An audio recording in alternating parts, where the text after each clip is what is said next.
down the line. Trying to find the section. Big alley-oop.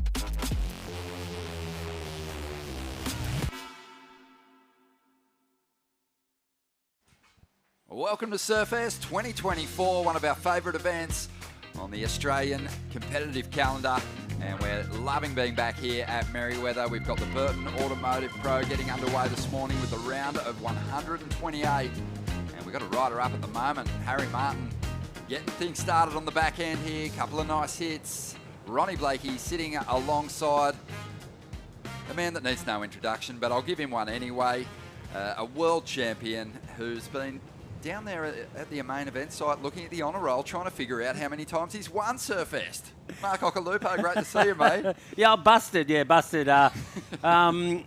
know, people might be going like, what's he doing here? I'm here on behalf, Warren Smith asked me, I was down in Newcastle a couple of months ago and I was talking to Warren Smith, the contest director, a legend that's been doing this event forever, right? And one of the great operators. One of the great operators, and we were talking and he's like, commentary, and I'm like, oh yeah, maybe. And then he rang me up. He's like, you want to be on? You're on. I'm like, yes, I'm coming. Obviously, you know, my son Jay's surfing in it. I won't be commentating his heat, but we wouldn't get anything out of you anyway. No, you would not get a thing. But yeah, I thought, you know, I'll come down and Warren's got me a great place to stay. Jay's with me, and I'm stoked to be back in Newcastle. Right. I really am. How good is it?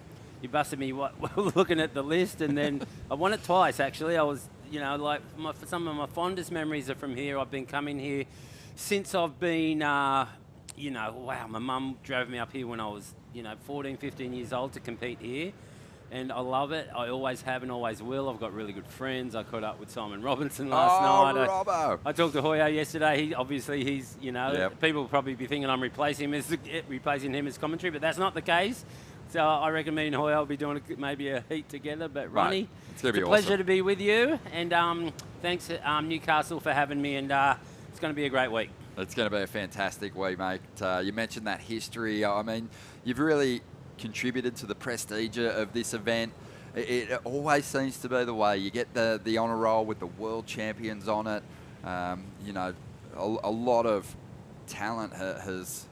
regarded talent has won this event, including Jackson Baker, a local boy. So, it really becomes a sought-after title, and the importance of this event, we can't overstate it. It's a crucial one. A lot of surfers will be surfing the biggest heats of their lives so far this year.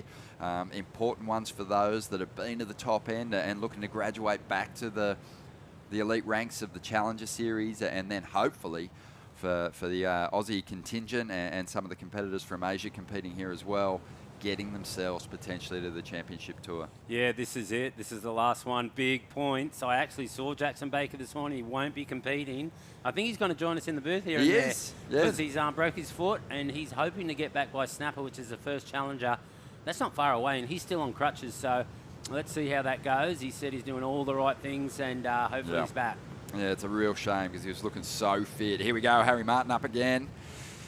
And already has a couple of numbers on the board. Low scoring ride so far for our competitors. The best of them belongs to Geordie, who's got himself a 4.5 at this stage of the game. Really stacked field, as always, in these big 5,000s. You've got your young aspiring surfers. Some of them may be taking on the regional qualifying series for the first time. Then you've got your surfers who've been to the lofty heights of the championship tour, and even right up into the top 5. In Morgan Siblick's case, they're trying to get back there. Yeah, absolutely. The swell here today, Ronnie. It seems like I drove down from the Goldie yesterday, and obviously it's big up there. You probably saw the board riders battle. That was huge and pumping. And it looks like we've got a little nor'east swell from that system. It must be. I'm no expert with conditions here, but it looks like it's nor'east swell, and it's probably a little off that. It's going to be high tide soon, so we're going to have to deal with that. But we're running, and it's a little full. But these guys, seems like the banks are kind of. It seems like there's a lot of sand. Obviously, you can't tell that right now because the tide is getting pretty high. But I think I heard Rossi saying there's a lot of sand here at the moment. So At low tide, it's probably going to be pretty good, I reckon. Yeah, it could be. Yeah, it's one of those things though, isn't it? You know, you have a window. You've got obviously a lot of heats to get through with 128 surfers in this opening round. So you got to get going. Got to get going. Got to get going. The cool thing is during the warm-ups we saw a lot of great turns laid down, and we guarantee we're going to see some big moves throughout the day. And you know, I don't mind it occasionally seeing competitors of this standard take on more marginal conditions. Kind of gets, you know, pretty comparable to some of the waves you might face at your local most mornings, and you see just how good they are at converting just the simplest section into something pretty dynamic. Yeah, but I always kind of, you know, struggle with surfing these kind of high tide conditions, because you can see, like, I can see it's the rocks over there, like the little right that you can see on your right hand of your screen. It seems like it's kind of wanting this. Might be a guy sitting over there and someone on this left. And let's see, someone's in the distance on his backhand, looks like. Nice turn there. Is it just me? Do I need my glasses, or is that a long way away? Yeah, look, we're taking the wide shot just to get a wide shot. Yeah, just trying to get a scope of the conditions here. here. Yeah, and here's a good size set. It's, you know, it's 3 foot. It's pretty solid on the set. So, you know, it might still keep coming up, because I believe it's still big up there on the Gold Coast this morning. Here we go. We've got action, and we might just zoom in here. We need a Hoyo to tell us. This is look at this little right rip. Oh, I remember this. This is when Morgan Simlick took down.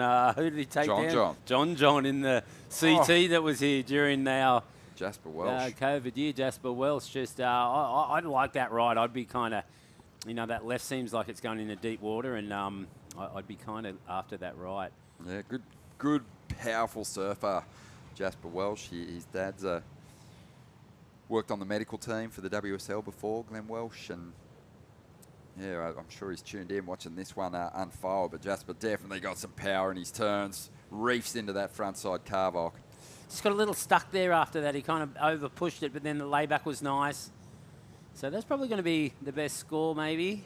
You see some pretty exciting dismounts there on the shore break here at Merriweather, and you got to really get that last turn done. It's an important one, but you do run out of room pretty quickly. So solid number there for Geordie. He gets himself a 6.5, also had a 4.5, but it was the two big backhand hits. We saw it on that pullback shot, and he's got himself a pretty healthy lead. In these kind of conditions, you get a mid-range 6, you're thrilled. Yeah, that's a pretty good total right now, I'm guessing. He should be pretty safe there. Could be a race for second now. And Ronnie, I'd just like to say, how have you been, and what have you been up to? Mate, I've been really well, thank you. It's been nice to see some surf around the East Coast in the last couple of weeks. Just got back from Japan, actually, on a little snow trip with the family. That was good fun. Nice. Got some good snow, so loving it. But certainly loving being back here at Merriweather for Surfest. As we see another big hit there from Geordie on the backhand. Jasper getting another wave too. He's jumped up in the second spot already. Tricky finish for him on this one. Does well there. Does really well. I mean, typically the judges want to see these competitors really ride out of their manoeuvres, but what are you going to do? It's like you've got to run off your board at some point. If your fins are flat and you're like running off your board onto the sand, that's a make. That's a make. But yeah, no, I've been well, thanks, Ock. Really excited about what's coming our way. It's always a really jam-packed, action-packed start to the Australian competitive season, as we see some replays here. He's found this right. This is just like a kind of rip bowl, but there is a little reef there, right, that they call the rocks. Yeah, and it's a wave that works exactly at this size, and the guy's he's all over it, and he's got kind of 2 scores out of it now, so he's sitting in second, and here we go, green up and riding the Japanese competitor. Yeah. Righty. And yeah, he doesn't get much out of that one. But yeah, jam-packed. Big congratulations to Burley Heads. Oh, wow. Taking out the Australian Board Riders battle. Big congratulations, yeah. That was a great performance. I mean, they weren't going to let go of the trophy. They weren't going to let someone come into their town and take it. But yeah, it was actually great to see the event unfold. Of course, it was staged here at Newcastle for a number of years. But yeah, it was a good little mix-up. As we see now in the red, Harry Martin. Oh, nice hit there in the pocket. Staying nice and low, maintaining some speed, just flowing beautifully through this ride. Really got over those flat sections nicely too. He needed the score and he's done it with 14 minutes left. Really nice. You know, should be a mid-range score, but he's definitely in the heat now because the guy in second hasn't got big scores, so that's wide open. I love that event. You know, I love the endurance up there at Burleigh, the Australian Board Riders Battle. You know, it was great to see Burleigh win. I think that's a keeper, that whole, you know, format and location. You know, we have the Usher Cup at Snapper, and, you know, we were both commentating that. And I think it's going to be a contest between, and here's Harry just finishing up that way, but it's going to be a contest. If that's a keeper and they can keep that event at Burleigh, I know Theo is going to be, you know, trying to make our event bigger, and it does get bigger every year, the international board riders. And maybe somehow they can have the winner of one and the winner of other face off. Put them on a boat, take them out to some sounds good island somewhere and just duke it out, right? It's so good though, isn't it? I mean, the schedule's stacked, and then you get into your regional qualifying series events, some of those lower rated events, which are a fantastic warm up for this, the last major qualifying series event of the year. And then, yeah, look at this wave for the young Japanese competitor working this one over. So we saw Kian Martin win the, who won that Avoca competition? Kian made the semis, didn't. Where I'm trying to go is these guys are competing for their own region, right? Yep. So it's their last event too, right? It is their last event, and they'll take those points to hopefully crack the top end of the rankings in their region, the Asian region, and get themselves onto the Challenger Series. But yeah, so we go from this event down to Bells Beach for the championship tour, starting on the Australian leg, then over to Margaret River, and then of course back to the Gold Coast after the cut has been made. And we see those sad souls who didn't so they'll survive be rocking the up cut. at Snapper they have meeting. a quick turnaround to get. That's a quick turnaround. Get themselves head right to tackle Snapper Rocks, and then back down to Narrabeen for the second Challenger Series event. And yeah, it's going to be fun to watch it all unfold. Of course, Portugal probably underway at the moment. Well, it was on last night. Yeah. Yeah, so I actually woke up early, and really early, and I should have actually switched it on. It could have still been going, but they were at their backup location last night. The waves looked a little bit tricky. Tricky wind. Tricky wind they're dealing with at the moment. So I hear they're going to run back on the main site maybe tonight, so that'll be good. It's one of those days, isn't it, where you probably got your phone out, you've got your laptop open and your TV on, and you've just all the devices. That's what happens when the footy's on, you know, and you've got surfing on, footy, like iPad, TV, phone. You can have three things on at once, but I've never been a good multitasker. How much surfing did you ram into your eyeballs this week? We're going to find out, because we do have a couple of really big fields to get through in both the Burton Automotive Pro and the Newcastle Racecourse Pro for the women. Wave. Oh, Harry Martin fighting hard here. Just under 11 and a half minutes to go. Needs just a 2.93. Probably already got it. But, the finish. I mean, it doesn't matter how well you surf. That's like trying to surf down a flooding river. That was just a nightmare. There was 3 lips there that he was trying to float on. And, I mean, what's your chances of getting on one?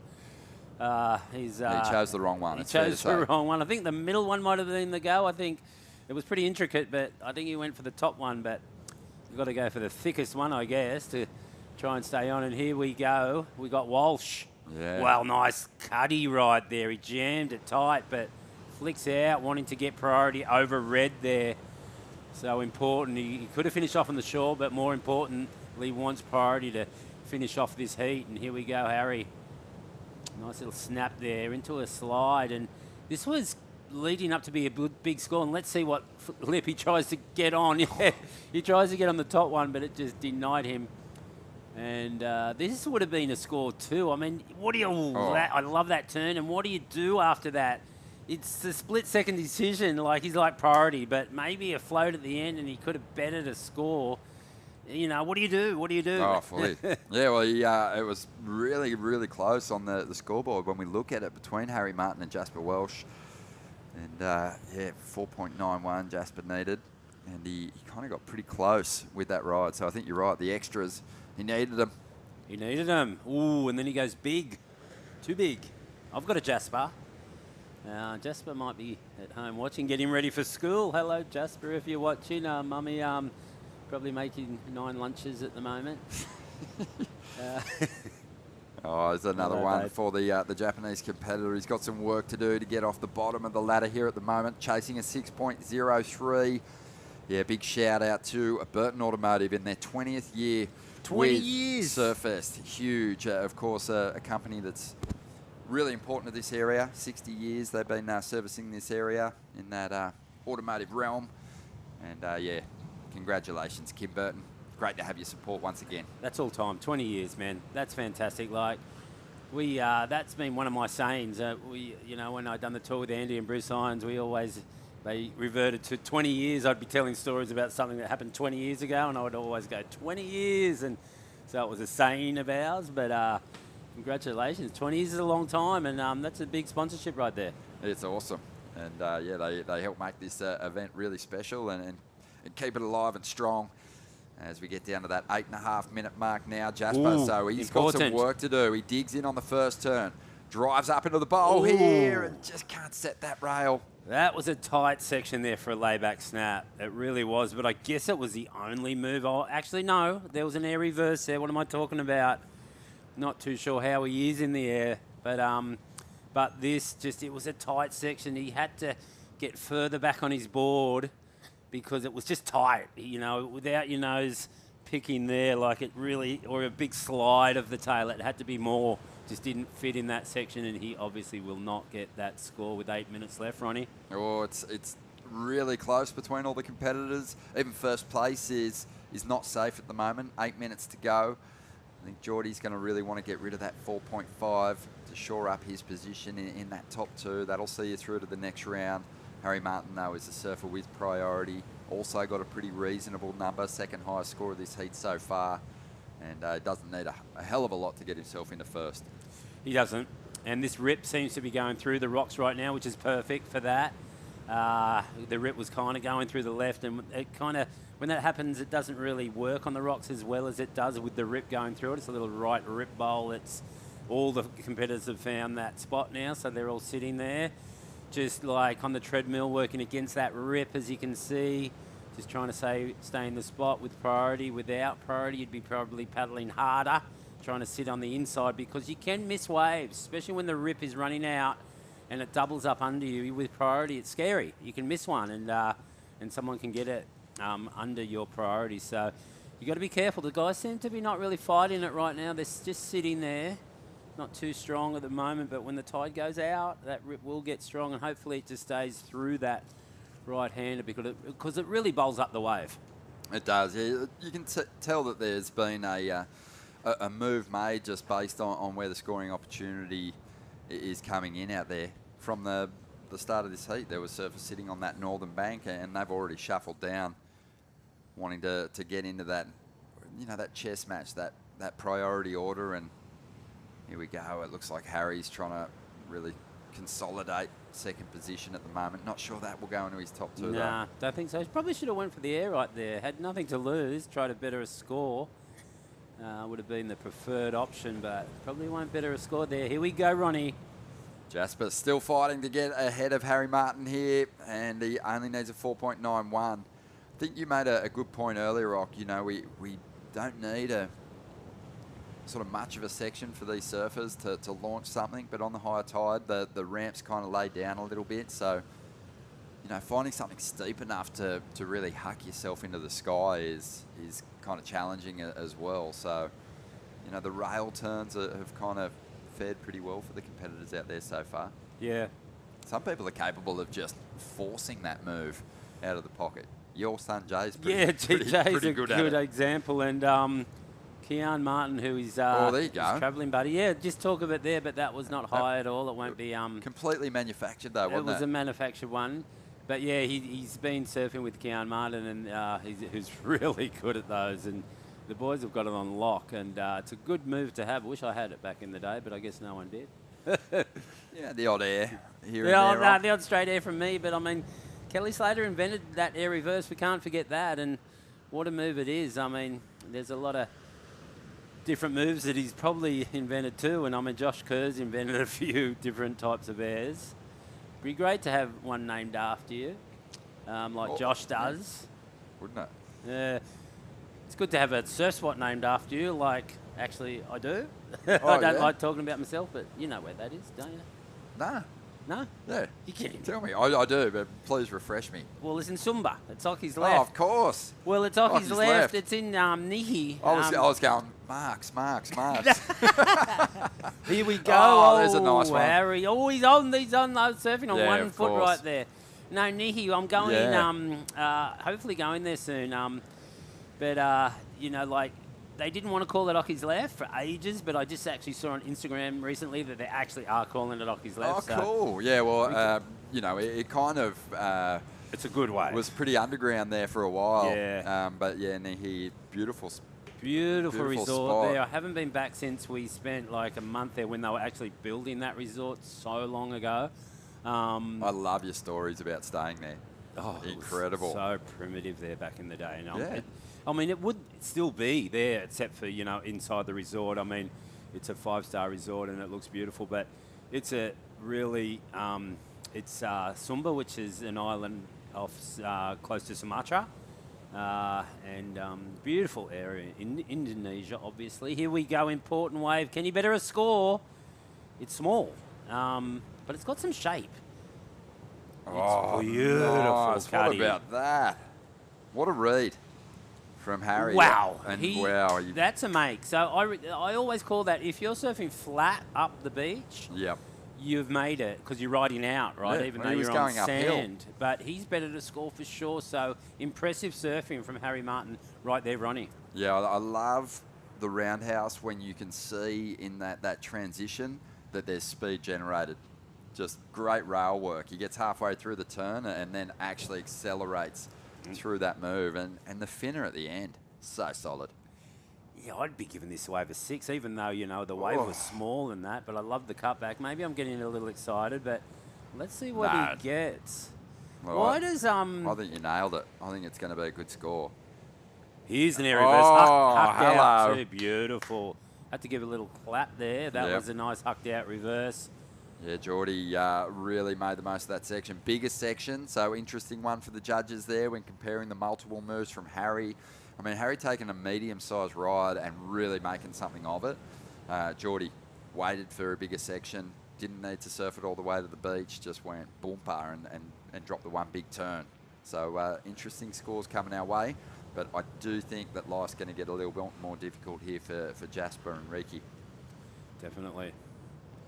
Nice morning here in Newcastle. It's a nice sunny day. The weather's beautiful. Not much wind.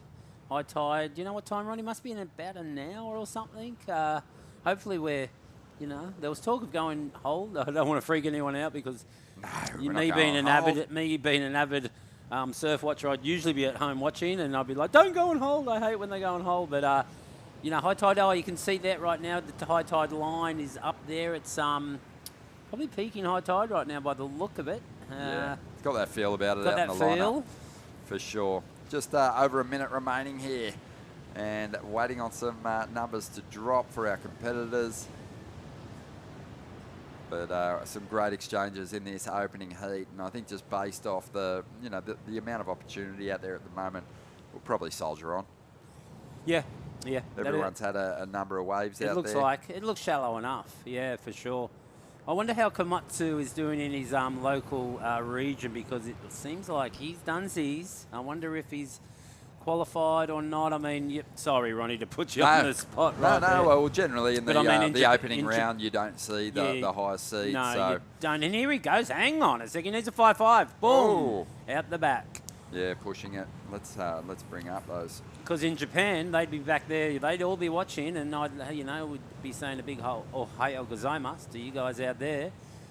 Don't know what time it is in Japan, but it must be similar. It's only a couple of hours difference. Yeah, a couple of hours.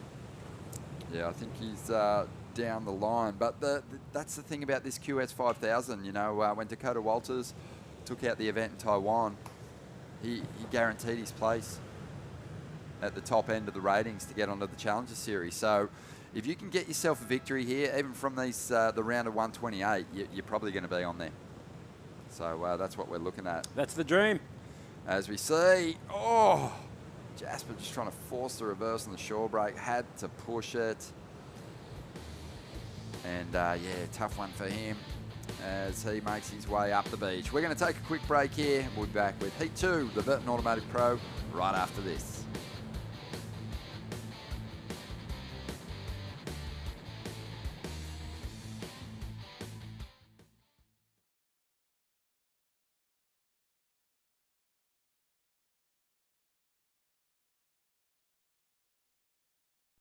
To share memories and experiences that are close to our hearts and runs in our veins. Newcastle Racecourse, home is where the track is.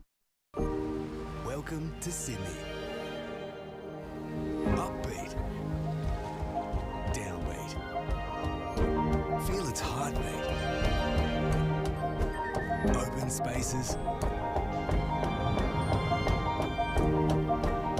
Open arms. A place to feel alive, to feel free. Come feel it all and feel new. Adam has taken a few losses at work this week. A loss out here, a little easier to take.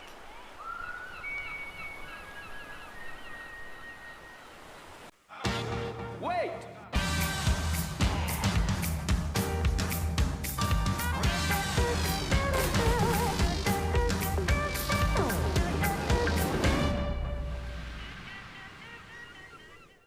Holidays, Ironman, outdoors, Ironman, whoa, Uber, suspension, lights, roof race, camping equipment, recovery gear, Lord. under Ironman, mate. and 100 Ironman. I can't do two things at once. Either.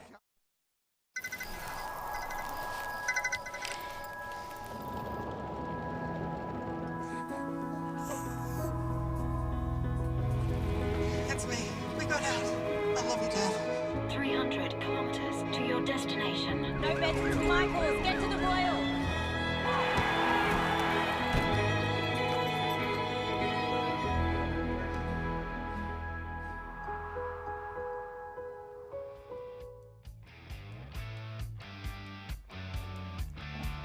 Welcome back. The first heat is in the bag. We saw some pretty solid performances there from Geordie Liachman and Harry Martin in particular.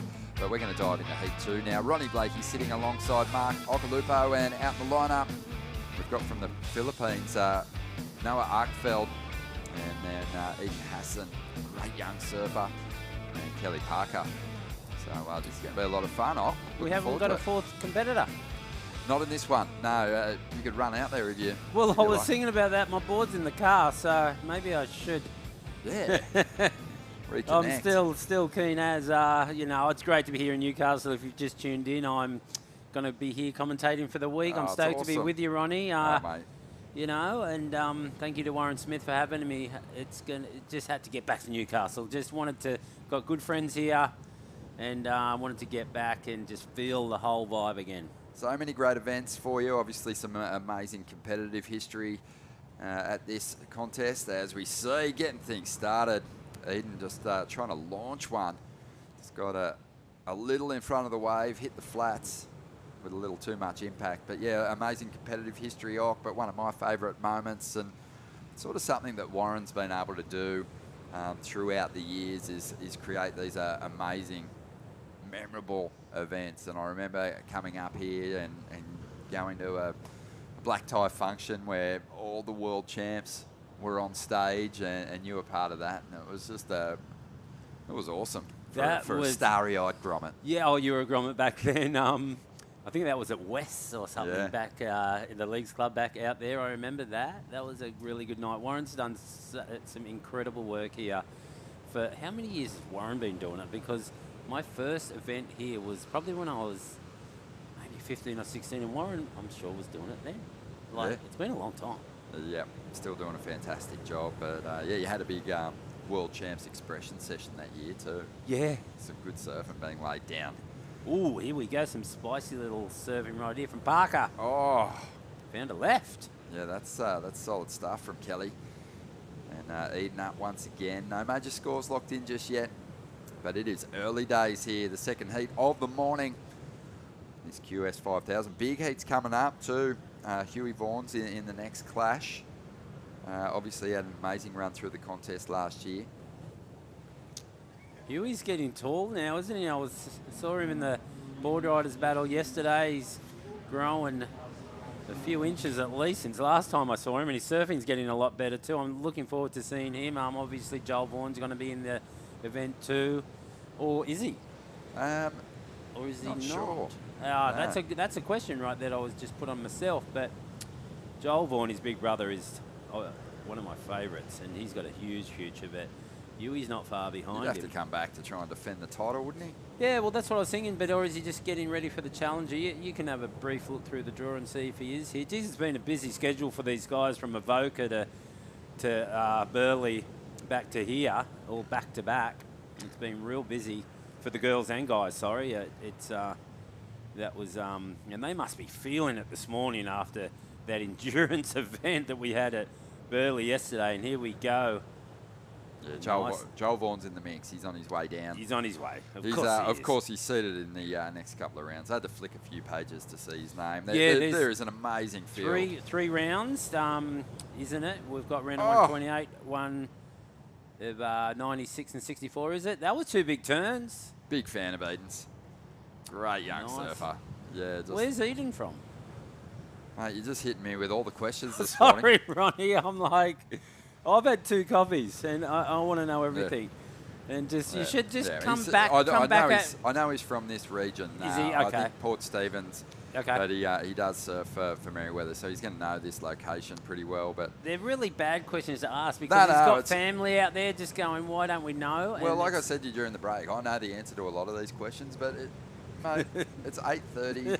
It's been a big weekend of, I didn't work the Australian Board Riders Battle, so I put a good dent in the lounge. Oh, okay. And I enjoyed it. It was exhausting just watching other people get that gassed.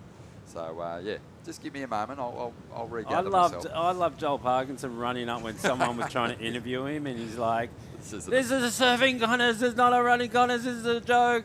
It's not an endurance event. And I'm laughing at him. And but, he surfed great. Josh Kerr surfed great. Too bad luck to Snapper losing in the semis. But Burleigh board riders, wowee.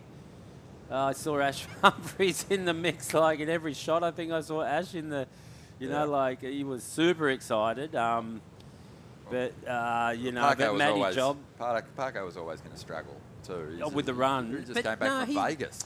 But he has been in Vegas, and I haven't talked to him since he's been back, or I didn't even talk to him when he was over there, but obviously it was big.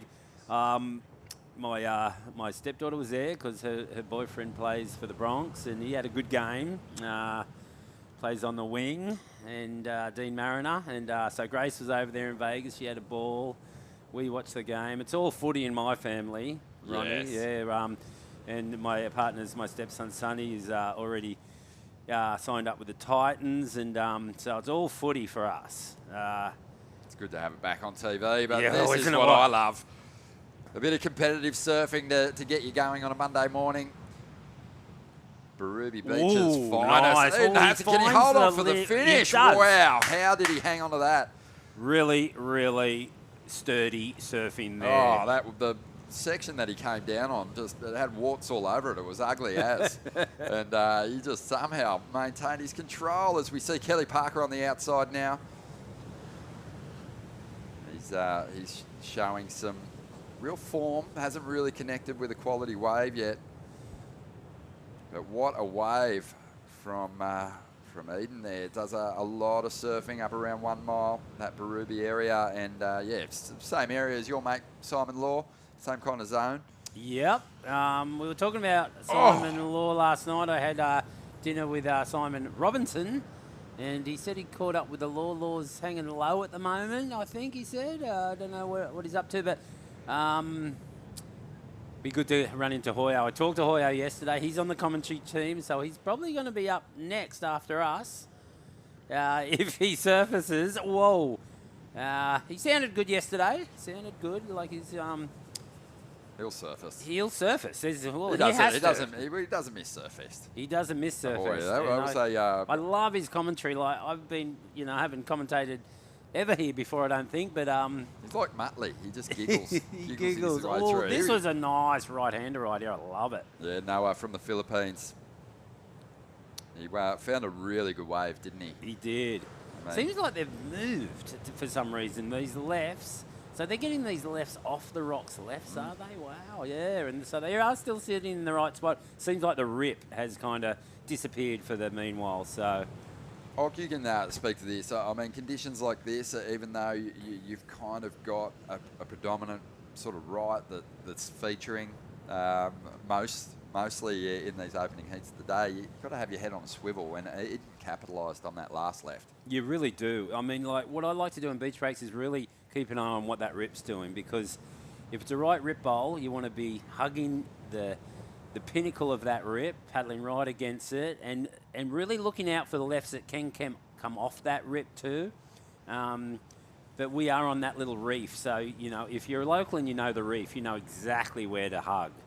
On a beach break, it's going to move around a bit more, so it's not your typical beach break at the moment, even though I heard Rossi saying there's a lot of sand here at the moment. I can't actually see a whole lot of sand at the moment. It must be buried under the high tide, but we're going to see what's going on when this tide does rush out. But at least we've got swell. You can see something forming up here on these rights, though. There's some flatter sections, but you just get the feeling as that tide drops, we're going to be able to lean into that right-hander a little bit. We've seen a couple of decent rides already kind of connect from that outside through to the shore break. Yeah, but it will start closing out on this rocks break. I mean, look at the size of it with the low tide. So they might move up towards Dixon Park, I'm feeling, with the low tide. It's all, it's a fresh contest. It's new. We got swell, which is great. So we're going to see what happens during the day. But here we go on the inside, Eden. Yeah, loading up, looking for the section. Here it is. Love just how laid out he gets. I mean, it's kind of costing him some makes at the moment, but he just really throws it out there. Heaps of ramps. Oh, there's a nice version of that front side reverse. Noah Arkfeld.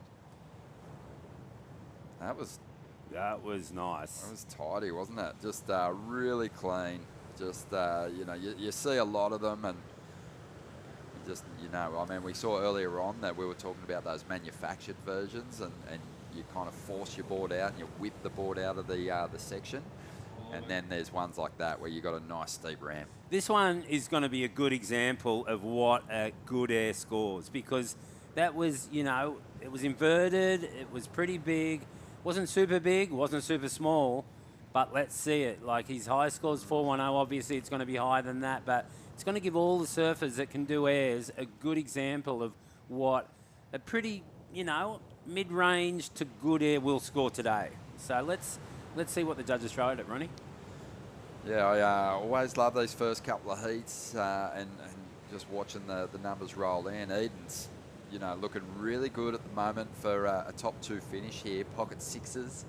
But Noah's dropped the biggest number of the heat, and 6.9. And you can see why. I mean, he had the speed. He got the rotation. It was a wave with a bit of punch in it. And it did, yeah. It was powerful. It was clean. No catches at all. 6.9. So let's call it a 7. That's what you're going to get if you can do it. Your good air. It's and anything more hucked out or higher is going to score higher. It's one of those moves, isn't it, that or scores that drops, and you see coaches' eyebrows go up and competitors go, oh, interesting. Okay, that's that's kind of the benchmark for an individual turn. And you know you can do better than that. You might break into the excellent range, but you know also if you're chasing, say, you know, like Kelly Parker at the moment, he needs a 6. He knows what he needs to do. He's got to find a steeper section, you know, by today's standard, probably a slightly higher set wave, and unload something to give himself a good chance of getting out of third place here. Yeah, well, if you've got that air game in your pocket after seeing that score, you're rubbing your hands together pretty much. Shane Cadden on screen there at the moment. Stuart Cadden used to surf against his dad. Yeah. Daff. Mate, he spent a lot of time in the Philippines, right? And yeah, great surfer. Daff had that cutback, that rail grab cutback, and he was good. Yeah, he was a great surfer, Goofy Footer. When I was working at Tracks magazine in the archives, there was all these incredible black and white print images in the archives, and Daff had a huge file. So did you, Ock. I think yours was a couple of draws, actually. Yeah, no, his dad probably still surfing well, you know, and I think they must have. I wonder if they still live in the Philippines or they've moved back to Australia, but he has, yeah, I've seen him. He's been competing in the last couple of years, hasn't he, son? Yep. Because I've noticed his name, and I've seen his couple of his heats. Let's see how he does in this next heat. It's going to be a good one. Yeah, look, exactly like what we were saying. You know, you've got competitors down here in upcoming heats. Some of them, you know, have a few more heats to watch unfold, but they're down here doing homework. You know, they've probably had a warm-up surf already this morning, and now it's all about really identifying, judging trends, seeing where the best locations are to sit in this kind of shifty, tricky lineup, and working out your game plan now, working out your formula, because the surfing for most of these competitors is there now. Yep. Yeah, no, definitely. I mean, because now we're kind of almost at the end of heat 2. You've got that worked out. The only thing that you haven't got worked out is the title change, you know, and that you've never got that worked out because you have to just do that one on the fly. Yeah. But the scoring system, you've probably got worked out what they want to see. Just it's going to be where you're sitting when it's the change of these tides. So that's just Mother Nature, and that's just always going to change when it comes to surfing. You just end up becoming a sort of an unqualified judge at this level, having surfed so many heats as a cadet, as a junior, then moving into the qualifying series events. You know, you kind of have an idea of what a 6-point ride might look like in your head before you see any heats unfold, but you know, it's validated in those first couple of heats in the morning. Really important just for formulating a game plan on each individual ride, so you don't push too hard, and you know, you also don't leave any meat on the bone if you are chasing a score. You know kind of exactly what's required in your performance to turn in at certain numbers. Yeah, definitely. I love watching it. It's really cool. Some people just have that, you know what, I'm not going to leave any questions. I'm just going to go all out, and they risk it all. Sometimes it comes off and sometimes it doesn't. And other people, like, they get a little too calculated, and then they're standing on the shore scratching their head, wondering if they've done enough. So, you know, I really do feel like at this level, you know, there's obviously you've got to compete wisely, but just chipping away and putting mediocre scores on the board and hoping that's enough to survive, it's only going to get you through a couple of heats. It is only. You're so right. And I mean, I used to do it way too much. You know, I mean, it was more so back in the day when we used to have, you know, the best 3 waves instead of 2, and before that it was 4. But yeah, in this day and age, the safe surfing, that's gone. It's almost gone. I mean, it will get you through heats. I mean, when you see guys going for it too much, and you know, it will get you through heats, but it's fading out. Yeah, it's, you know, I always, the best examples of it are the surfers who are winning the world titles and championship tour events now. You know, that they really push it. Look who's sitting on top of the women's ratings at the moment. It's Molly Picklum. Her performance at Pipe and Sunset, she put it on the line on every ride that she had. I think that turn at Sunset, you know, turn of the century. Pipe her pipe performance from her, Betty Lou, Katie Simmers, the sport's never going to be the same. No. But what Molly did at Sunset, for people that have surfed Sunset, it's just like you can't even believe it. I could not believe what I was seeing in front of my eyes. Here we go. It's the left. Oh, Kelly He Parker. needs to score. He's looked sharp from the start of this heat. He's got that great style, really clean. This goofy footer, but just hasn't really connected with the best waves out there. He looks like a strong unit, but just unable to make the connection through. But Yeah, I don't know where he found this wave, but they were 2 nice turns and then 3 actually. So maybe, I mean, he needs a 6. We'll have to see, but he just doesn't get the inside connection. But Ronnie, in Hawaii, like the women, I've always been into how good the women are getting, but now it's next level, like really next level, like pipeline, for Molly and Katie and Betty to do that. yeah.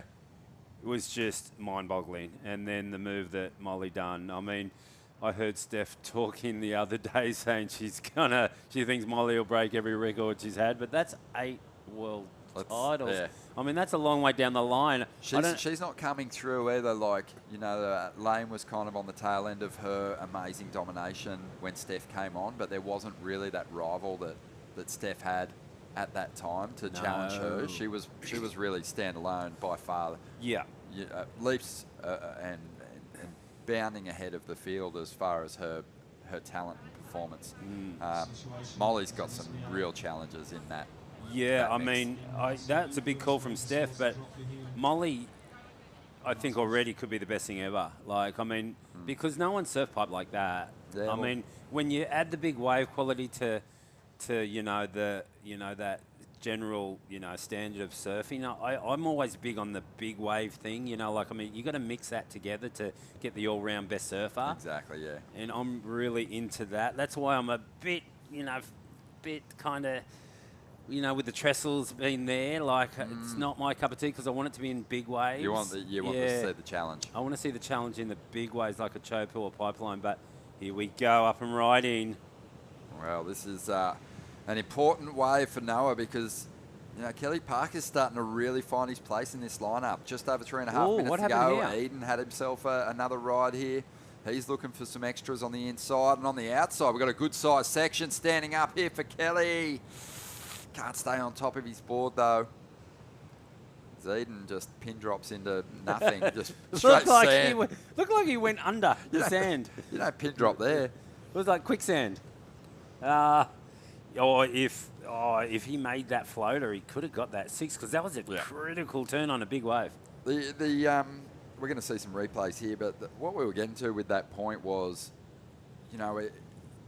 there's a different formula these days.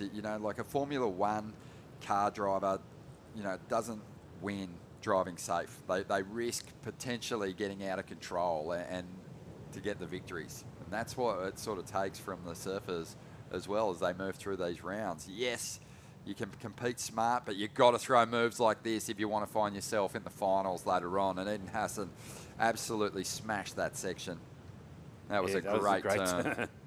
I really think that's, for me, that's comparable to what we saw earlier from Noah with the big air reverse. It was a bigger section, not the air, but certainly had some release in the tail. So I wouldn't be surprised if we see something similar on the scoreboard. Yeah, it'll be interesting actually to see what Eden gets for that compared to the air, for the big turn on a bigger wave than the air was done on.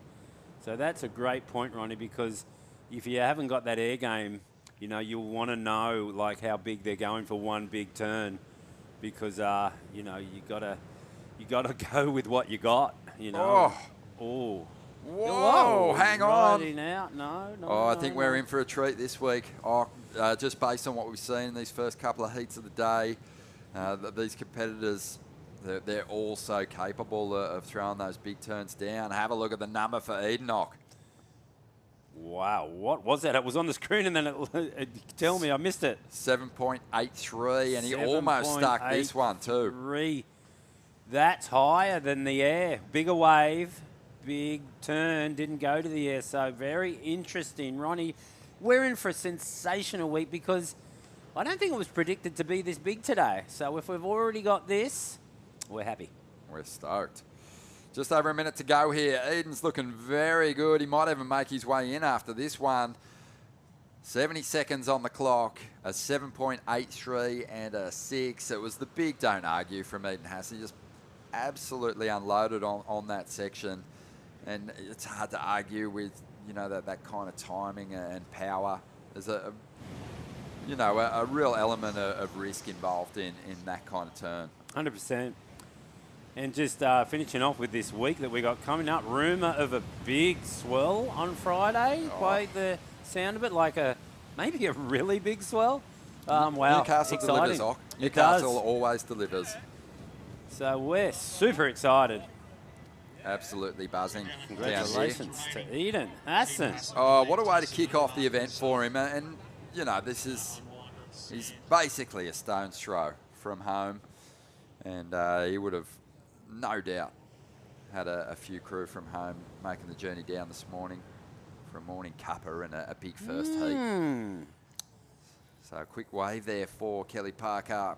Needs a 6.01. He looked at the judges. He did. I saw two nice backhand snaps. We'd have to maybe get a replay, and obviously they're going to go on hold because it's a big score. I mean, you know, in these conditions, it's a big score, but we'll have to maybe get that back up, Ronnie. Yeah. Here it is. One spray. Nice hit. Oh, that's another one. Two big sprays. I mean, that wall was tapering quite a bit. I feel like it's going to be a reasonable number, but for me, Kelly, he just didn't have as committed moves, especially on the left that he had earlier on. It was away with a couple of sections. He kind of flowed nicely, he had great style, but, you know, it's a game of comparisons, isn't it? And if your rivals are throwing those big, fully committed air reverses or say a massive backhand snap, then you know, you're going to struggle to really match it with them. But some promising signs from Kelly Parker, but don't think he's going to make the jump into that next round. We'll take a quick break. More action just around the corner.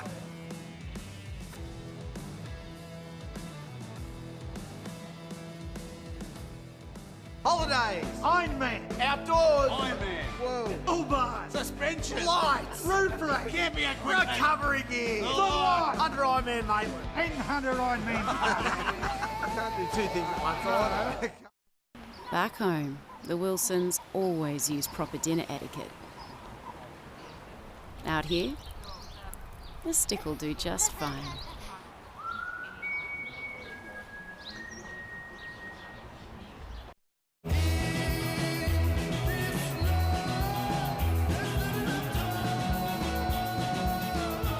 Effortlessly refreshing.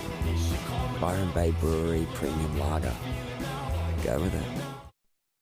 The Racecourse is not just a place to watch the horses thunder. It brings generations together to share memories and experiences that are close to our hearts and runs in our veins. Newcastle Racecourse. Home is where the track is.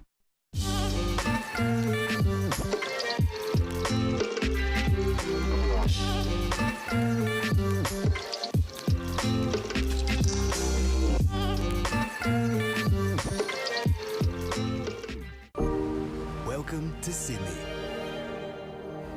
Upbeat. Downbeat. Feel its heartbeat. Open spaces. Open arms. A place to feel alive. To feel free. Come feel it all. And feel new. Holidays. Ironman. Outdoors. Ironman. Whoa. Uber. Suspension. Lights. Roof rack. Camping equipment. Recovery gear. Sunlight. Under Ironman, mate. 800 Ironman. I can't do two things at once. Right? Welcome back to the show. What a morning it's been. We've just dived straight into the action here at the Burton Automotive Pro. All part of Surfest 2024.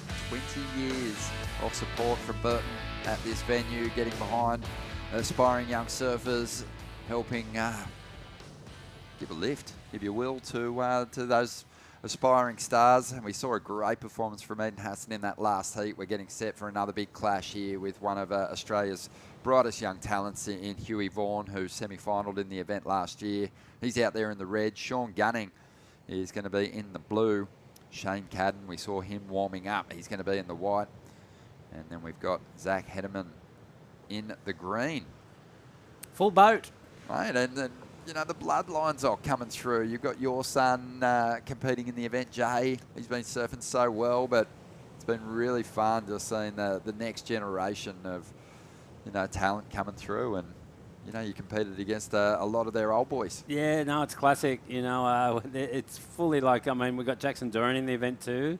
Shane's son, and I saw his mum Lisa this morning. You know, full second generation coming through. There's Huey finishing off, riding up on the sand with just a good starter. It won't be a big score, but should be mid-range for Huey. But it's a quick start. A quick start's a good start, Ronnie. Yeah, most certainly. And yeah, as you said, he's definitely had that growth spurt. He was the micro grom forever. Not the case anymore. You know, the amazing thing about Huey is that the technique, the timing, and, you know, even the ability to move water has always been there. So with that you know, that extra size, that extra leverage. It's tough. I mean, you know, scary. like it happened to Jay. There was a big growth spurt too, and like changing boards, you know, you got to get different boards. Pretty much every quiver is changing, you know. You can't, you know, it's hard for the shaper, and it's also hard for the surfer because, you know, it's just a real big change. And Huey seems like he's dealing with it quite well. He's pretty tall, you know, and his brother Joel is pretty tall too. So yeah, second generation Ronnie coming through. Yeah, for sure. I mean, we just talked about the women. I mean, you know, it's not really that case for them, but it's just the level, you know, the older guard, you know, is drifting away, and this new generation of the women are coming through. You know, we're talking parent-wise, you know, because we were on tour, and now we've got our sons gunning to get on tour, and, you know, it's not easy these days, Ronnie. It just feels like it was easier back in my day for some weird reason, and it's got to be the case. There's so many more surfers now, and there's you know, like there's 100 at least, like, really good surfers that you're going to run into in every single heat. I mean, you know, what do you think? It's harder these days. Look, it's very very difficult. I think, you know, just breaking through your region and getting yourself onto the Challenger Series is just such a challenge. You know, and I think that can be said about all the regions. I think the first year of the regional qualifying series, you know, some regions are probably stronger than others, like, or have more depth, but it feels like it's sort of all starting to level out a little bit. I like the fact that there's the mix now of Australia and Asia as a region, and you kind of can go and compete. You know, there's a good run of events in Asia that there is. The Australians get to go compete. And they do, and I mean, it is expensive though. There's Shane up and riding on his first wave. It was not a great wave though, but, you know, they say it's cheaper to do it regionally, but I tend to disagree because, you know, if you want to go good in Australia, you got to go to Indo, and there's a few events here. You got to go to Taiwan. It's not cheap. I just mean the standard has leveled out. Yeah. So it's like. Oh, I know you weren't saying it was cheap, but I'm just going on, you know, what I've heard in the media and that, you know, and I do like the regional thing, but I'd like it to go back into international, but that's when it comes really expensive for the kids, the guys and girls. You know, I do like it. Don't get me wrong. I do believe Australia's got more depth. You know, I might be a bit biased, but we do have more surfers, which is obvious, you know, and we don't get 10 spots anymore. I think we get 7, right? Yeah, well, we... to Challenger. Yeah, but we obviously have done pretty well, having a number of surfers last year too, feature in the top 20. So if you're in the 20, just outside of making the grade to you the stay CC, on Challenger. You stay on Challenger. Yeah. Which is fantastic. Yeah, that is good. No, it's good. But It's yeah, a I good mean, system. it's It's a good just- system. I mean, we're talking about WSL all the way up to, the main tour where they have the finals at Trestles, and they're in Portugal at the moment. But all these people in this event, that's where they want to go to. They want to get on that main tour, which is the Dream Tour. And it's I miss it. It's as good as it ever was. They're going back to Fiji this Oh, year. yeah. And, Had some of the swell that we saw up there. my goodness. Oh, yeah. How perfect was that swell? Oh, my goodness. I think these guys are pretty excited about being back here in Newcastle, by the looks of things. As they, And Hog Dog, he sent me a photo the other day of, where's the depot? He sent me the photo, and it is a slab like I've never seen. Wow. Have you seen the photo?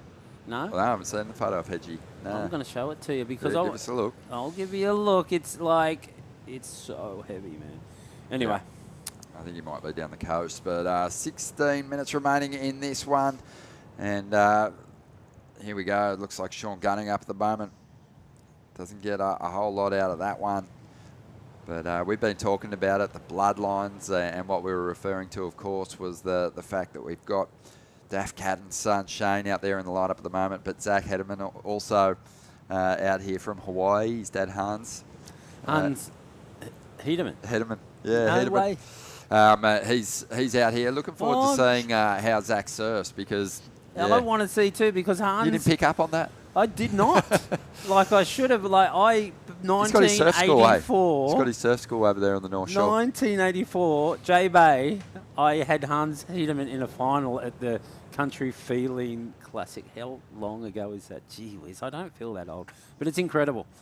Second generation, Ronnie, we keep talking about it. There's Huey, goes down in the shore. He looks like he had a 5.17 for his first wave. And Sean Gunning, is it? Yeah, this is Sean. Look at the smooth flow, sticking close to this bowl. The waves kind of flap. He did such a good job of making something of the pocket. A couple of nice little hits there. That rip bowl, I like it. If I was out there, I'd be hugging on that rip bowl.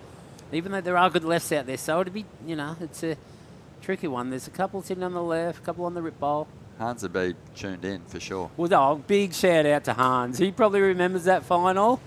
That contest at J-Bay was like the best ever. As soon as they blew that hooter, it pumped for the whole event. The final was only about 3 to 4 feet, but here we go, Huey Vaughan. That was the year, he went down. That was the year I done crossovers with Tom Carroll on a wave at J-Bay. That was just like the best wave ever. Tom dropped in on me, by the way. It wasn't the other way. Love it. You had no choice but to do crossovers. There we go. The replay of Sean's ride there. Waiting the numbers to roll on through for that one.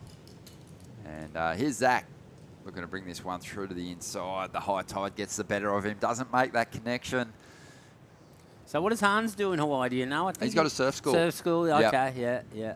Yeah, and... I haven't seen him for so long. Big shout out to Hans and everyone in Hawaii. Jeez, I miss Hawaii. My goodness. Haven't been back for a few years. It was the best way to finish the year, wasn't it? Oh, my goodness, it was. Like the last week of school. Oh, and I heard Randy Rerick on the commentaries, and I love Randy. He's been running that, he's retired now, but he was talking about, starting in Hawaii and finishing in Hawaii, and he was saying that they should, and it would be better if they did.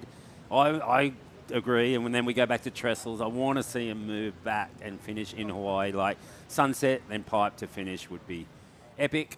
They'll do it one day. Yeah, I reckon. Look, the competitors, you can see how much goes into that pre-heat kind of strategic planning and also just identifying where the opportunities are out there in the lineup, talking to fellow competitors, really breaking it down here, watching the show unfold.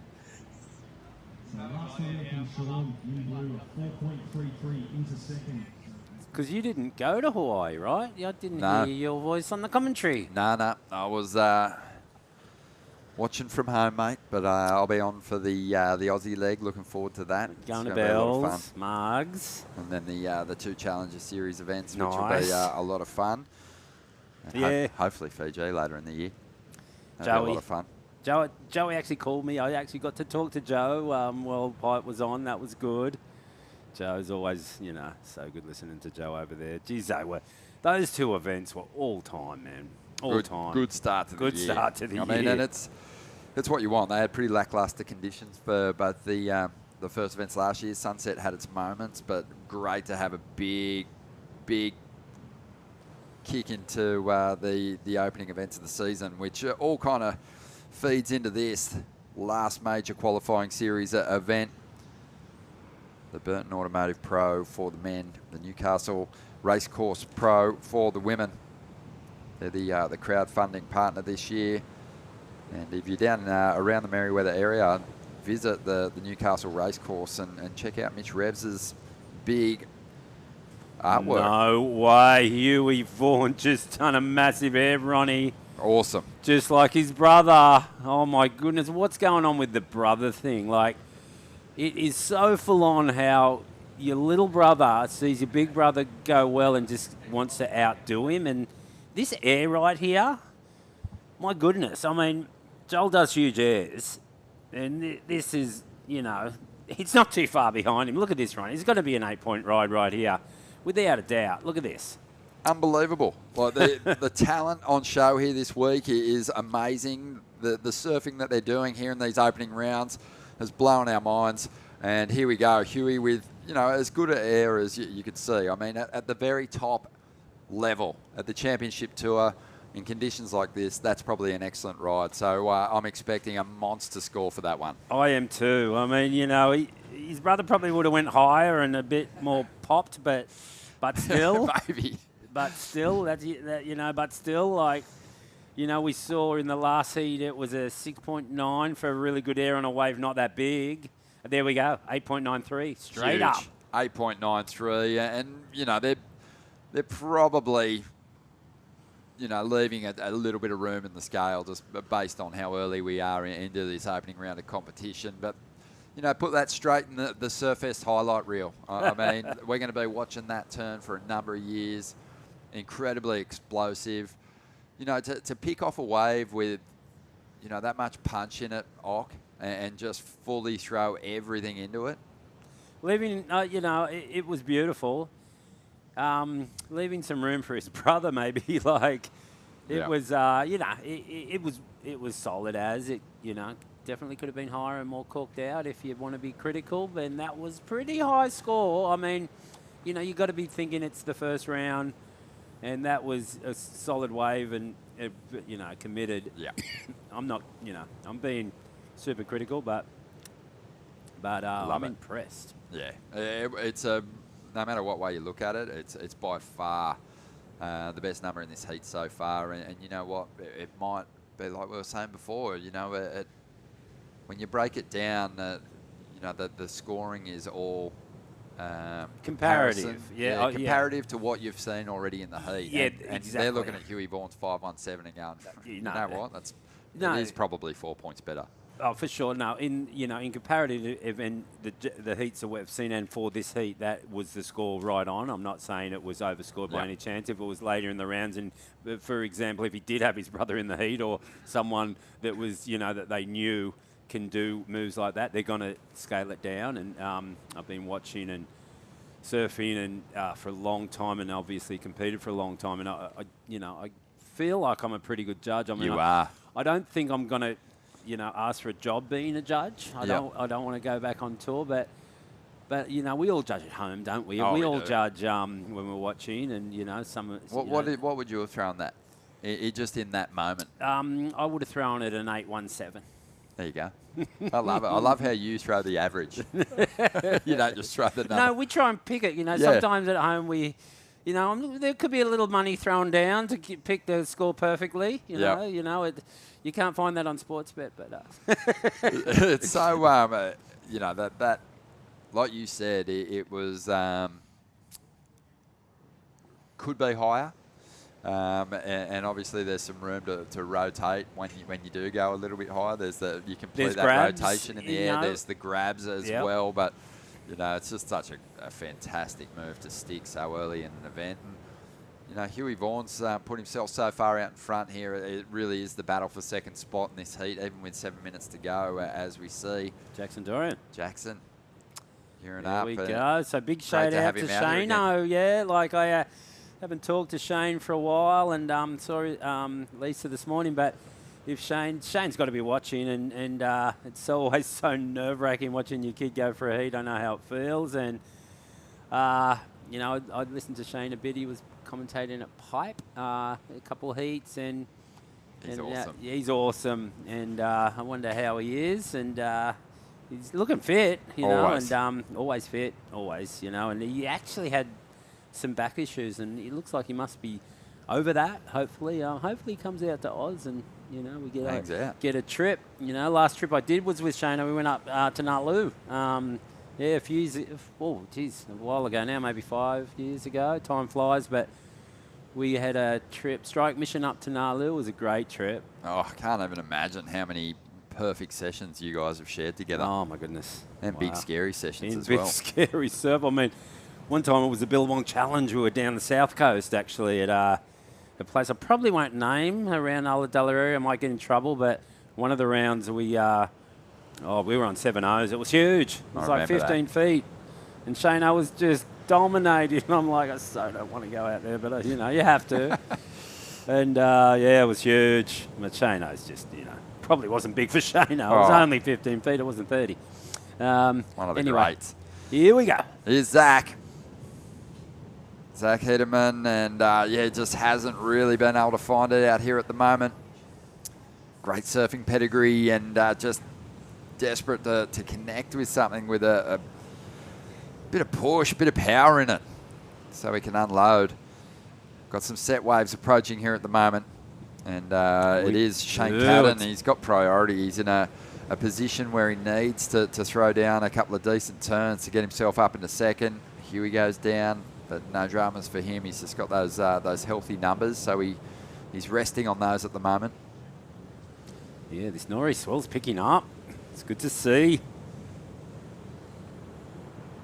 It sure is. 5 minutes remaining here.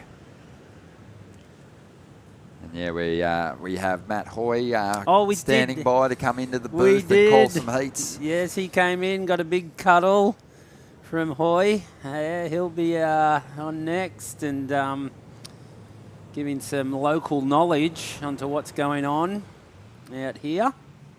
Yeah, Hoyo, great commentary team, if I do say so myself. I find myself talking myself up, and like I don't read any hate mail, by the way. If anyone's out there and whatever happens on Instagram, or I don't listen to it. Save it. Just save it. Or save it or go mad. Because I don't look at it.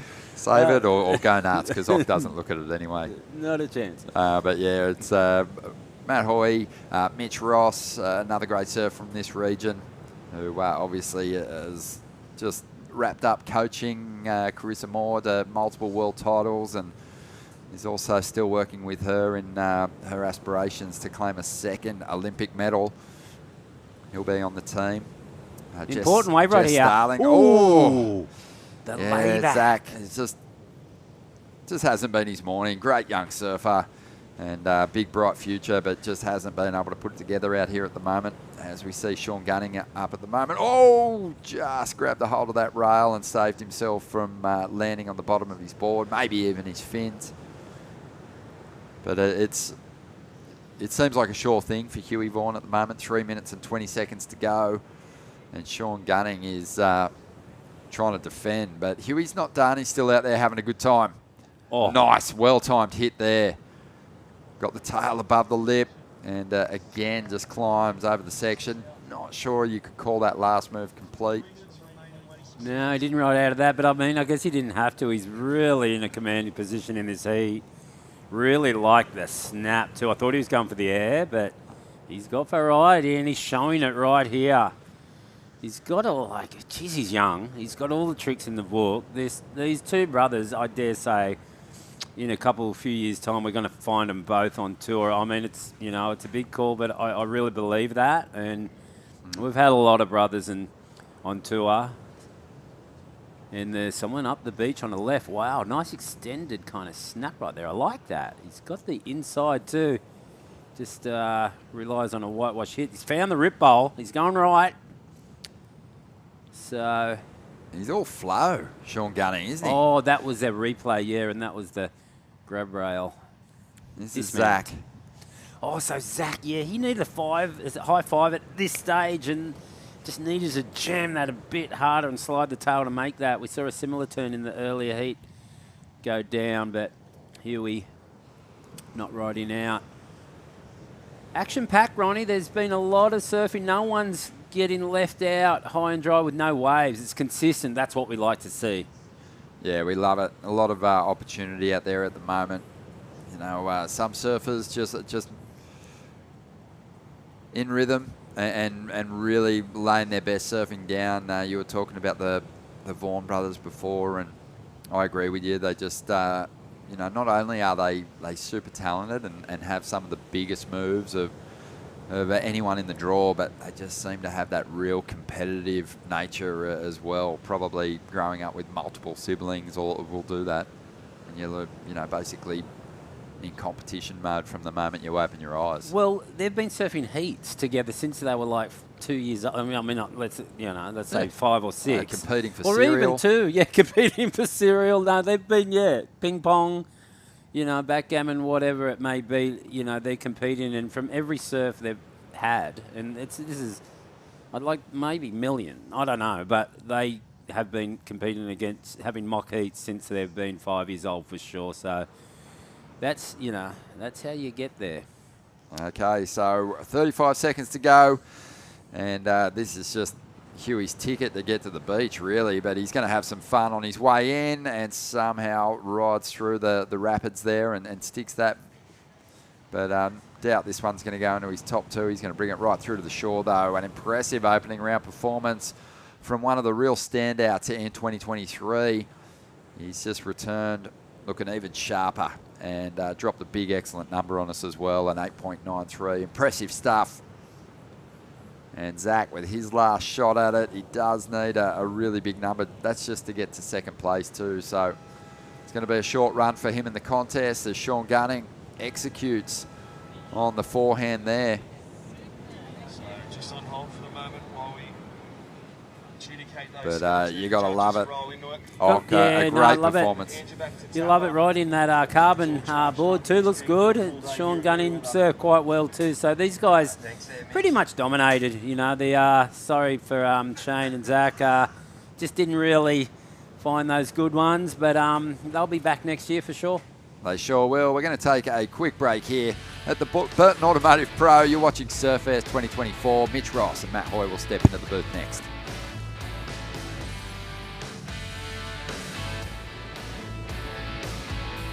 The Racecourse is not just a place to watch the horses thunder. It brings generations together to share memories and experiences that are close to our hearts and runs in our veins. Newcastle Racecourse. Home is where the track is.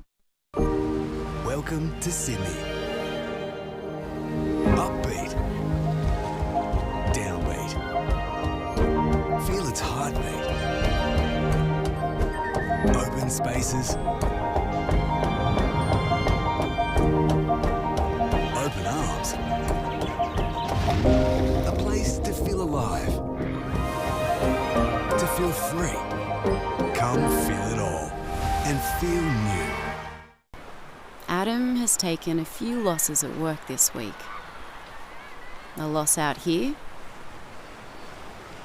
a little easier to take.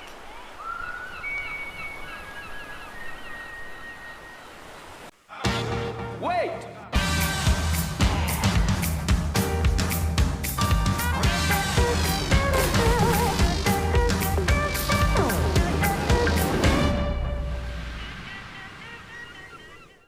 Holidays! Ironman! Outdoors! Ironman! Whoa! Uber! Suspension! Lights! Roof rack! Camping equipment! Recovery gear! Under Ironman, mate! 100 Ironman! I can't do 2 things at once, I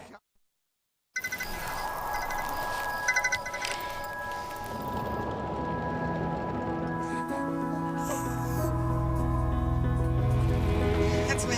We got out. I love you, Dad. 300 kilometers to your destination. No beds to Michael's. Get to the Royal.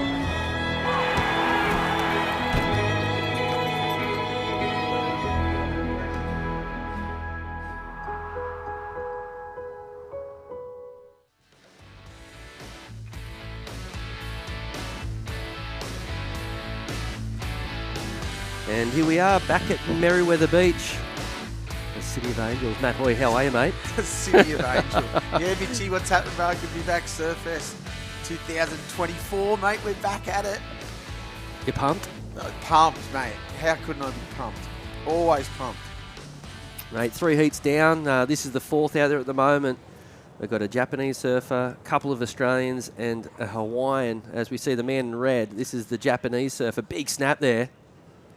That turn there. Looks pretty hard out there. I just had a look at the waves. Full Nori swell, 3 foot, really north. Mate, if we had no sand on the beach, the rocks bowl would be firing. There's actually a couple still there, though, but it's still not too bad. It's definitely...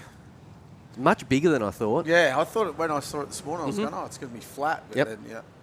And it's going to get bigger all week by the look of it. So what are you seeing? Is it going to be solid by the weekend?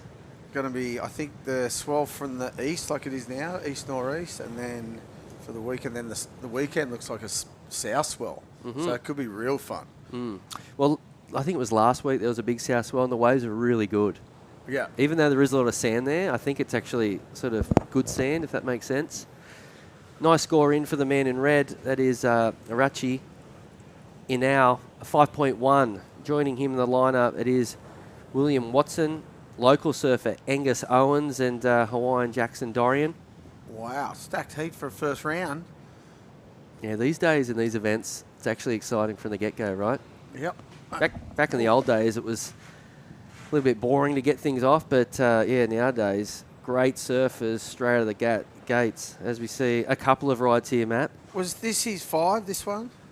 Might have been a combination now, I'm looking at it. Might have been a 2 and a 3. Yeah, right, yeah, that makes more sense. Yeah, there it is. Yeah. 2 2s. Yeah. Sounded more impressive just the 5 for the one. Yeah. I was going to say, you got a good score for that. Looking at the competitors area there. The young Dorian, eh? One of Shane's, he must be tuning in for sure. How's your trip away with him, mate? He's a legend, eh? Yeah, I'm sure. Hello, Shane. How are you, mate? I just did 2 weeks with him in Puerto Rico. Yeah. How was it? Great. I love him. Yeah, he's awesome. Good. Yeah. But I haven't seen a Jackson yet, but I was in touch with his mum last week to say maybe go catch some waves when a little bit smaller down the coast. Yeah. But no, Shane's doing really well. He actually loves the Hoy, he was saying. We were talking about you a little bit. He had some good trips away. We've had some heats. You know what? You actually, am I right in saying you beat him in Portugal? I beat him in Portugal and Reunion. Yeah, you did bring that up. Yeah. He hates me for it.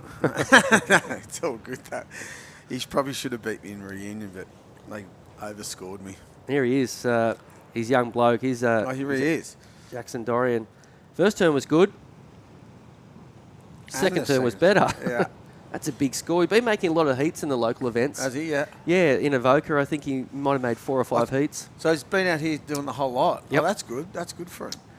Yeah, it doesn't get much out of it, points-wise, but as you can see... It's the experience, though. Yep. Of travelling and surfing against different people. And there's not that many events in the US, right? I think there's only 2 maybe in Hawaii. I could be wrong, but then there's obviously on the mainland. But that's what Shane was saying. It's really good for his development. Yeah, 100%. Just travelling and getting used to being away and competing. Local bloke. We know this kid really well, Angus Owens, and it looks like he's found a nice little wave. Oh, right out. No, he's off the rocks. He knows where to sit. Right off the corner of the clubhouse there. There's still waves there. I know there's a lot of sand, but there's still these odd bowling ones right here. If he connected on this wave better, it was going to be a big score, but something went wrong with the timing at the beginning. Yeah. The first turn put him out. Of course, Angus Owens, a member of the Mayor of the Surfball Club down here. Really powerful surfer. We've got 18.5 minutes remaining. Jackson got a 4.5 for that left. Pretty big score. It looks like Angus is surfing ladies. Really? That far over? Yeah, he is. You know what? Not a bad tactic today. See, the wave there, which is known to us as ladies, it'll break in the same spot every time. And generally when rocks is filled with sand or whatnot, ladies is still itself. It's going to get good during the week too, I reckon. There's going to be a little offshore day and 3 foot of Norris swell. It could be bowling. If you're a competitor in this heat and you see, you know, the local surfing up there, what do you do? Follow them. Probably would, yeah.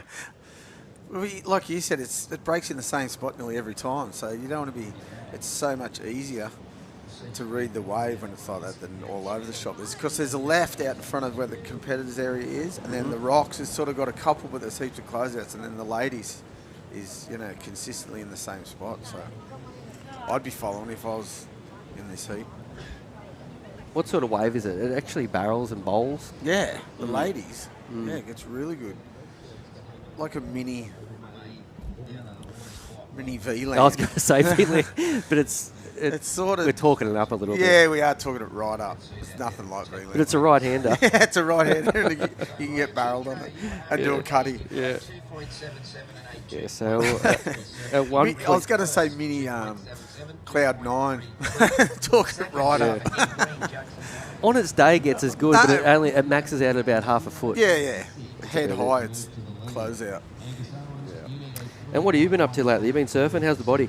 Body's average, but I've been surfing a little bit. Went up the coast with the boys for a couple of days on that last swell and got a few waves with the former crew, which was good. Had a good couple of days with them. Mm-hmm. Got a couple of waves. Got pounded actually up there. It was pretty solid that last swell. So, but yeah, I've been actually snowboarding twice, but Japan twice this year already. It's been good. You like that more than surfing at the moment? No, I like surfing more than anything, but more consistent though. Yeah, it's always there. Yeah, it was sick. We got a couple of good trips. Good, it's cheap as too at the moment. Japan, it's the best. There's Angus's brother Max there, as we see surfing red up and riding the Japanese competitor. Nice combo there. Nice cutting. Oh, sunk his rail in. Finishes this one, it's going to be a good score. On the shorey. Oh, layback. Rides it out. A lot of Japanese surfers in the draw. Yeah, there is. Do they get their points here? Yeah. It's Australasian, right? Yeah. Yeah, so it's a big moment. You're going to get the best. There's going to be Hiroto Hara and the crew. Good combo there. The second move was gorgeous, just carving through the inside and manages to get a nice little section right on the inside. Oh, that was pretty sick for half a foot wave on the inside. Rides up the beach.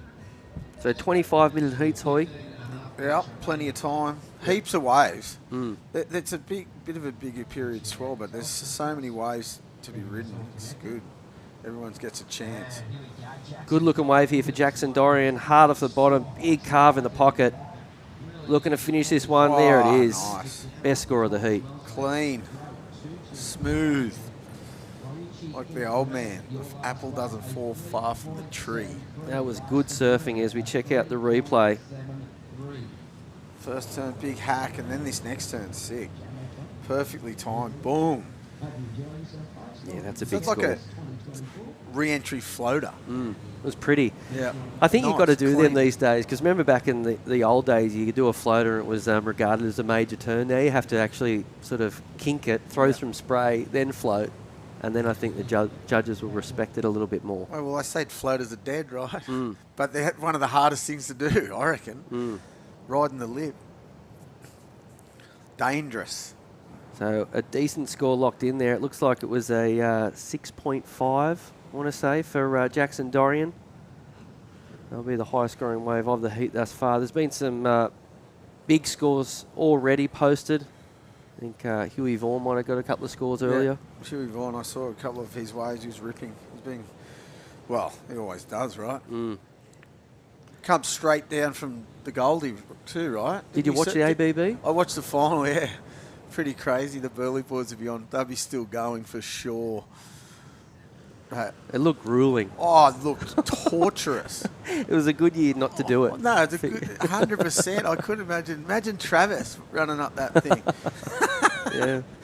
Imagine you or any of us. No, I wouldn't have done it. Yeah. I've been barring it for years, but that would have killed. That could kill someone. Yeah. I saw Bottle in the final. It was hilarious. He ran down, jumped off, paddled for 15 minutes, and he was down past the pav. And then got a hell one at the end. It was pretty sick. But like a bottle's one of the healthier ones, I the know. fitter ones. I Imagine know. the normal. But not Me. even bad fitness. I'm saying normal. Yeah, I know. It was to look torturous. But The they did Iron it. Man. Harder. Anyway, good luck to them. Good on the Burley boys. 4220, bro. That's it. Is that what it is? You've done your time up there. Is that your second club, you think? Yeah, 100%. Yeah, they're legends, mate. They looked after me. They still do the 20? Yeah, the single fin comp. Yeah, it's huge. It's the best comp ever. Did you go last year? No, No, you didn't. That's right. This year, I didn't go. I just got back from Japan that day, so. But it's the best event. It's so good. They run it really well, and it's just good times. Yeah, unfortunately, we didn't host the ABB this year in Newcastle. Moved to Burley, and the local club won. Yeah, which is good. We've got 12 minutes remaining. This one is Jackson Dorian out in the lead. Ino in second, looking for a pretty big number to move up into the lead. Local bloke, Angus Owens, needs a 5.17 to get moving up into second, and Watson has yet to take off. I dare say he's not out there. That's what I dare say he's not. Yeah, three-man heat. Yeah. These are a good one. This is when the probability gets cut in half to right. get through, but also makes it a little bit more of a pressure cooker. It looks like Jackson Dorian has moved over to. Oh, there he is. To sit with Angus. I think that's the next seat. Yeah, that is Wake Shitora from Japan, who will be out there with Harry Phillips, Max Grayling, and Connor Lee in that next heat. Here we go, Jackson Dorian having a look. Bit of a closeout there. It looks as though Angus Owens has actually moved up the beach. So he's moved from ladies, and here he is out the front. Needs a 5.17. What's he got? Oh, hard wave to surf. Gets one good turn in. He does big surfing, Angus. Big boy. Yeah, charges. It's like the old man, as we say again, Rodney. So maybe a decent number there, or maybe a 3 or 4. Pretty big turn. Yeah, one turn though. He's had to race a bit too, so he's missed a couple of sections. But that's where the waves are. There's some waves that I watched before going unridden, going under everyone, like littler ones, and what that sets, the in-betweeners, you know what I mean? The bank's actually set up pretty good for a contest. Yeah. Plenty of waves. Yeah. I mean, it'd be better to have perfect Merida, but look, if this is the consolation, we're pretty happy. It's 3 foot, peaks everywhere. You're not going to come in from the heat and say there wasn't enough waves. That's right. There's nothing worse, is there, if you don't get the opportunity. But everyone's going to get the same opportunity, and I think all week's going to be. It gets bigger all week, and then it goes more to the south. It could be good. He's hoping. So 25-minute heats. We are pushing through the round of 128 down here at Surfest 2024, presented by Reflections Holiday Parks. Everyone's had a holiday at a Reflections Holiday Parks. Good. I've had a few. Have you? Yeah, for sure. With the fam? Yep. Yep, really stoked to have that crew supporting the event down here at Merriweather. This is a 5,000, so valuable points up for grabs. This is where surfers can make a run from the back end of the ratings up into the top 10. Well, this is it, right? Yep. This is it. And right now, I believe it is Morgan Siblick out in front, Georgie Pitter, Mikey Madonna, a couple of those guys there right at the top. That's good. So with the Japanese, do they have their own?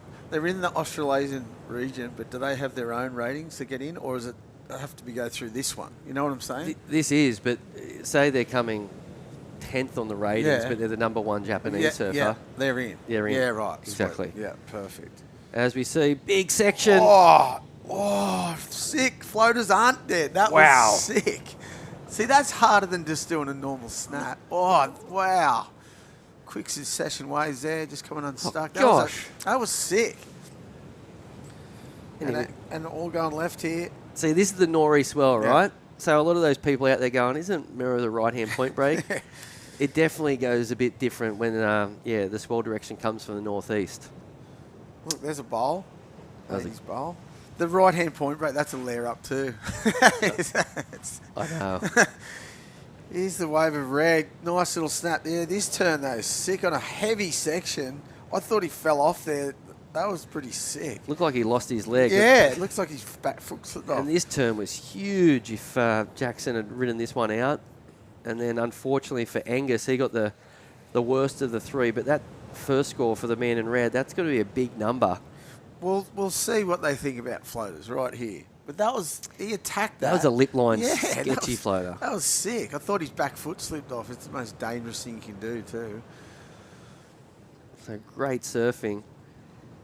And it's going to make the job a lot tougher for the men in white. What did they give him? Can we have a look at that? Yet to get dropped. Or it looks like it has sort of come through. Yeah. There it is, 6.83. Yeah, that's well judged. I like it. Big number. Yeah. That was sick though. Floaters aren't dead. They're back. Yeah, that was something, that one. There he goes on a little inside right too. He's going to go in that. Surfers getting ready for the next heat. That is the man in blue, Wake from Japan, with all his friends, that is. Good contingent of Japanese surfers here, all backing each other up. It's epic. Absolutely. With his game face on, there's Hiroto Ahara. Yeah, great performance from the Japanese surfers this morning. As we see a bit of a set, push on through. Man in red, having a look at this one. Here we go. Looking to back up that 6.83. Unfortunately, a little bit too deep on that wave. Wasn't that good a wave anyway. He's Angus too. He's not picking the waves, is he? He's not used to going left off the rocks. That's the problem. Bit of a tough run over the last few events too for Angus. I've seen he's had a couple of decent scores, but hasn't made too many heats. So I'm sure he was hoping to turn things around here at Merida. But needs to dig deep right now, looking for a massive score to move up into second. So this is the last event too, right? Yep. So and it's worth the most. Yep. There's only two of them. There's only two 5,000s. This is one of them. Yeah, right. So this is where it's all. Yeah. You know, where's the other one? If you're coming 25th and you win this thing, you're in. Yeah, I'd say so. Yeah. Sick. That's good though. Yeah. It's good. It's the last one. It's the biggest. Puts a lot more emphasis on it. Here we go. Angus Owens going into the rocks, looking for something here, looking for the wave to stand up. Now this is going to be dry reef right here, but he's going to hit it. He has to. Nice. Good surfing. 7.36. He's probably not going to get that, but it's going to make it a lot easier. Because the other two boys have just had one good score. The backup score's not that good, so if he gets a backup. Yeah, that's a scary. That's a scary thing. Yeah. He's not going to need that much after this wave. Bit of a flat wave. Does a couple of nice turns. Flattens out here. Yeah, it's just waiting for it to stand up. Got something in the end. Did pretty good, but I don't think it's going to be a massive score. And this is what happened on the other end. On the right, looking to ditch a mid-3. Oh. He's done that. So, yeah, this is going to be another decent score here for the man in red. Just as we flare him up. Yeah. It's always the way. Commentators curse. So, a big week down here at Merriweather. A lot going on down at the Prince of Wales at Hotel, I saw. I think they're doing a trivia night. Jackson Baker's hosting the trivia night. Of course, Jackson not in the event this year. He's busted his ankle. Is it his ankle or his foot? That's one of the two. Well, they're both connected, so... He's told me a million times. He's got a moon boot on, so it's, something's gone wrong there. Yeah. Current heat leader, Jackson Dorian, up and riding. Good looking left-hander here. Big snap. Getting over his board to get some speed down the line. Looking at something. Good surfer. Nice, yeah. He's really good. Yeah. I love how he gets square on that backhand re-entry. Back at ladies here. This is Angus Owens. Oh. Big turn. He's got blasted. Didn't he? Onto the dry reef too. He knew it was there. Jackson just bettered his 4.5, that's for sure. You're on fire. Yeah, without a doubt. Solid, eh? Really solid. Yeah. Really square on that backhand. Yeah. Just knows how to go vertical, as we see. Oh, this is a bowling one. The left's starting to turn on. Wow. That's good, eh? Some people surf better on their backhand than their forehand. He looks, to me, Bit better? better on his backhand, which is... Here's a replay of Jackson's last wave. Just good timing too. Patient. Look, didn't hit the section and just waited for the next one and belts it on the end. That was brilliant. Yeah. How he just waited. Yeah, good timing. Could have butchered it if he went for a sort of cut back on that second move. He just waited and went vertical. As we see the surfer in white, unfortunately goes down. And this turn was big. Just the one hit. That's going to be another decent number here. So Dorian and Inau just running away with this one. Still waiting for a few scores to get locked in, but they are in first and second position at the moment. Angus is looking for a big score. Does say 7.6, but I dare say that requirement is going to go up quite a bit. That's going to be a combo after this next wave comes in, I'd say. Yep. 6.17 for that left of Dorian, which was pretty good. Good timing, like I said. He was patient. He could have thrown a little one in the middle and sort of wrecked the whole wave, but he just waited and finished it really well. So Jackson holds on to first position and now in second spot, 5-point ride for that last wave. And Angus Owens in third now, looking for an 8.63. Connor Lee is out there next from just down the road at Redhead. I believe he just got off a plane from Fiji, went and surfed that big swell. I did. Yeah. How mad was that? Looked scary. Oh, it is scary. That's a scary, scary wave. Anyway. Yeah, he was charging, I heard. Yeah, Connor. right. Sick. It's all that training is done at Redhead Shorey. Oh, ow. That was a kickflip. What was that? Do you think he actually went for that? The kickflip. Spun it. Yeah, right. I didn't know Connor went for that. That's a huge effort. You didn't get over there? No, mate. It's way out of my league. I was going the other way. But I knew that swell was going to be good there because it was so solid and so south. You knew it was going straight to Fiji. It looked perfect, though. If you got the balls to do it, it looked perfect. Crazy. It's good to see all the boys charging, that's for sure. And the girls. Laura went too. Yeah, I saw that. Oh, no, she's a mad woman. Here we go.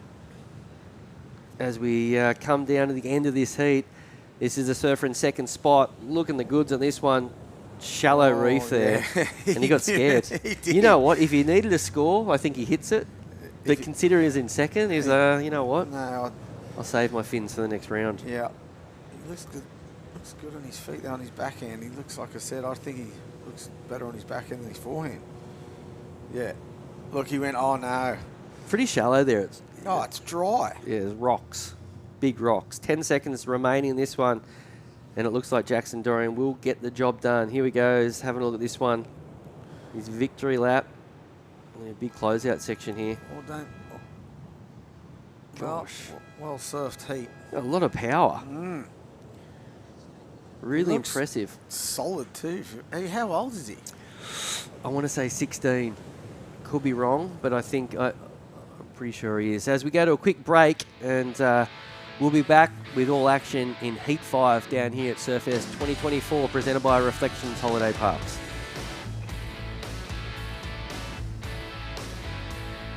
Holidays, Ironman, outdoors, Ironman, whoa, Uber, suspension, lights, roof rack, camping equipment, recovery gear, Under Ironman, mate, and 100 Ironman. I can't do two things at once, I know. Back home, the Wilsons always use proper dinner etiquette.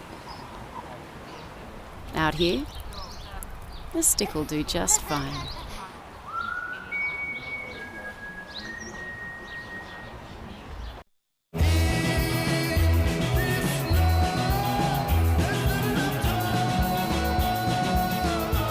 Effortlessly refreshing.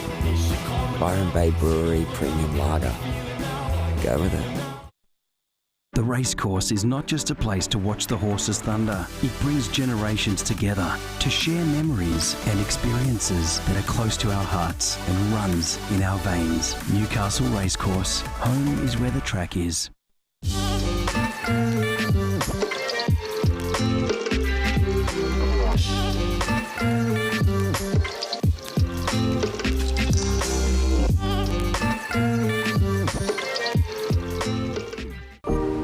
Welcome to Sydney.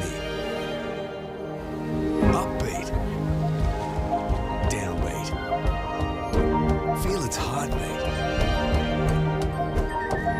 spaces, open arms, a place to feel alive, to feel free. Come feel it all and feel new. Holidays, Ironman, outdoors, Ironman, whoa, Uber, suspension, lights, roof rack, camping equipment, recovery gear, Under Ironman, mate, and 100 Ironman. I can't do two things at once, I know. And we're back. Quick wave there for the first. The Racecourse. Me and the Ironman of Newcastle. Pretty funny. Big Gary. Oh. What, that was a Richie Collins-esque. Backhand vert. Going into the pier at Huntington. Had a rapid pace, still huge floaters. Speaking of floaters. So a decent number in for Connor Lee as we're at that break. 4.17.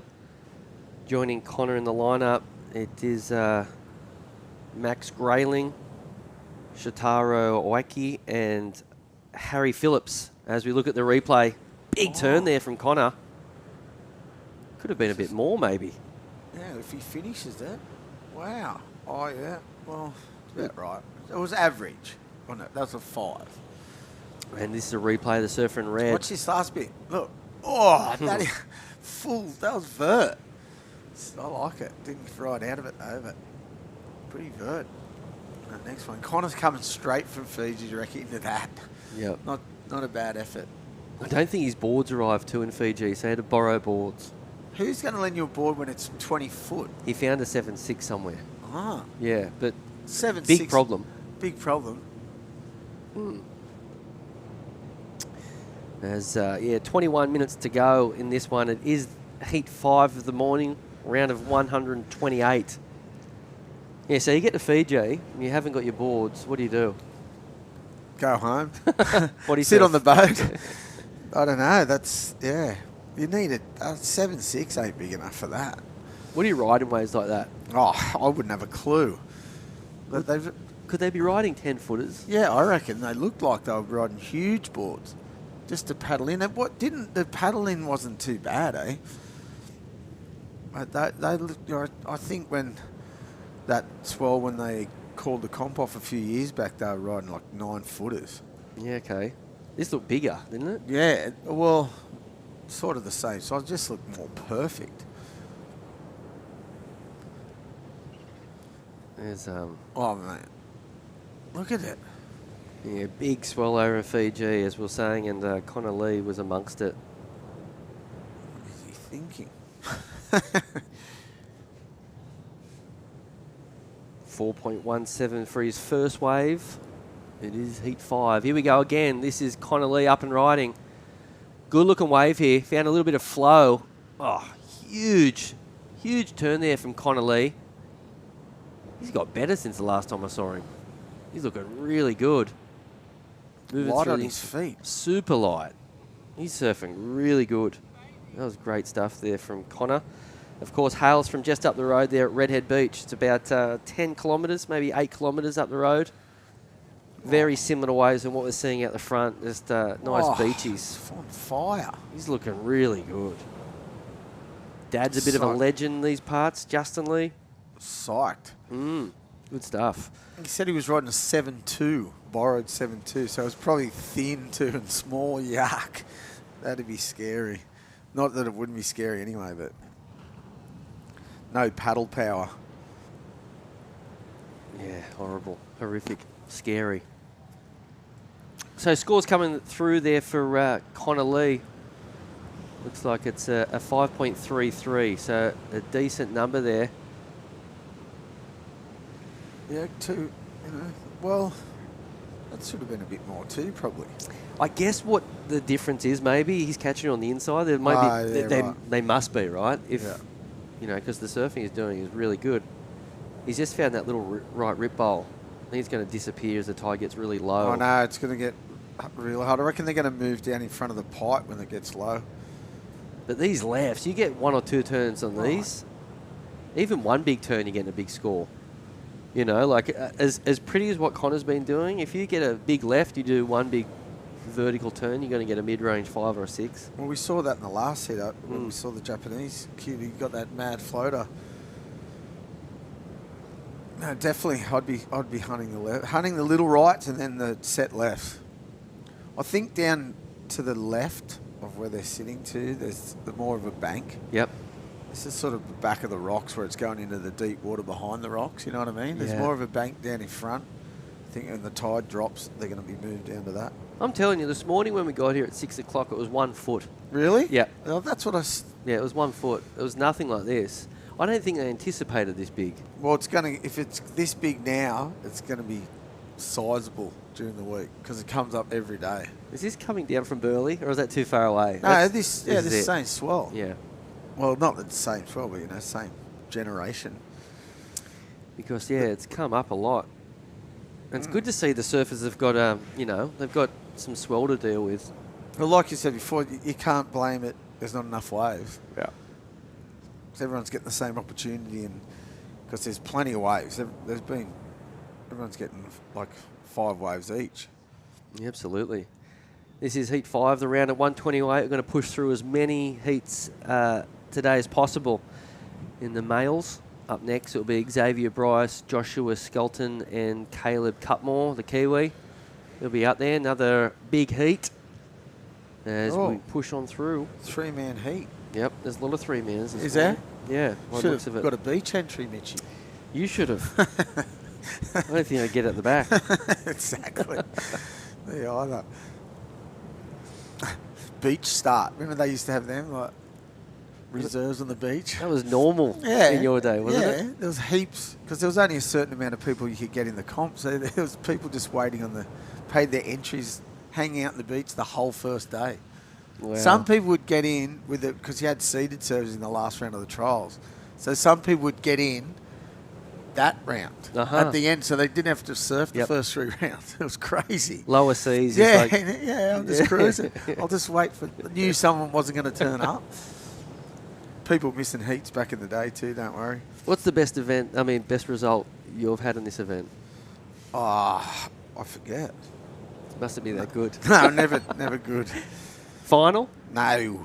Nowhere near a final. Well, maybe 17th, maybe. I was hopeless. Did you keep the trophy? I got highest place local one year. That was when it was in the trials and stuff. I made the main event, I think, so I got a highest place local. You took it. Cole Smith Memorial Trophy. I still do have that trophy. You got a big trophy room? Like, do you keep all your memorabilia? Nah. No. Just that one. Just that one. It's my pride and joy. No, I don't have. Yeah, I've got the bell at the house, and then that's about it. That's still there. And I got a couple there, but no trophy room. I haven't got a pool room. I'm lucky to have a room, not a full room. Fill it up. Yeah, but no one did that well, really, here, local. Really? Jackson Baker. Oh, well. I know. Yeah, back in the day. Though. Totally, yeah. But I was just thinking, because I was like, someone's won it from Newcastle. but it only happened 2 years ago. Yeah. Someone's won it. The guy with the injury. But I think, obviously so many legends from this area. And until Jackson won it, I think the best was maybe Nicky Wood might have made the final as well. I think he might have. I think Luke got second one year. Calahooney the year before, remember? He got he got beaten by Julian. Yeah. But that's. I think Luke might have got a second too. I think Darren Burgess might have made a final. Yeah. Jamie Lambert did really good one year. Yep. So there's been a lot of big results, but no one until Jackson had won it. As we see Surfer in Blue here going down the line, this is his best wave score so far. Moving on through, another snap. This is a dangerous bit. Get out of there, yeah. Good option. Mate, to be added to the list of the legends that have won this comp is pretty cool. Did Martin Richard surf in this event? Yeah, of course. It started in... Of course. How come he didn't win it then? Oh, I don't know. It changed a lot, though, because it was at Newcastle, so we hardly ever surfed Newcastle. back in the day. You know what I mean? Yeah. You never went over the hill. Yeah. If it was at Merriweather, I reckon someone would have won it. Yeah. No local advantage. Yeah, it was not really. You know what I mean? Until, that was probably when Neko Padarats won it. That was probably 15 years ago. Yeah. That was the first year at Merriweather. Can you tell us, please, what you had moved to Merriweather? I think we're at 2024 now. It was about 18 years ago. I'd say roughly around then. That's good maths. Ah, well, I'm probably wrong. Here we go. The current heat leader. Looking good. I believe he's riding a Chili surfboard. It looks like it's going really fast for him. If he got his boards yet. Well, yeah, I was just reading that before. He said they went for strikers 4 days and no boards at all. Didn't even show up at all. That's not fun, is it? No, it sucks. The boys pumping up for their heats. What are they listening to, Mitchie, you reckon? Oh, yeah, there you go. Whoa, that looked pretty... It's too quick for me. I know. Let's have another look at that. Oof. Oh, what happened then? I thought that was a pretty good turn, and if he had to finish that, it might have been an all right score. He's only had a 3-8, 3 and a 1. Yeah, low scoring heat this one. Connor Lee out in front with a 9.5 combo, but yeah, red, blue and white all really close to one another. Lovely shot here of Merriweather Beach. There it is, in all its glory. It's the surf house right there. It's the beach hotel behind the surf house, and that's Merriweather Surfboard Club. Oh, we're just going through the reminiscing there, boys. Oh, here we go, we're back. So if you can walk us through here, so we're going north, right? Yep. Dixon Park Beach. Yep. Up the hill to Cliff. Yeah, and then North Merriweather up the other end. I'd love it. Yep. The boys will be interviewed every year. I just say that just to rev them up. What sort of boys are you talking about? Is that Simon Robinson? And oh no, Robert, no, just there's all sorts, mate. Uh-huh. The north end of the beach, the reef rats. When's the last time you surfed Bar Beach? 76. No, I would have been at school for, I reckon, 84, probably. Isn't that something? Seriously, I probably only surfed it 3 times in my whole life. How about Cliff? Yeah, Cliff. A little bit more. Yeah, yeah. But not Bar Beach? Nah. South Bar, but not the reef. Yeah, it's not the best wave along the stretch. It gets good, though, on those south swells, but you still don't go up there. On that day, Merriweather would probably be a bit better. Yeah, that's right. So 10.5 minutes remaining, Heat 5, round of 128 down here at Surfest, presented by Reflections Holiday Parks. As they are, of course, the major sponsor, along with, as you see, Connor Lee up and riding again. Loving this little right-hand rip bowl. Getting some speed. Got a little bit stuck, didn't he? Look, that would have been a good wave too if he just rode out of that a bit quicker. It was a sick turn.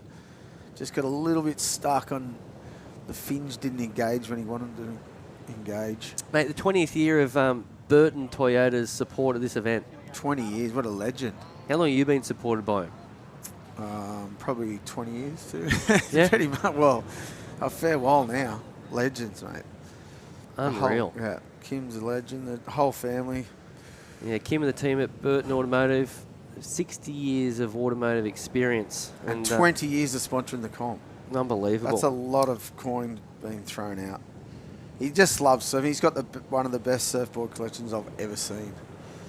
And it's not just this event they sponsor. They basically sponsor everything to do with surfing in the Hunter. Yeah. Yeah. So good. And they don't. Thank you. They don't just sell Toyotas. They also do GWM, and Havels, and of course Iron. Iron. Oh yeah. Your little TV sponsorship. Anyway, a couple of waves getting surfed there. The Japanese surfers supporting their boy, who's currently sitting in 3rd position, looking for a 2.04. Was that him on that wave? No. He got a nice right, that right-hander before. Yeah. Surfed it pretty well. So waiting for scores to get locked in. 9 minutes remaining. Here's a replay. This is it, Hoy. Yeah, right. Smooth. A little bit stuck there.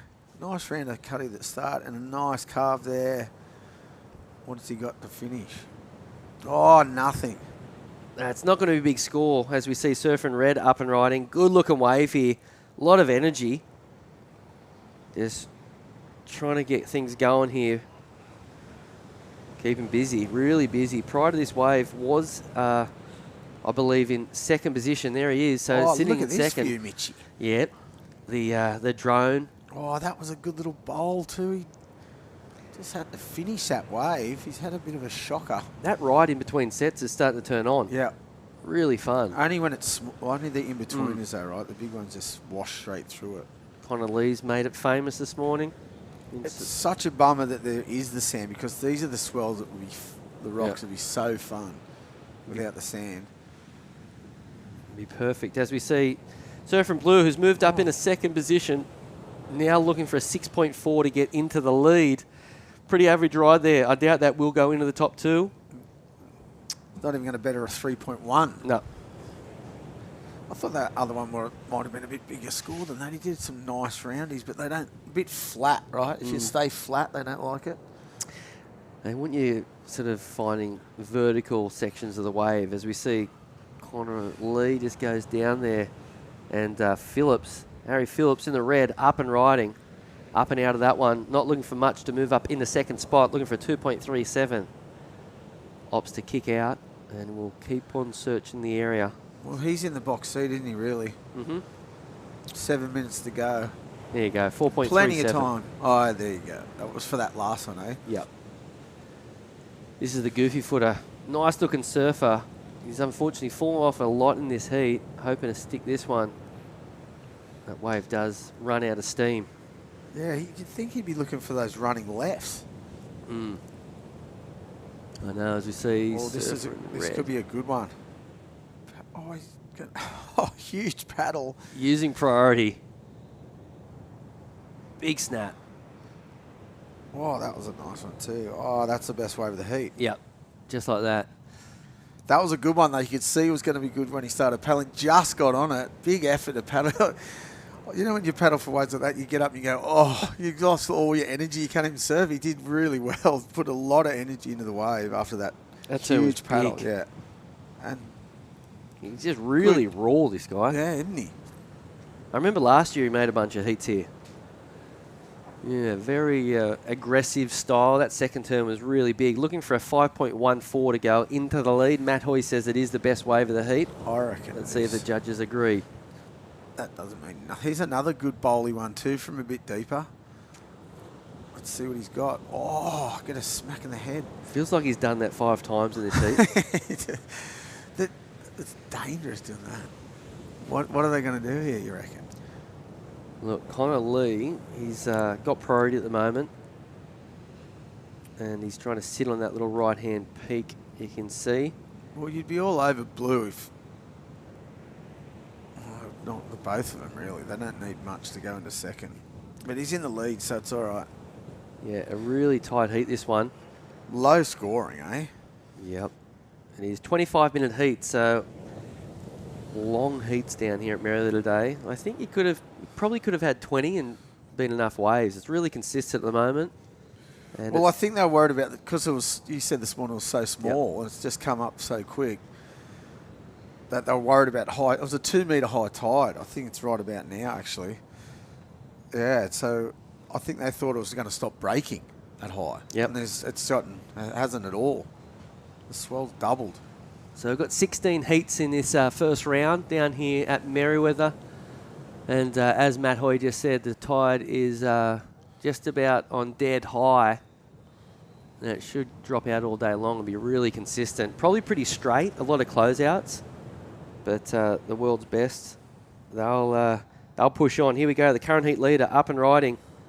Good looking wave. Oh. Gosh, he's got them down. Hasn't he? The problem with this bank, you don't get a really good closeout manoeuvre. That happens every time. Yeah, right onto the sand. Triple up shore break. And this is Max Grayling looking for a 6.91 to move in a second. And it's not every day that in a competition you generally see surfers go for that last turn, but this shore break sort of doesn't have much opportunity. Oh, here he's again, Red with the energy. 2 big snaps on a lot of spray. Going to get another one? No. Now, he didn't get the score to go into the lead on that last right, but now... Wow. He might. Needs a 4.64, so... Is that what he... 4.83? He got the 4.87 for that right. Oh, 8.7, sorry, yeah. Prior to that wave. Yeah, right. Wow. It wasn't the best wave of the heat. I was wrong. Unusual. No, usual. Yeah, I thought he surfed that wave pretty well. The energy he put into the paddle was worth a point. Yeah, very true. So scores are coming through with 3 minutes remaining. Day 1 down here at Merida for Surfest 2024. Supported by Reflections Holiday Parks and a stack of other sponsors. Of course, Burton Automotive, Destination New South Wales, City of Newcastle. There's Josh Stratton. He'll be out there next. Reflections Holiday Parks, as I said before. Newcastle Racecourse. The 2024 crowdfunding partner, as we see Connor Lee racing down the line. Oh, big air reverse. Nice. That's the first one I've seen today, which is weird because usually everyone's showing air reverses. That was really good. That was sick. That was technical. Yeah. Great surfing there from the current heat this leader. day and age, every heat, someone's showing an air reverse pretty much. Here's the replay. So racing down the line, I think he spotted that section. Just kicked the tail out. He's interested to see what score. Yeah, it wasn't huge. It was just really pretty and graceful and super fluid. And a nice looking wave too, clean. It was a clean air reverse, wasn't it? Yep. As you see, wide up and riding. This is Max Grayling looking for a 6.21. So pretty decent number required there for the man in white with 90 seconds remaining. A 5.83 for Harry Phillips' last ride.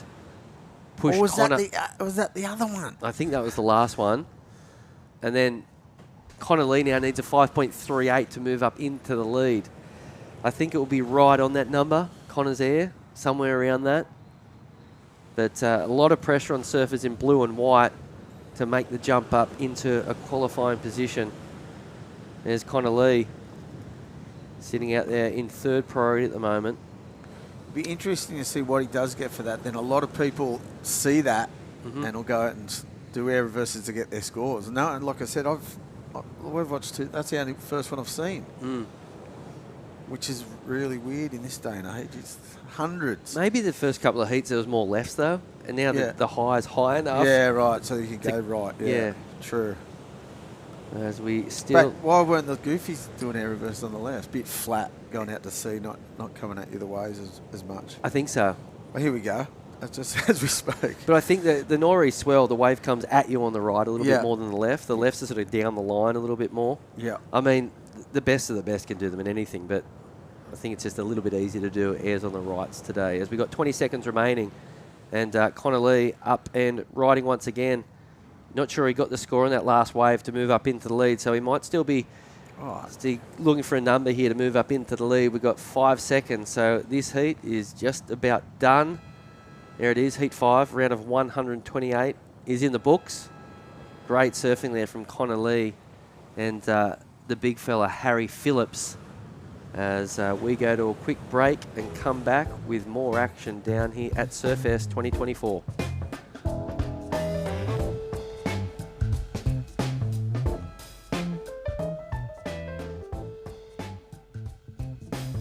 The Racecourse is not just a place to watch the horses thunder. It brings generations together to share memories and experiences that are close to our hearts and runs in our veins. Newcastle Racecourse. Home is where the track is. Welcome to Sydney. Upbeat. Downbeat. Feel its heartbeat. Open spaces. Open arms. A place to feel alive. To feel free. Come feel it all. And feel new. Adam has taken a few losses at work this week. A loss out here,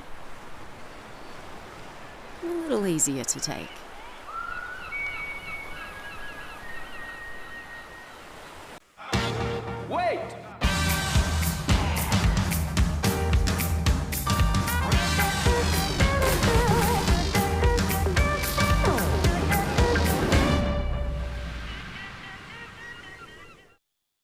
Holidays, Ironman, Outdoors, Ironman, whoa, Uber, Suspension, Lights, Roof Rack, Camping Equipment, Recovery Gear, Under Ironman Maitland, and Under Ironman. I can't do two things at once, I know.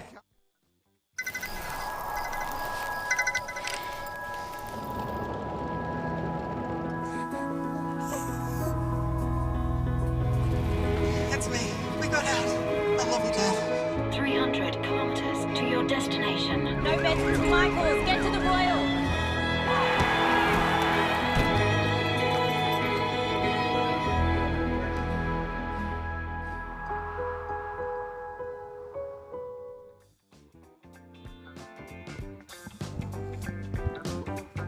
And welcome back to Mare of the Beach for Surfest 2024, presented by Reflections Holiday Parks. This is day one of competition, and we've kicked off with a cracker.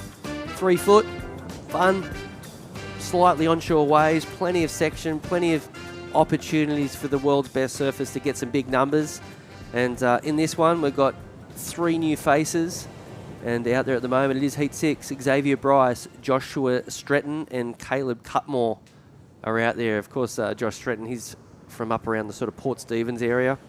I believe he does live on the Gold Coast now, but he's up around, sort of Simon Law territory. Oh, it's a good snap to start the heat. That was big. From Northern Beaches zone, I think, Xavier Bryce. That was a good-looking turn. Really pretty. As we're at that break, it was a 4-point ride that got locked in for the blue, and now we're seeing Surfer in white, Cutmore kicking out of that one. Josh has been to the Gold Coast, you said? Yeah, I think he moved up there a year or two ago. That's him up and riding. Could have nearly been an interference. Good surfer, really powerful. As he kicks out of that one. Yeah, he's from the Barooby sort of zone, 1 mile. But over the last few years, I think, because I saw him up there when we were surfing once, and he said he was moving up the Goldie. Might even live with Darren Burgess. Oh, Jesus. Yep. Burjo, what a legend. Yep. Newey legend. As we see Surfer in red, Xavier Bryce up and riding. Oh, big section. What's he got? Wow. Oh.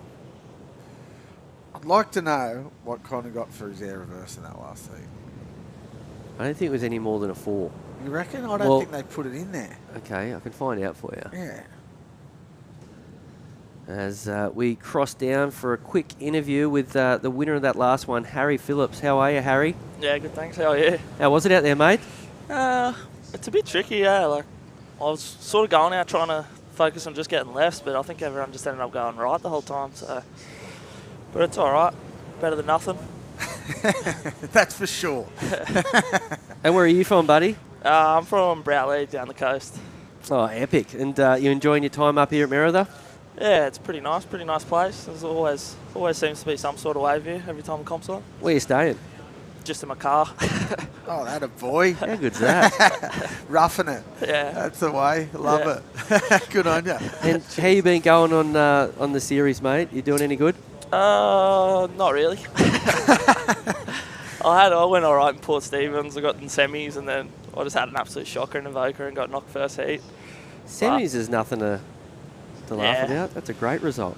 Yeah, it was in 1,000, but yeah, it's better than nothing again. So getting knocked first heat. How important is it to go big at the 5,000s? Pretty important, yeah. It's a pretty big result if you go good, yeah, I guess. There's so many people, so many good surfers as well. Well, mate, you look really good today, and Connor Lee looked really good, and you beat him. So, mate, you should be proud of yourself, and we're looking forward to seeing you surf later in the week. Yeah, sweet, thank you. Good luck, mate. Cheers.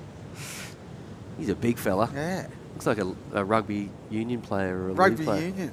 He's a massive fella, a lot of power. So, great job there from Harry Phillips, the winner of Heat 5. A couple of big scores getting locked in on this one. Hoyo, 19 minutes remaining. 5.5 for the surfer in white and a couple of 4s for Xavier and Josh. That was when the interview was on. I think he got a nice looking ride. He's a good looking ride for Josh. What's he going to do? Air reverse for sure. Oh, didn't ride out though. Close. Good section for it though. You knew it was happening. Really close. Didn't look at anything else but doing it. Well, about 20 minutes ago, you said there hasn't been too many airs. There's been 4 in a row. Totally. Oh, well, that's what I mean. So if Connor did get a score for that air reverse in that last heat, they'd be all looking at it up there going, all right, we can do air reverses to get a score here. It's the same as like when you watch the CT and everyone does the layback snap. Everyone goes, oh, John Don does his layback snap, so everyone else has to try it, do it half as good as him. Yep. You know what I mean? Everyone does it. Yep. Totally. But it makes a lot of sense, right? Yeah, yeah. If that's what you got to do, what the judges want you to do. Absolutely. Bit of a set pushing on through, and these are generally the waves that close out or are left over at the other peak. The tide being this high is good for the right-handers, we've realised, but as it goes out, this right-hander that you're seeing right now, it will disappear. As we see the surfer in white, current heat leader, well, he's in second spot, looking for a 1.77 to move up into the lead. He just got Yep. 2 nice snaps. Like you said, that on the rocks is going to go, isn't it? It's at mid-tide, it's finished. Yeah, absolutely. You only get that 1 hour, really, either side. As we see surfer in blue racing down the line, looking for a section. Nah. Oh, tactical flick out. Knew what he, for the priority. I love that there's priority these days. It's the best thing. It's taken all the, like, not the hassling, just the hassling really, and people not getting waves and paddling down the beach and not getting the opportunity. It's the best thing that's happened in 4-man heat, I reckon. There's Brock Cooper there getting ready for that next heat. But my problem with it is still the beginning of the heat. I think you could... Oh, you could start, you know, say Red's got priority to start the heat, so there's none at all. Oh, yeah. You know, so then you just have all, you know, surfing hardcore from the get-go rather than paddling around and up and down. And well, they don't do it though, even at the start of the heat. Like, if back in the day, you'd be hassling at each other with not getting a wave. Well, you used to surf in the era of the priority buoy, right? Oh, my God. It was torture. Me and Barton Lynch barred it. We were the first ones to bar it. You actually... Yeah, we made a pact. Me Yep. and him said we're not paddling around the buoy. Gentlemen's rules. Me and BL, there's no... And that was the beginning of the end of it? Yep, pretty much. So I was saying, we did it, I think, the first time in Japan. And I was going, there's no priority, there's no priority. And we just sat there and went, no, you're up, I'm up. Yep. Rock, paper, scissors at the start. Yep. And then just from then on, just went boom, boom, boom. And we just did it like, didn't like... What did the next heat do? No, they were straight around the buoy. Uh-huh. Yeah, no one else did it besides us two. And then I think it just generated it. Yeah. Yeah, it was good. It was it sick. a long paddle when it was... Oh, it was torture. You'd miss sets. It was the worst thing ever. Most stupid thing ever, I reckon. Yeah. They do it now and they just allocate it. Why did they do that before? And you got a paddle battle around a buoy that's 200 metres away. Waste of energy. The Ironman component. Oh, exactly. Yeah, it was not good. Priority was a weird one. You'd be having a race and someone would go the opposite direction. You'd hit each other. It was bizarre. It's funny looking back at Oh, it. it is. Yeah. It is. But they loved it back in the day. The fierce competitors. Yeah. Loved it. The Neko Padarats. Oh no, the older generation. Who was that? Oh, all of them. They were all fierce. You hear MR talk about it. They loved all that hassling and like. But it's funny. You mentioned BL. I thought he was one of them. I thought he. Well, loved he that. was. He was one of those because he got taught by the older guys. That was how they all come through. But then he finally got it. You don't have to do it. It was funny. We did it in Japan, and the waves were 1 foot, and then we did it in G-Land, which is the next comp, and it was pumping speedies, and I was in the rhythm of the good ones, and I was going, sorry, mate. Oh, it was heavy. So he beat me in Japan, and then I beat him at G-Land. It was pretty funny. Unreal. Yeah, just gentlemen's rules. It was so good. I wonder if gentlemen's rules was a thing now that it would get adopted, or they just look past it. Well, but it is now anyway because they just allocate the priority, and they're doing it in 4-man heat. So that hassling's all gone, and paddling around buoys. What? Whose idea was that? Just under 14 minutes remaining in this one. It's heat 6 down here at Merida, day 1 of competition. This is the round of 128 as we push through the early rounds, and later in the week we'll see a couple of big names hit the water. Guys like Dakota Walters, Joel Vaughan, Morgan Siblick. He's the highest seed, isn't he, Morgan? Yep. Yeah, just to name a few. It's going to be really exciting once the big names get... Oh, wow. Sick turn. Okay, one turn. He stood up for about 3 seconds on that. And I think that's one of the best scores of the day. That was a huge turn. Big call or fair? Well, we'll stumble. That was huge. That was a good turn. Attacked it on a clean wave. One turn. Watch this. Look, that wave didn't even look that good. Whoa. That was upside down. I want to say he's from Longreef. A lot of Longreef. Tricky waves. Reminds you of this. Longreef. It is a beach. Yeah, I know. But nearly an excuse for one in the waves department sometimes. Yeah, it gets good though. There's some good waves around it. Good surfing there. I think it's going to be a big number. He's the current heat leader, the surfer in red, Xavier Bryce. Was that it? 5.5.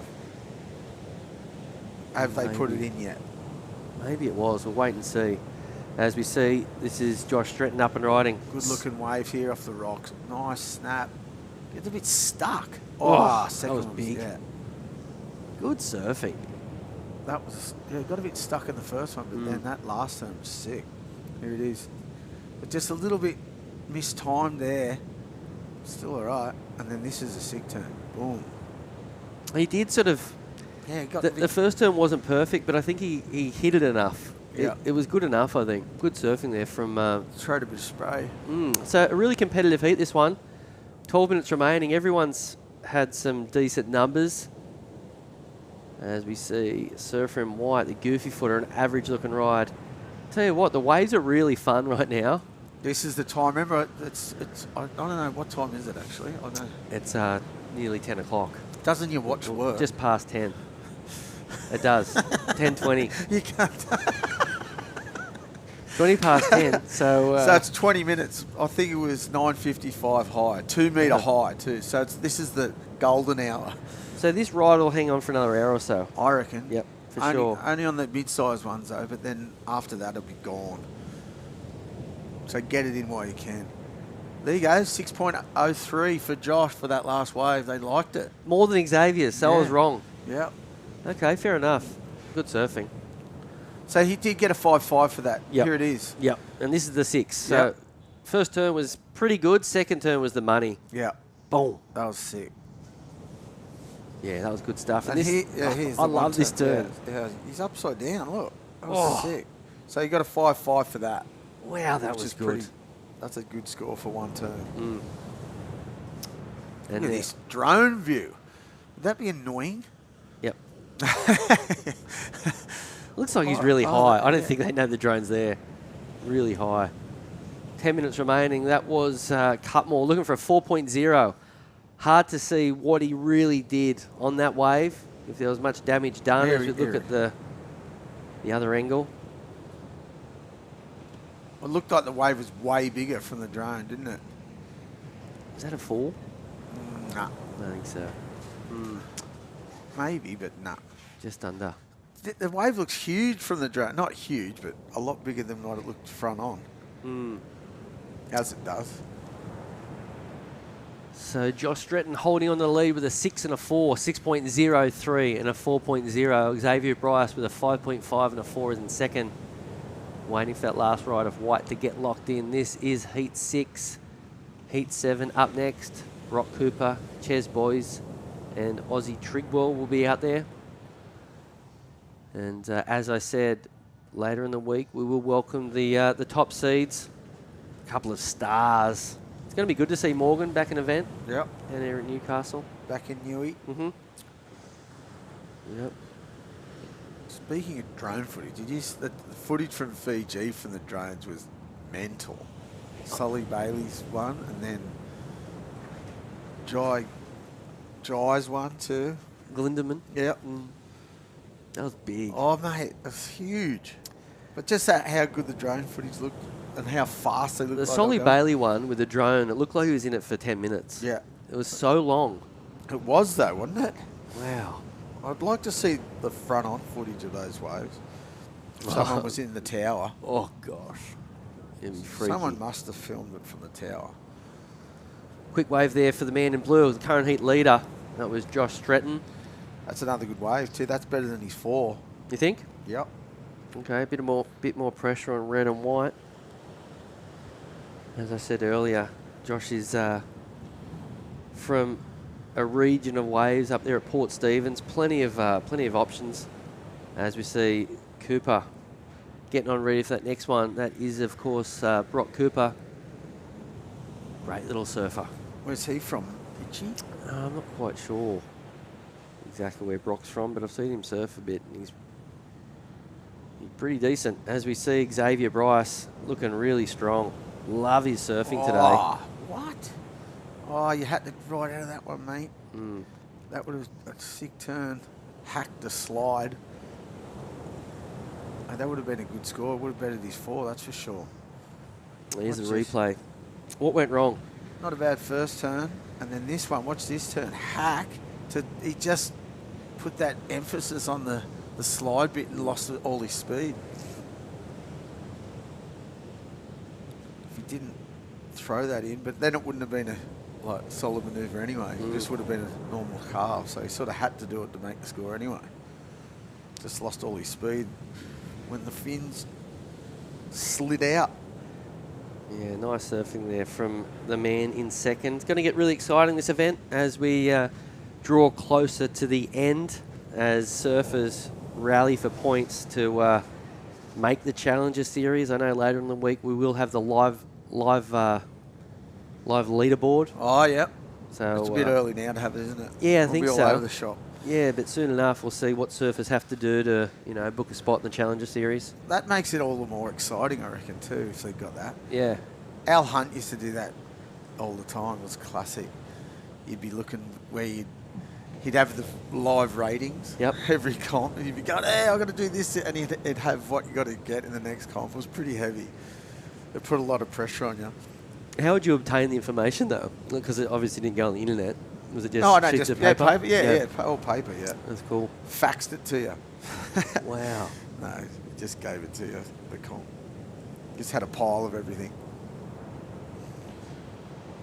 Yeah, lots changed now. And just plug the numbers into the computer, and they pop out what you need. But at the moment it is Morgan Siblick #1. I want to say Mikey Madonna's in the top 5. Georgie Pitter, Taylor Wally. I think the big names. It's going to be really good to see those guys get to town and attack Merrow the Beach. Dakota Walters, of course. So then it's Snapper's the first one. Yeah. After Margaret's, after the cut. Yep, exactly. It's straight after Margaret's. So you got to, if you miss the cut, which I hate. Anyway, you got to go straight down to get your head right. Oh, I've just lost there. Now I've got to win here. It's pretty gnarly. Yeah. To be able to change your headset, change your mindset in 1 week. Absolutely. Not even 2 days, probably. Pretty crazy. The disappointment to the, I've got to do well again. It's pretty full on. We've seen it happen a lot. Yeah. Obviously. Yeah. But I'd say about half of the CT guys have actually entered the Gold Coast, hoping that they don't need to. But then if they make it, they probably don't go. Well, you go to the Goldie to surf the waves anyway. I would. But you got to look at it from their point too. They've been on the road since Pite, Sunset, Puerto Rico. Oh, yeah, that was Portugal. Yeah, that threw a spanner in the works too, didn't it? Yeah. So, why did they have to go there? I didn't know. I didn't understand that either. Why they had to go there to qualify for the Olympics. It's just an agreement. You've got to go there if you want to surf the Olympics. Yeah, I don't actually understand why, but you got to do it if you want to surf the Olympics. Yeah, right. And Medina wasn't even in the Olympics, right, till he won it. See, a lot of people have got different, he had, essentially what happened there, if Brazil won the male point score, they would be given an extra spot at the Olympics. Oh. Therefore, if they won, if Australia won, would they have got it to everyone? Yes. Whoever won it? Not everyone. It's really confusing. But but Australia were, France were in that, but Brazil were. And then it was actually told to them, I heard, that whoever finished higher out of Gabriel and Yago got the extra spot. And then Gabriel went and won the event.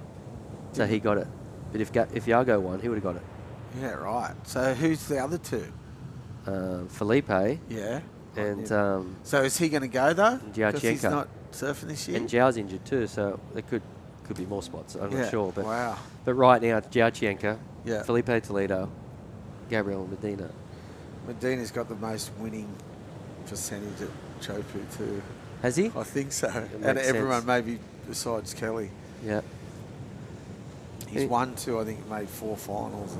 And ridiculous. I'm sure not all the other competitors were happy to see that he got in. As we saw a quick wave there for Red. Air reverse, there it is. Needed a 4.54 to move up into the lead. I think that's going to be right there, maybe a little under. 2 minutes and 50 seconds remaining in Heat 6, the round of 128. A couple of sets pushing on through here at Merrow the Beach. Oh, this is a solid set. Solid closeout set. That's what if the swell's coming up, obviously. So the banks aren't that good for a Norris swell along the beach. They're not good for any swell, really. No.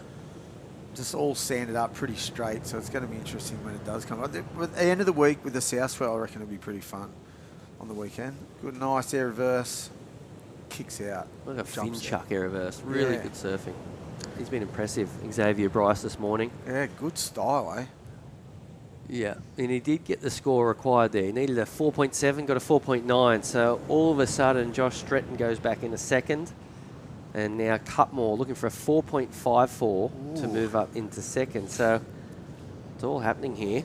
Just under 2 minutes remaining. Well, Josh has got priority too, so you'd be all over him. I'd be a foot away from him. Josh is hurt.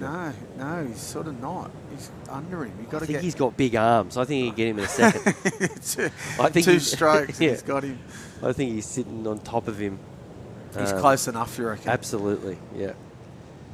Yeah, as we have a look at a nice shot there, the drone just panning out across Merida. Down there is Dudley Beach, which is to the left of your screen right now.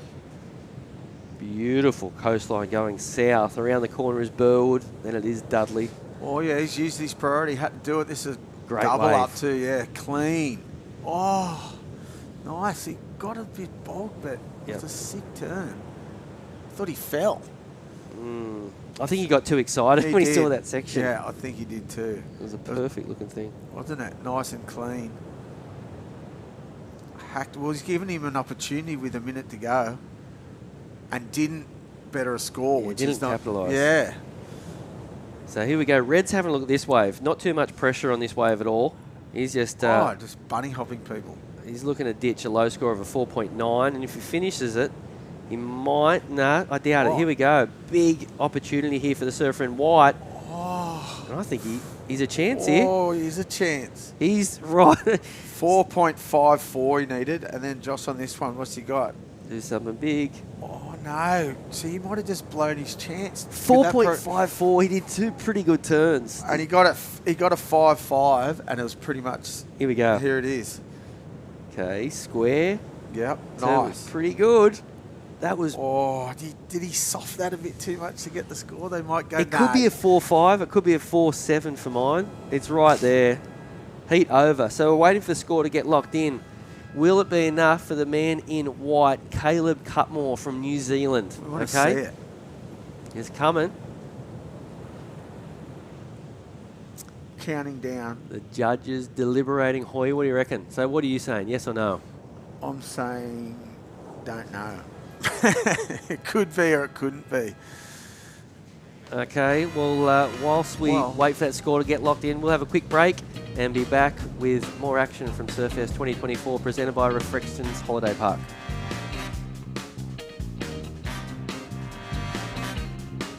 Holidays, Ironman, outdoors, Ironman, whoa, Uber, suspension, lights, roof rack, camping equipment, recovery gear, Under Ironman, mate, and Under Ironman. I can't do 2 things at once, I know. Back home, the Wilsons always use proper dinner etiquette. Out here, the stick will do just fine.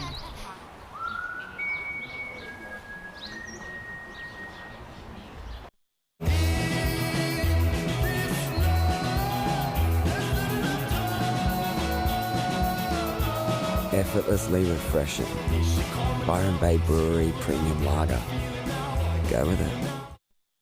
The Racecourse is not just a place to watch the horses thunder. It brings generations together to share memories and experiences that are close to our hearts and runs in our veins. Newcastle Racecourse. Home is where the track is.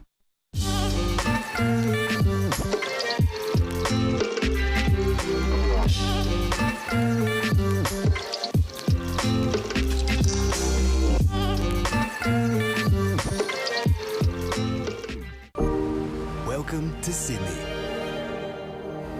Upbeat. Downbeat. Feel its heartbeat. Open spaces. Open arms. A place to feel alive. To feel free. Come feel it all and feel new. Holidays, Ironman, outdoors, Ironman, whoa, Uber, suspension, lights, roof rack, camping equipment, recovery gear, under Ironman, mate, and 100 Ironman. I can't do two things at once, I know. Welcome back to the show, day one here of the Surfest week, presented by Reflections, and man, getting things started with the Burton Automotive Pro. We've already seen amazing manoeuvres laid down, some incredibly strong clutch performances, and it's going to keep coming in this opening round. 128 surfers in this opening round, some surfers with a lot of work to do to climb the ladder in this last major regional qualifying series event to try and get themselves up into the top 7 and potentially get a shot at the Challenger Series. Ronnie Blakey sitting alongside Jess Starling, and Jess, let me start by saying congratulations on a great job at the Australian Board Riders Battle. Oh, thank you. Yeah, it was such a fun weekend. I feel like I'm going from one of the best events of the year straight into another. The Surfest is so historic, and yeah, I feel really lucky that I'm here, and yeah, everyone's listening to my voice yet again for another day. Bring it on, I say. But yeah, no, you're right. You're going from two of the really celebrated stops on the Australian competitive circuit. The Board Riders Battle, it's something very unique, that team component back into these kind of, these individual contests now, and a lot on the line for these competitors. And for a lot of the competitors, they're surfing some of the biggest heats of their young careers, and we just saw a great performance in that last one from Xavier Bryce, who joins us now. Congratulations, mate. What a way to kick things off here at Surfest. Yeah, pretty happy to get that win. Got a bit lost out there, but yeah, still stoked. Give us the rundown on the conditions. Obviously, we're always stoked to see a bit of swell for a contest, but, it didn't come without its challenges. Yeah, no, it's definitely fun out there. There's a good little rip bowl, a few little punt sections, but definitely easy to get a bit lost out there. It's kind of a bit of a current moving around, so, yeah. Xavier, just remind me, mate, where you're sitting currently on the regional qualifying series ranks. I don't know, I'm kind of sitting in the middle of the pack, I think. I haven't really had a good result yet, but I'm going to try do all right in this one. So not diving too deep into the mathematics of this whole situation in the last event, mate? No, not really, eh? What's the big end goal for you? I don't know. I'm pretty open about where I want to take my surfing. Like, I love doing comps and all that, but also love just, mixing it up and having a bit of fun with it. So see where we go. Mate, that sounds like a pretty glorious position to be in coming into this final event. I mean, it's a big contest. Yeah. We were just touching on it there, and Jess and I, just the honour roll for this event is just unbelievable when you look at it. Like, all the greats have won here. Yeah, 100%. I was looking at it before, just picturing my name maybe up there, but we'll see how we go, eh? And Zabe, you've actually made a big journey. I saw you wandering around at Burleigh Heads yesterday. how was the drive down? Yeah, it's been pretty treacherous journey, eh? I was like going 8 hours up for 2 nights, 8 hours back, so it's covering a lot of ground, but you have good mates with you, then it makes it all good. Oh, Zabe, congratulations, mate. A great start to your campaign here at Newcastle, and looking forward to seeing you in the next round, buddy. Yeah, appreciate it, guys. Yeah, it must have been like a scene out of Mad Max last night after the Board Riders Battle finished. Just a full cavalcade just hammering down the freeway to get to Surfest. It was absolute carnage. As soon as the heat was off, even Chris Smith, our producer, he was like, okay, it's go time. And as soon as we were off air, everyone was like, let's go. I heard our producer, you know, he doesn't travel with his own bags, though. He puts them in other people's cars. Yeah, I am other people. Love it. So glad you guys could make it. But you just can't help yourself. I mean, we told you, take the day. Just relax. We'll cover you. And you love this game. I do. I just love talking about surfing, to be honest. I think about, a lot of people ask me, do I love it? And I go, yeah, I love it. And it's for reasons like that. That last turn of Ollie Trigwell was absolutely amazing. He's one of those guys who I feel like if you pull in a heat, he's a real threat, like almost dark horse underdog, because he's so powerful on his back end. Kind of gives me a bit of a hog vibe, I feel like. Okay, yeah, I like it. From WA, so... I know he's got a lot of power in his turns. He's from that same region as Taj Burrow over there. But we'll see how he fares. This is, I always talk about this round being a pretty exciting one, especially when there's so many points up for grabs. We were talking to Ty Sarati about some of the possibilities here for these lower seeds. His prediction is that they're going to have to kind of get up towards 6,000 points. Some of these surfers don't even have 1,000 points yet. So it's going to be quite hard for them to crack the top 7, even with a victory at this venue. But, I mean, Dakota Walters, he shored up his position on the Challenger Series pretty early on with a victory in that last QS 5000 over in Taiwan, which you were at. And, so it just goes to show that how important these two major events on this schedule are. I feel like I've consistently seen Dakota in finals this season. I feel like they're always against Joel Vaughan. And if I'm being honest with you, Ronnie, I would love to see another Joel v Dakota final here. I just think those two, when they match up against each other, they just push so hard, and it always makes for great surfing content. Yeah, I think that's a pretty good possibility at this venue based on how they're surfing. But there is, like we mentioned earlier, 128 surfers in this opening round, and then we've got 3 seeded rounds with those big names waiting. So, as much form as they've shown already this season, they still have plenty of work to do to make that final heat of the contest. 128 surfers, that has to be one of the biggest QS draws in the world, I'd say. I feel like we don't see that many heats, especially in this regional series format. When it was what it used to be, you'd see the round of 128 a lot on an international field. But I think now with this co-sanctioned one, we've got Asia and the Oceania region combining. The fact that there's a round of 128 just shows the depth of talent coming out of those two regions. It's pretty remarkable just how the sport has evolved, and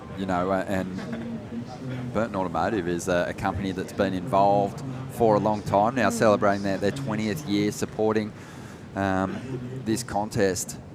But when I go back to those first few years that Burton was involved, when the QS was an international field travelling, trying to make the championship tour, like some of those draws had even more surfers in them. And, it wasn't unusual for a competitor to surf 8 heats just to try and crack the quarterfinals. So, we've had some big ones in the past, but in this new format, you're right, in the new regional qualifying series structure, it is a huge field, and with Asia represented here as well, it's a heavily stacked field, and you can speak a little bit to the talent of that region too, because we saw great performances through that run of events that you were working on. Yeah, last year I was so lucky to be able to just commentate my way through the Asian series. There we go, Kaylin Hawkins on screen, giving us a little bit of his personality. But yeah, I went to some pretty cool places like India.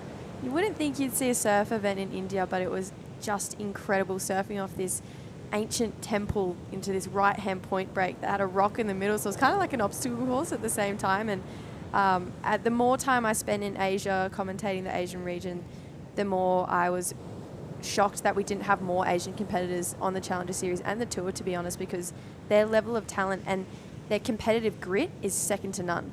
Love it. It's coming for sure. And, I think just combining these two regions together is only going to help their cause. When you look at where these competitors are trying to get to at the moment, you want to make the top 7 for the men on the regional QS to give yourself a chance of getting into those Challenger Series. Of course, for Asia, they've got 5 spots and then a wild card as well. So it's difficult. That's on the men's side. I feel like as well this event, I should say, it's really set the standard of some of the pros that we see even today. I remember coming here before I even started doing the QS events with Molly, and she got the wild card into this event. And I believe she made it to the 3rd or 4th round, and that's what set her up to get into the primes, which got her, by that time, back onto the Challenger Series and then onto the tour. So this is a really pinnacle event for Australians, of course, but now the Asian region as well. And yeah, like you said, I can't help myself, and I definitely couldn't miss this event because there's just so much on the line. Already this morning, we've seen some big numbers drop. This is Brock Cooper from Mermaid Beach, currently sitting in 56th position on the regional ranks. Looking a little frustrated with how that wave finished there on the dry sand. He's going to kick out of that one. But, yeah, competitors just sizing up those conditions. And Jack Reagan coming up next. He's got a tough heat on his hands, that's for sure.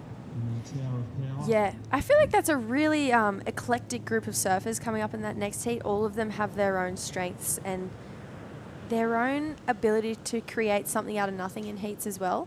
They're kind of similar to what we see with Aussie in this heat. They're all a bunch of dark horses. They're not the typical names that you see super deep into the draw, but recently, especially in the Port Stephens and Avoca event, we actually did see those names, especially Kalen. He springs to mind. He went really deep in the draw in Port Stephens, and it was his first solid event in the QS, and I think he's starting to find his groove, and I think in the next couple of years we'll definitely see him up in those higher heats. So a relatively low scoring start to this one. Just a 4.4 and a 3 for Brock, holding on to that number 1 position, still hunting out opportunities here on the inside. Bit of foam on the face, but this wave's starting to stand up. Oh, swings the tail. Looked like he almost copped the board in the back of the head there. I was going to say, that looked a little bit painful. But I love the determination. I think in conditions like this, I mean, correct me if I'm wrong, but if it was me personally, I just think the more time I'm on my feet today, the more opportunity I'm going to create for myself. There's no point being picky out there. I think you just got to be on your feet and trying pretty dynamic turns like Brock did on that last wave. And I think we'll see those guys who have the higher wave count in their heats definitely be the ones who progress. Definitely. I think that's a really good point. And yeah, certainly once you've utilised your priority and you're kind of waiting to get back to that top end of the order, you want to do what Brock Cooper's doing here at the moment and just, you know, all these little waves that pass under his rivals. He's looking for opportunities on here. He knows that big individual turns have scored well already today. Huey Vaughan dropping an 8.93 for a nice air. We saw Eden Hassan throw a really beautiful backhand snap and get himself a score right up there near the excellent range. So yeah, it can be done with just that one turn. That wave didn't pan out too well for Brock Cooper. Yeah, I felt like Huey was kind of showing us shades of 2023 Surfest Huey. He basically made the semi-finals. I think he got knocked by George Pitter in the semis. Yeah. And just for doing airs like he did in that first round. So I really hope that sets the tone of what Huey's going to bring to competition this year, because last year he was definitely one of the most entertaining surfers to watch. Definitely. And you know, you can have an event draw that kind of basically rolls on for some time before someone does something mind-blowing and kind of shifts the level and lifts I think the performance of all the competitors in the draw. Like, we didn't have to wait long for that today. No one was pacing themselves. We saw people going all out, high-risk turns, dynamic manoeuvres, and, you know, excellent scores dropped early. So the benchmark is set, and these competitors know what they need to do to get excellent scores too.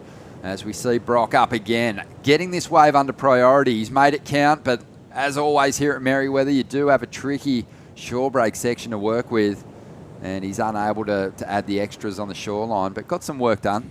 That really felt like the pinnacle of the more time on my feet, the more rhythm I'm going to create and the more confidence I'm going to have. We've seen him fall those last few waves, but this replay here just shows that he's starting to find his feet, find his rhythm in this heat, and that was a really beautiful 3 turns strung together there for Brock. I mean, that sure was always going to be a hard one to make, but I love that he went for it anyway. But that's going to be his best score for sure. So I think Brock's attacking this heat exactly how he should. Yeah. Yeah, it's like, drawing a really nice picture and then ruining your signature at the end of it. It's like you don't lose points necessarily. It's just a bit of an ugly finish to an otherwise decent ride. But, his rivals surely were looking in there and seeing spray flying, going, oh, wow, we just passed up one that probably had a fair bit of opportunity on it. He did some okay turns.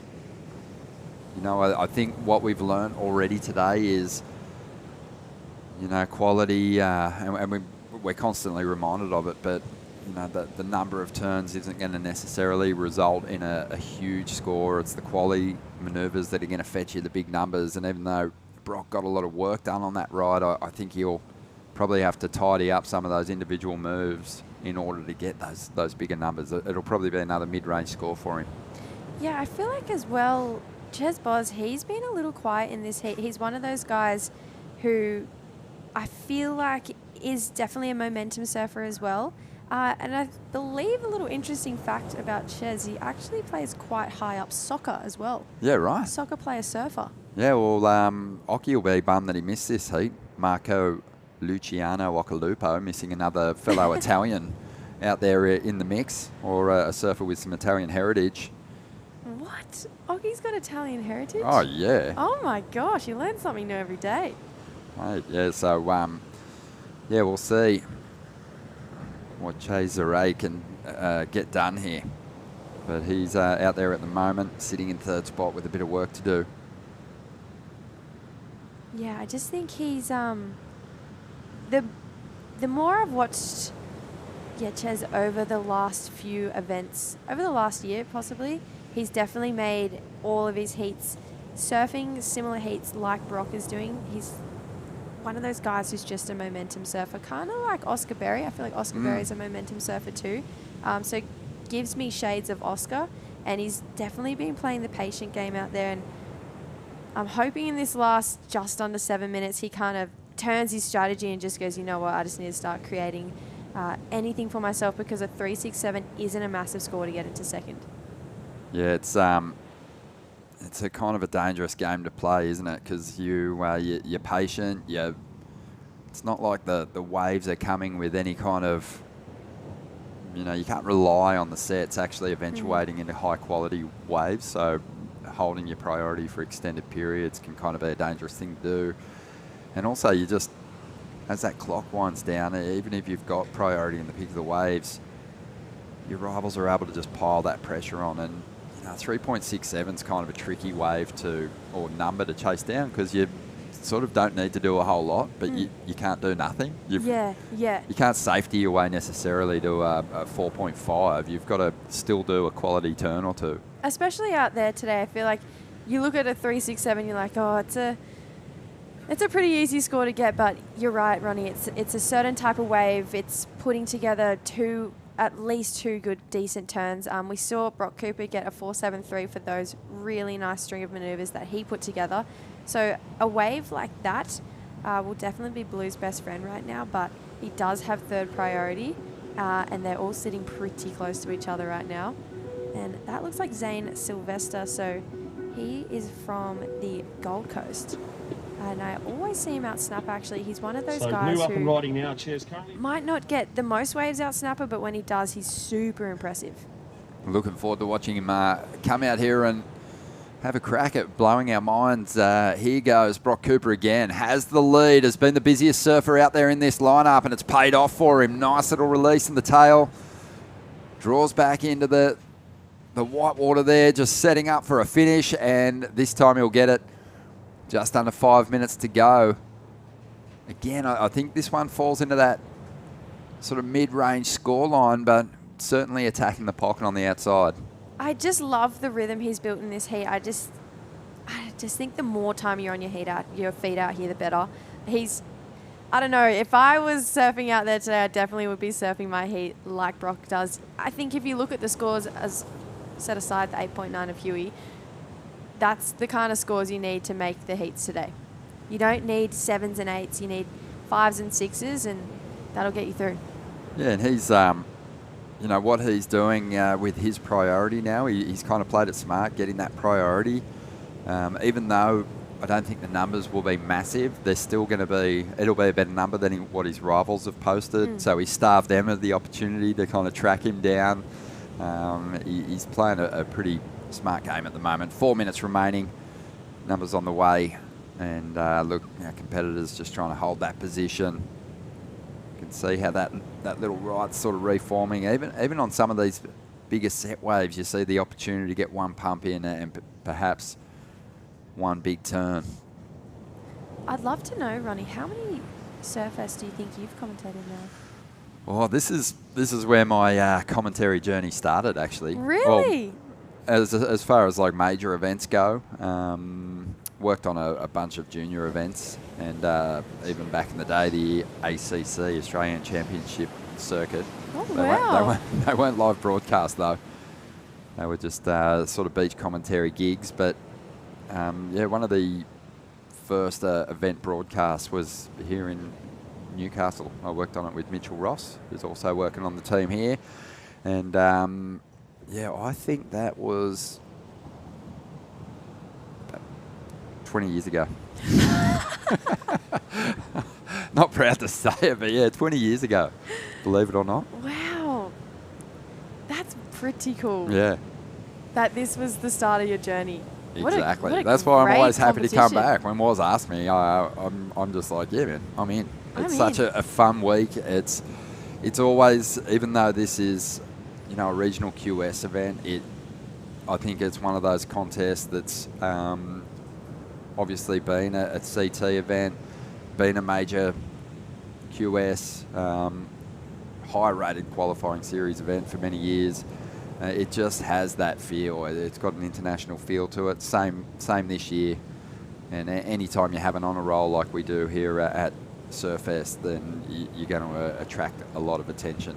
Everyone's interested to see who's going to add their name to that list. I think as well, when we look at the quality of this wave too, it's so reliable in so many different conditions. Looks like we might have a paddle here. 2 minutes on the clock, needs a 367. There we go, great looking first turn.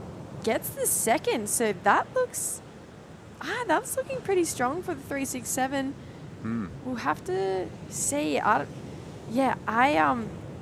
been trying to make some calls in previous commentary heats. I've been so wrong. What, like on numbers? Yeah, I'd be like, that looks about a 4.5, and it'll come through and it'll be not a 4.5. I'd be so off. I was like, okay, you know what? I might take this out of my commentary game. Yeah, well, you kind of, you sort of get better as you go too at guessing the numbers as you pick up on those scoring trends yourself. But don't stop throwing it out there. Yeah, I like it. You've seen enough heats. Yeah, we'll just give it a go. And he got the score. There you go. 4.33. So 1 minute to go. He moves from third to second. Now he's currently progressing through this heat. But Aussie, the man from WA, needing a 4.01. These are my favourite types of heats where there have to be clutch moments at the end. I just think they're the best heats to watch. And even, I don't know, the last 5 seconds, 2 seconds, I just think when the action goes all the way to the end and someone can pull it together even in the dying seconds, I think that's what makes and breaks a great competitor. Oh, definitely. And there's those, heats that typically where the scores are really close always give you exciting finishes because, you know that people don't need a whole lot to make the move into a progressing position. And, Aussie Trigwell there. He just needed to start that one with a bang, so he pushed hard, just a little too hard. Lost contact with his board, and that's likely going to be his last shot at it.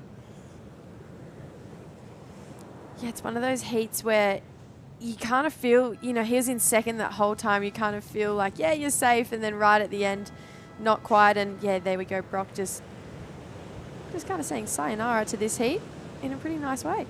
Yeah, he got a quick start, was smart under priority, and he's held on for the victory here, Brock.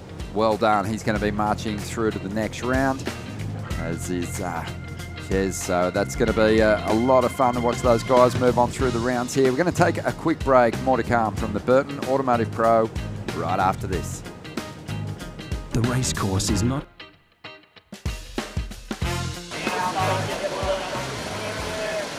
The Racecourse is not just a place to watch the horses thunder. It brings generations together to share memories and experiences that are close to our hearts and runs in our veins. Newcastle Racecourse. Home is where the track is. Welcome to Sydney. Upbeat. Downbeat. Feel its heartbeat. Open spaces. Open arms. A place to feel alive. To feel free. Come feel it all and feel new. Adam has taken a few losses at work this week. A loss out here, a little easier to take.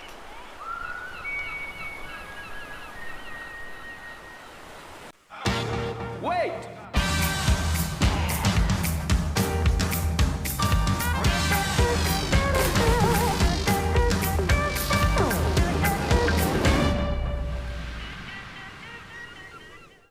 Holidays, Ironman, outdoors, Ironman, whoa, Uber, suspension, lights, roof rack, camping equipment, recovery gear, under Ironman, mate, and 100 Ironman. I can't do two things at once, I know.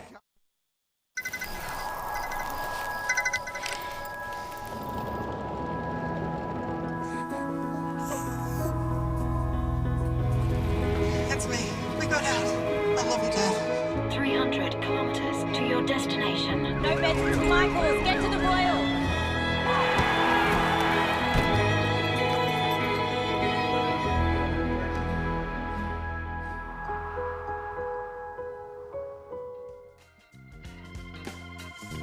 Welcome back to Surfest 2024, presented by Reflections Holiday Parks. If you haven't checked one out, make sure you do. Some of the most unbelievable locations up and down the Australian coast, and it's just amazing.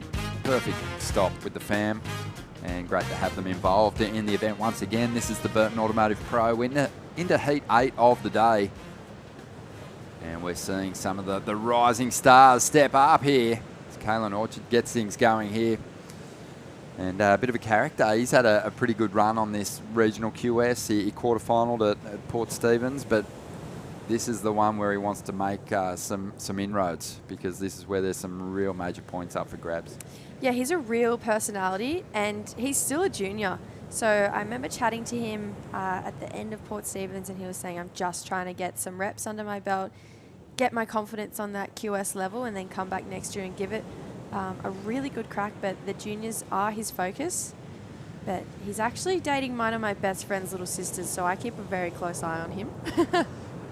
Yeah, from the Northern Beaches, and working this one over, and yeah, didn't get a whole lot out of the end of this ride, but you got to take your chances on some of these waves. Some provide that inside section that gives you that nice little finish with the extra, couple of points increments on the inside, but yeah, big work on the outside is what's led to strong performances so far. I feel like this wave as well is super reliable. It's constantly, there's always a right rip bowl in the corner here. Yeah, Merriweather delivers. It's consistent, isn't it? As we see, it looks like Quinn Bruce here at the moment. Not going to get a whole lot out of that one. Let's catch up with the winner of the last heat, Brock Cooper. A really smart strategy out there, getting started early, busy under priority, and then using his priority to shut that last heat down. Well done, mate. Thank you. Yeah, it was. It's definitely trickier than it looks. There's a lot of lump and bump in the faces, so try to maximise the opportunity, get a couple, and if I make a few mistakes, at least sneak a couple under priority and then lock it away. How scary are those heats where you're in that sort of midpoint range? You can't find a big section to really sink your teeth into, and even the person who's sitting there in third place can lay down one big turn and completely shift up the order of things. Yeah, definitely scary. Under priority, I was trying to find like a sort of big double up and just crack it once, but yeah, found a couple fatter ones and managed to get the job done, so I'll take it. Brock, it kind of felt like you were surfing a heat against yourself out there. You caught so many waves, and it just felt like each time you were trying to better your last performance. Was one of your, strategies going into that was just to keep turning waves and not sit still? Yeah, The first couple I took looked like real good ones, and then they kind of fizzled out. So I figured out you can't really pick them unless it's a real good looking one. So just tried to take as many as I could that looked like they had sections, and then if I can find a good one and crack it, I'll take it. So yeah, just maximise the amount of opportunity, because there's a lot that just fizzle out. Brock, we got a rider up at the moment. Nothing, no keeper there. But mate, are you across how many points you've collected so far on the regional QS? Not really. I think I'm sitting somewhere around that 50th. I didn't do the Taiwan and the Indo leg, so just sort of the Aussie ones, and yeah, just traveling around on the road. But yeah, not too worried about it. More just trying to get some experience and have a good time. Awesome. So not really feeling too much pressure coming into this one? Nah, definitely not. Just have fun, make a few heats. Does it creep in a little bit though at these sort of major QS stops? How did you sleep last night? Last night I didn't actually sleep much. I was watching Portugal, which probably wasn't a good idea, but so hard not to though, isn't it? Yeah. So I was up pretty late watching that, trying to see if Lobby got through his heat. But yeah, no, not too nervous. Just take it as it comes, have fun, and make sure I enjoy it. And mate, what about Newcastle as a destination? You enjoy your time down here? Yeah, it's absolutely nuts. There's so many waves and just such a beautiful place. Everywhere you go is like well set up. Beautiful parks, heaps of parking. I love it. How good. And what about the standard of surfing during the this regional run of events? How have you found it? It's nuts. I mean, I don't know if you saw the free surf this morning and the last couple of afternoons. It's just absolutely crazy. There's people just ripping left, right and centre, and people you've never heard of just pulling full rows in front of you. It's pretty crazy. Well, it must be amazing then, mate, to get a victory in your first heat here at Surfest. Thank you. Cheers, guys. Thank you, mate, and congratulations. Moving on through to the next round, Brock Cooper from Mermaid Beach. Yeah. Great performance. I know I spoke about it in that last heat, but I really love the way he attacked that heat. I just think he's probably watched the heats prior to him and thought, you know what, just got to create some momentum out there. The more time I spend on my feet, the better. And yeah, it's definitely paid off as we see the replay. I believe this is Jack Reagan from the Central Coast, so not too far away. And 3 very nice backhand Rios there. Oh, he liked tidy, it. I believe. There's a little bit of body talk in there. Yeah, definitely. Yeah, I think, we saw earlier on, might have just been something to do with the tide, which has to be close to on its way out now, slowing things down a little bit. We saw a few more sets, a bit more regularity in the set waves coming in, and as a result, some bigger sections. But in that last heat, I think it was just great strategy, good adapting from Brock just to get the victory there, because there wasn't a whole lot of, powerful sections to lay into, as Jack looks to back things up here. So another low-scoring start. And look, he's just giving it everything, just looking to add some extras wherever he can. Doesn't get anything out of that shore break. I feel like that shore break is going to be either your best friend or your worst enemy today. If you can get the finish on that shore break, it's definitely going to be one of those impressive end turns.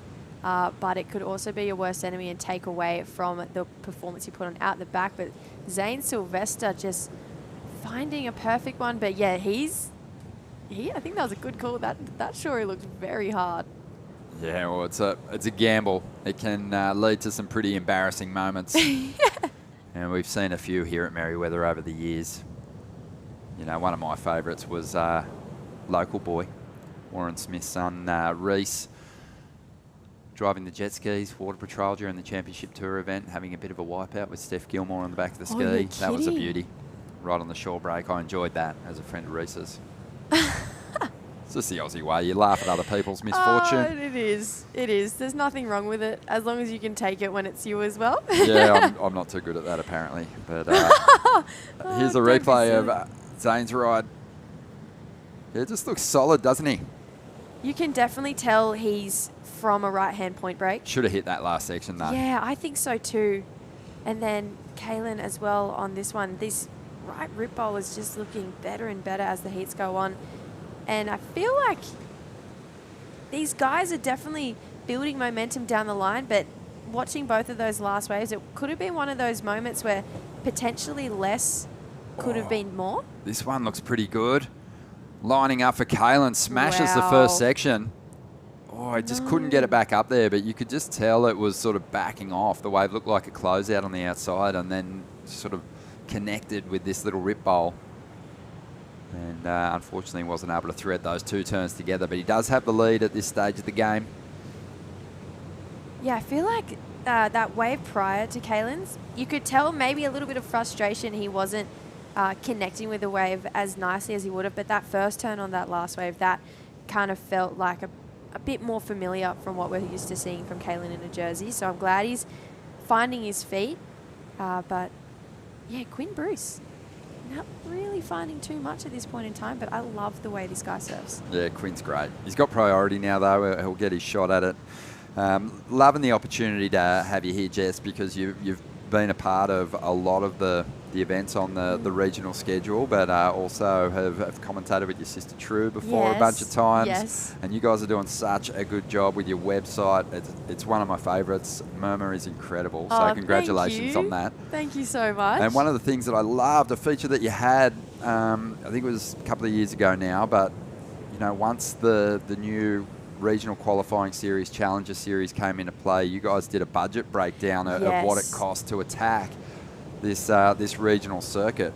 As we see now, Quinn using his priority and getting himself through a nice cutback there, just piecing it all together pretty nicely and just adding extras the whole time. Did well with some whitewater sections there too. Jack on the outside, he gets another opportunity. Nice little blitz on the bowl there as he works that one over. He just seems like he's having a bit of fun out there. But yeah, I guess that that budget's probably changed somewhat with Australia kind of taking on the Asian region and vice versa. Yeah, I definitely think the numbers would have changed since we've done that article, so maybe it's time for me to update it. I think so.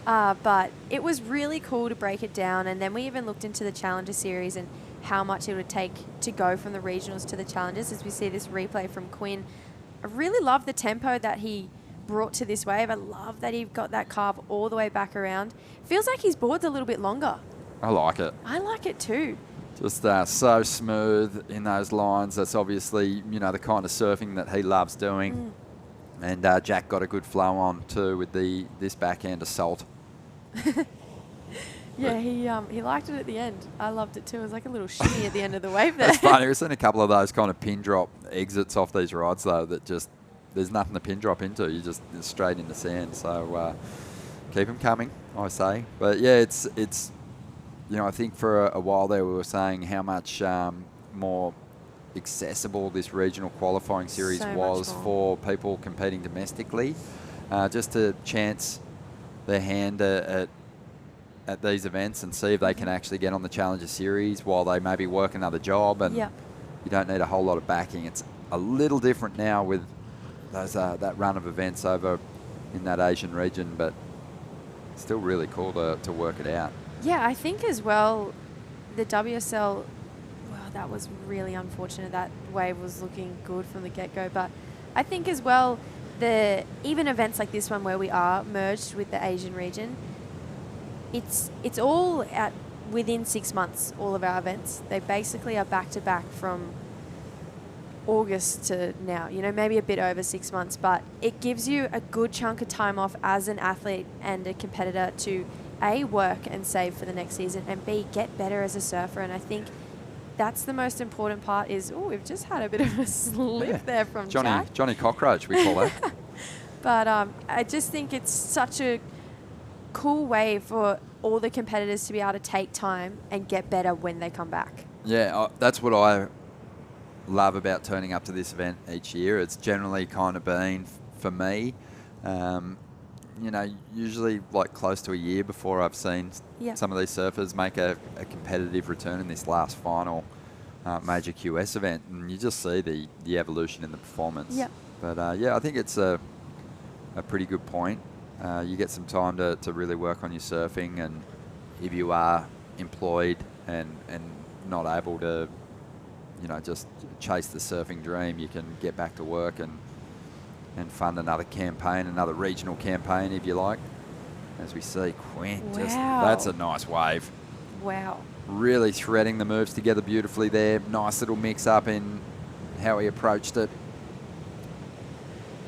Kaylin up again too. I really couldn't fault Quinn's tempo on that wave. That was elegant to watch. I felt like it was really almost a bit of a nod to the heritage surfing that we might have seen out here at Newcastle, or Merriweather, I should say.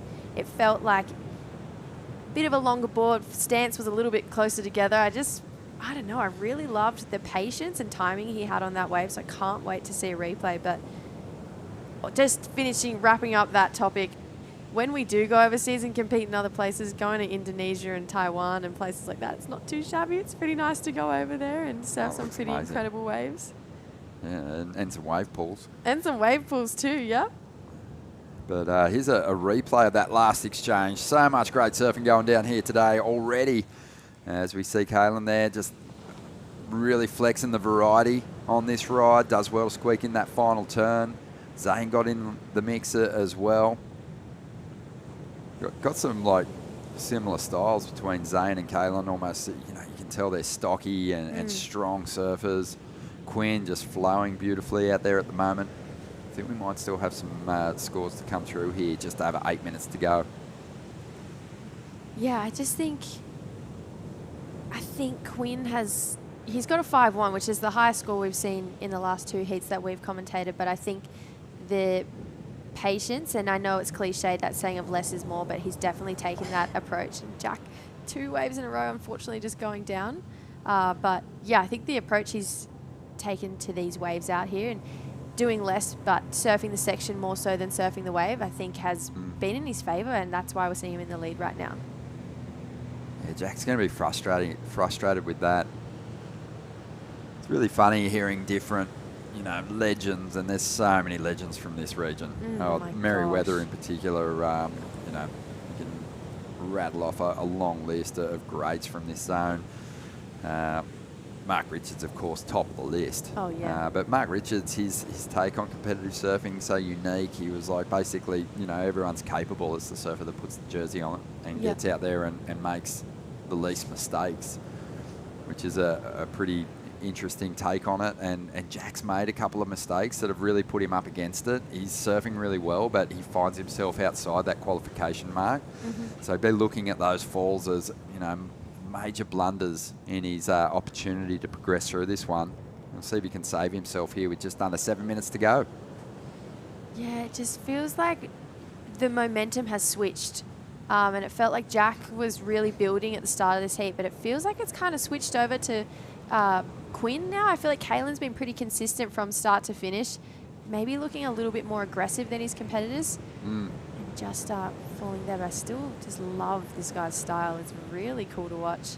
But yeah, 3 out of these 4 guys, I believe, are still juniors. So even talking to guys like Zane, this is probably one of Zane's first ever QS 5000s, but it's just that experience, and it's pretty cool to be able to say you've surfed in the Surfest. It's such a prestigious event, even not just for the Australian region, but globally. I remember coming here when I was maybe just starting to take surfing seriously, maybe 15 or 16. Seriously, I was 15 or 16. Let's be real, guys. But I remember coming here when it was before it changed to the Australian Regional Series, and Snake Tails was doing his short YouTube series. And Griffin Colapinto was here, Kanoe Igarashi, and I remember paddling out and Tatiana Western Webb and just was out, and I was just fangirling. So I think to even say that you've had your name or you've had a Rashi on at this event out here is just, I don't know, it's a win in itself. So I feel like these guys who are still juniors, the fact that they've been able to compete on this stage and this level of competition, it's all learning, and we'll definitely see them come back. Like you said, 12 months time, we might see completely different competitors out of these guys. Yeah, it's and you sort of, you hear it in the post-heat interviews. At this early stage of the competition, you're going to see some surfers who are, there's only really, it's probably only really the surfers that are in this round that even with a victory probably wouldn't have a shot at getting into that top 7. But once we get into the seeded rounds, you're going to see surfers who've already collected some pretty decent points and with a victory have a chance to come from nowhere to potentially get themselves up to the top end. So there's a kind of a relaxed vibe amongst the competitors. This is probably the start of, for a lot of them, of their competitive careers in these regional QS events. But, you know, you can't deny it. Like, it's going to come with some weight to it. The event's just too prestigious. And, yeah, we'll see what happens here. Quinn Bruce has sort of had a bit of a measured approach, really flowing nicely. Like you said, it's been great style, but from here now he can start to push a little harder, which he tries there. It doesn't work out, but he can push a bit harder on those turns. I think so too. I think we'll definitely see a lot more come from Quinn if he can manage to hold on to the lead for the last 4 minutes. But, yeah, I think, like you said, there's a lot of weight that comes with this event. But I also think to add extra weight, this is the last hurrah for a lot of these competitors. There's not an event coming up shortly after this. You know, this is the last comp of consequence for a while. So people just, it's their last run to try and figure out this year's competitive strategy, what they can take away from it, probably jotting it down in their journal afterwards. So maybe a bit more mental, I don't know, confusion added to it as well if you're thinking about it too much. So, yeah, like you said about MR, it's the guy who goes out there and makes the least amount of mistakes. So, I don't know, maybe we should all be listening to MR. Always do. Here we go, is a replay of Kaylin's last ride. Don't really see this one factoring in at all. Just doesn't really connect with the section. Kind of laid down on him in actual fact. 3 minutes to go, and Zane Sylvester looking to make a big move, and certainly capable of doing it. This heat's not out of reach for Zane at the moment. He's where he needs to be priority-wise, but needs to make something stick. Paddling for a wave. He does get into it. This one's standing up, loading up some speed. Just a little cut-down carve to set up this inside. Transition turn there. Goes to the cutback. Still needs some fireworks on the end section, you'd think, and that wasn't the move that he was looking for. So needed a 5.24 to get up into the lead. He's looking for the best wave of the heat so far, and you know, you compare that to the 5.1 of Quinn Bruce, and yeah, I just don't think it even gets him in the second spot. I don't think so either. I think it was a beautifully surf wave, and the flow and the style was really nice. I love that first kind of carve down, and then I feel like there was a definite major maybe gone missing in that midsection there, and then yeah, it's kind of that carve put him with a little bit less speed to be able to attack that end section. So yeah, maybe I feel like we see it. Even myself, I've recently relocated up north, and I surf with Zane a little bit. When you surf point breaks for a while, to move to a beach break, you've got to reassess. You've got to realign the way you attack a wave. Fully, you know, he probably took off on that wave and went, "Wow, I got some wall to work with here," and he just actually spent the whole ride transitioning to a section that wasn't there. Yeah, exactly. I feel like he raced through a section that was probably where the bulk of that 5.24 that he needed points were lying. Yeah. But the beauty of living up the coast is you can race down the section at Snapper, and there's just another section waiting for you at the next, just around the corner. So yeah, maybe a bit of Gold Coast mindset on that last wave for Zane, but yeah, hopefully in the next minute he can reassess and try and get, I don't know, some action under his belt just for one last shot at that 5.24. Oh, he might sneak into one here. 1 minute remaining, and Zane Sylvester chasing a 5.24 to get the second, pulls into the pit, and that one doesn't open up. It just swallows him whole, and he doesn't re-emerge. So he's running out of time. Jack Reagan also looking for just a low score, 4.84 to get into second place. Kaylin's holding on at the moment and looking to get rid of a 4.17 with this wave. It's a clean combination. Needs to hang on for the finish, and that one likely will go into his top two, I think. Yeah, definitely. I think those two backside rears were very nice. I know he spent a lot of time at Northern Irene recently, so maybe the alley left's coming into play there here at Merriweather. That just looks like a bit of a closeout for Jack. So, wow, 5.17, best wave of the heat, goes to the lead. So, 3 seconds to go. It looks like we might be having an interview with quite the character. Looking forward to it. As we see Jack there, well, he needed a 5.7 just to get to second spot. That's not going to do it. And Kaylin's going to hang on for the victory here. in what was Heat 8 of the opening round here at the Burton Automotive Pro. We'll be back with more from Surfest, presented by Reflections Holiday Parks, right after this.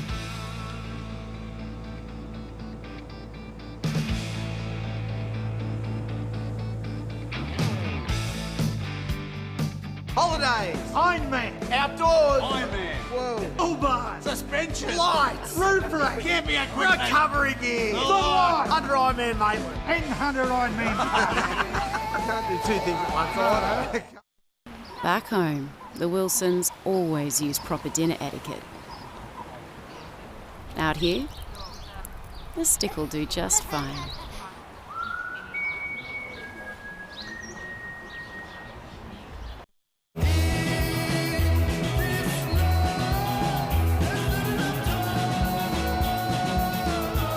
Effortlessly refreshing. Byron Bay Brewery Premium Lager. Go with it. The Racecourse is not just a place to watch the horses thunder. It brings generations together to share memories and experiences that are close to our hearts and runs in our veins. Newcastle Racecourse. Home is where the track is.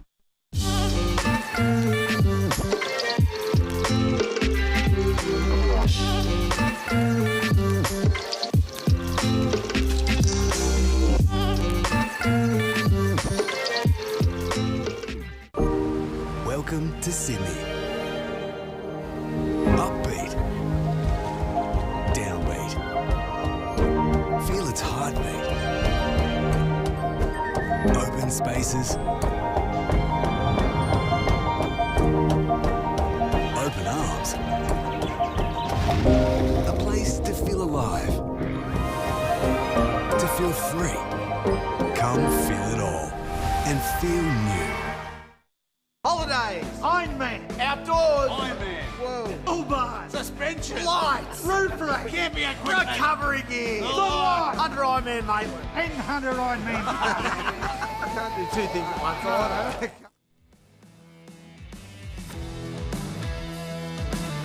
Welcome back. Day one of Surfest 2024, proudly presented by Reflections Holiday Parks. And this is the Burton Automotive Pro round one. We're moving through these heats. We've seen some big performances. We've seen some grindy heats. Surfers hanging on for victory.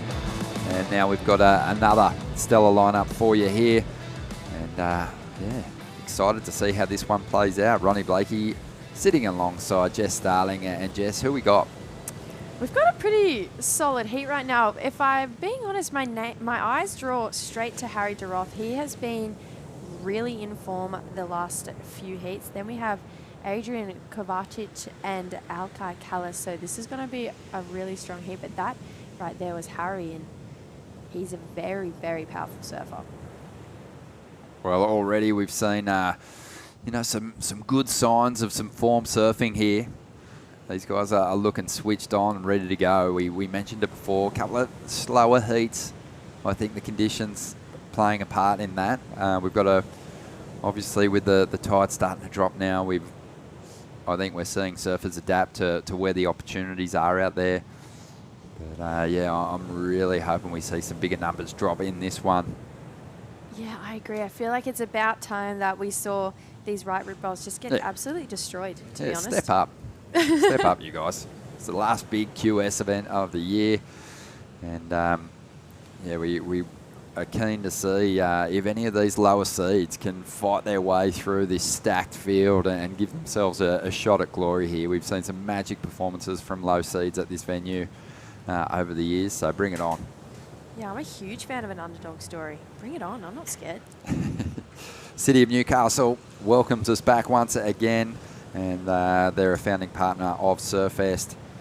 It's just been awesome to return each year and just see all the new restaurants. Obviously, the beach is always a beautiful place to visit. So many great breaks in this location as we see. Red up and just on the attack there. Alki Cullis, and now we're seeing what he can do with this inside section. This is a name I haven't seen in competition before. No. But that first wave was, it was really tidy. It was nicely put together. I'm thinking maybe an underdog story. right on cue. Perfect. Yeah, waiting for Adrian's number to come through too from his opening ride.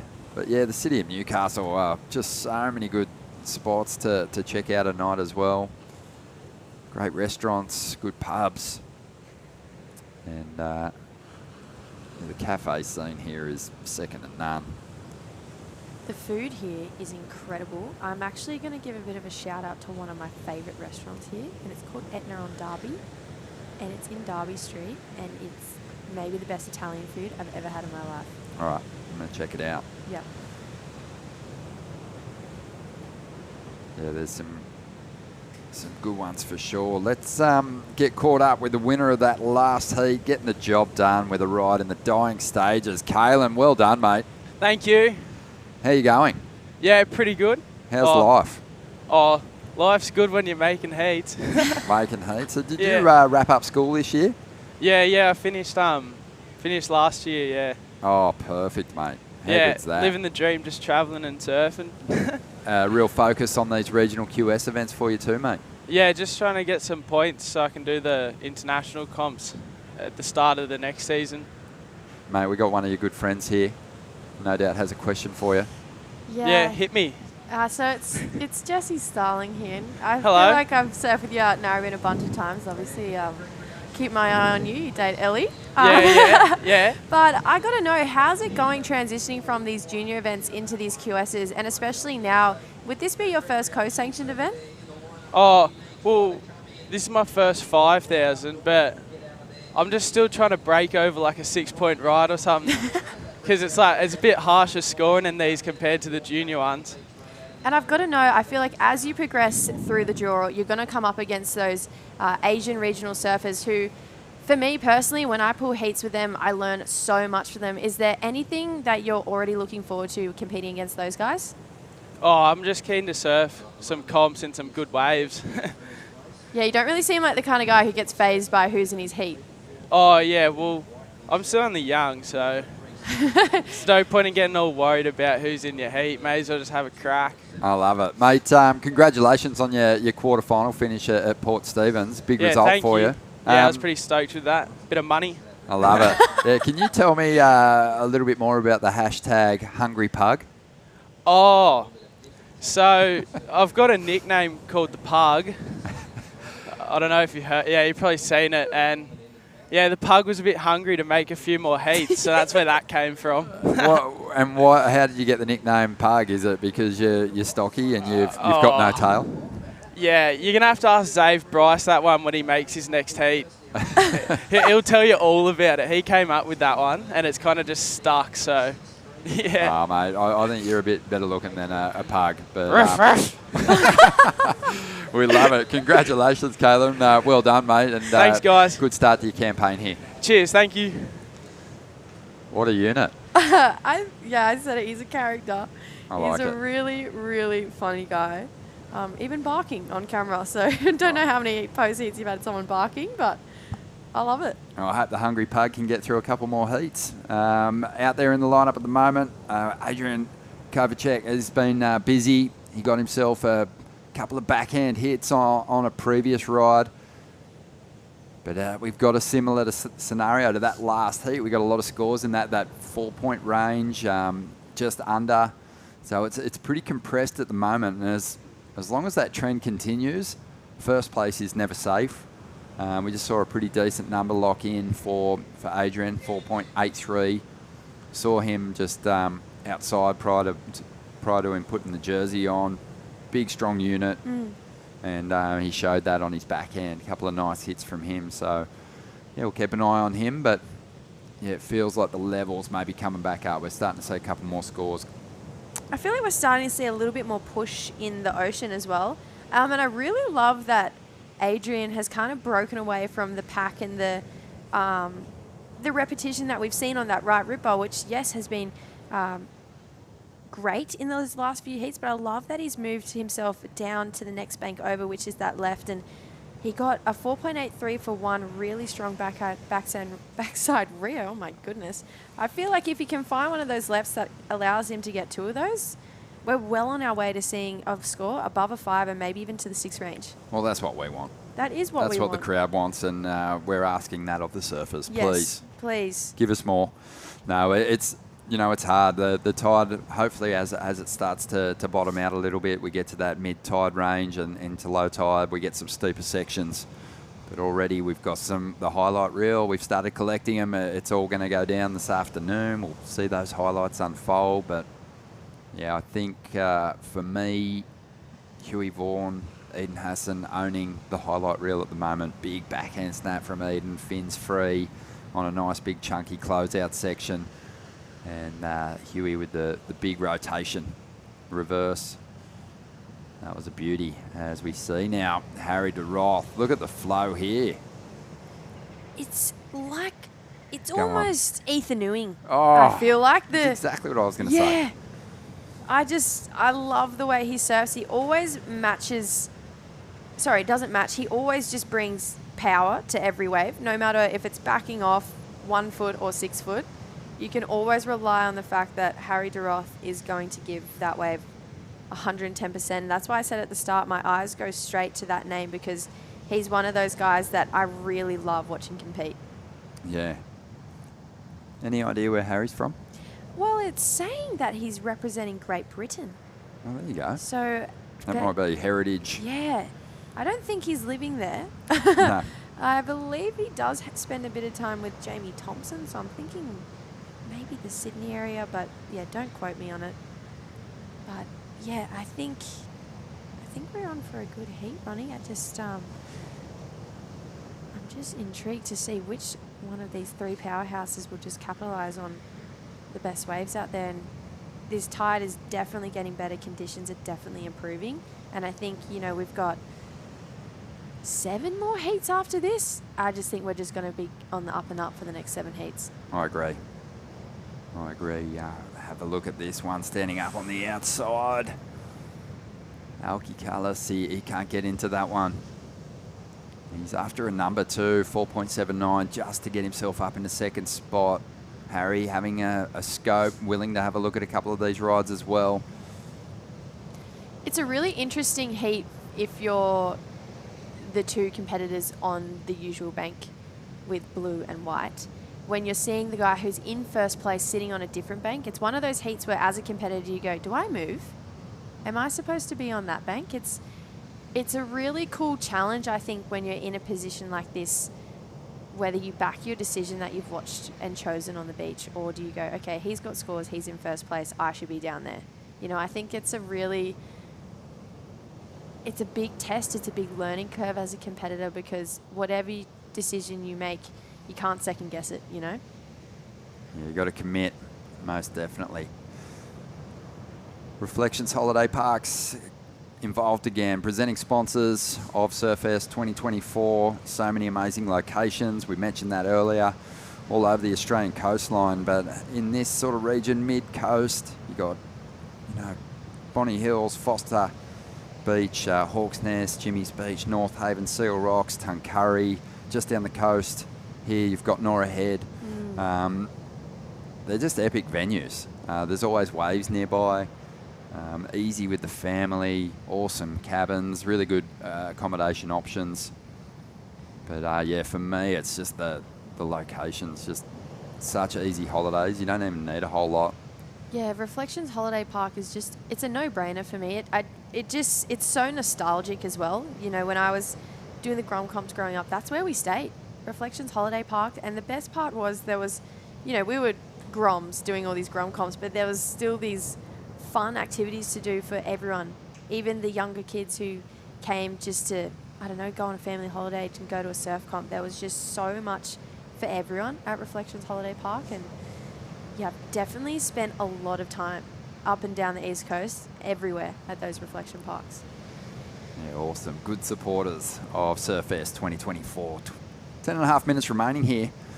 And it was sort of coming to life for a moment, but it has been a little quiet for those solid numbers. But same situation as these previous 2 heats. You've got a surfer sitting outside those top 2 positions with the chance to progress through only needing a mid-range score. Every single one of the surfers in this field, you know, capable of posting some pretty high numbers. So you can't write anyone off until the hooter sounds, especially, you know, if the requirement's so low. So I'd say Alki Cullis in the white jersey out there at the moment, well and truly in this.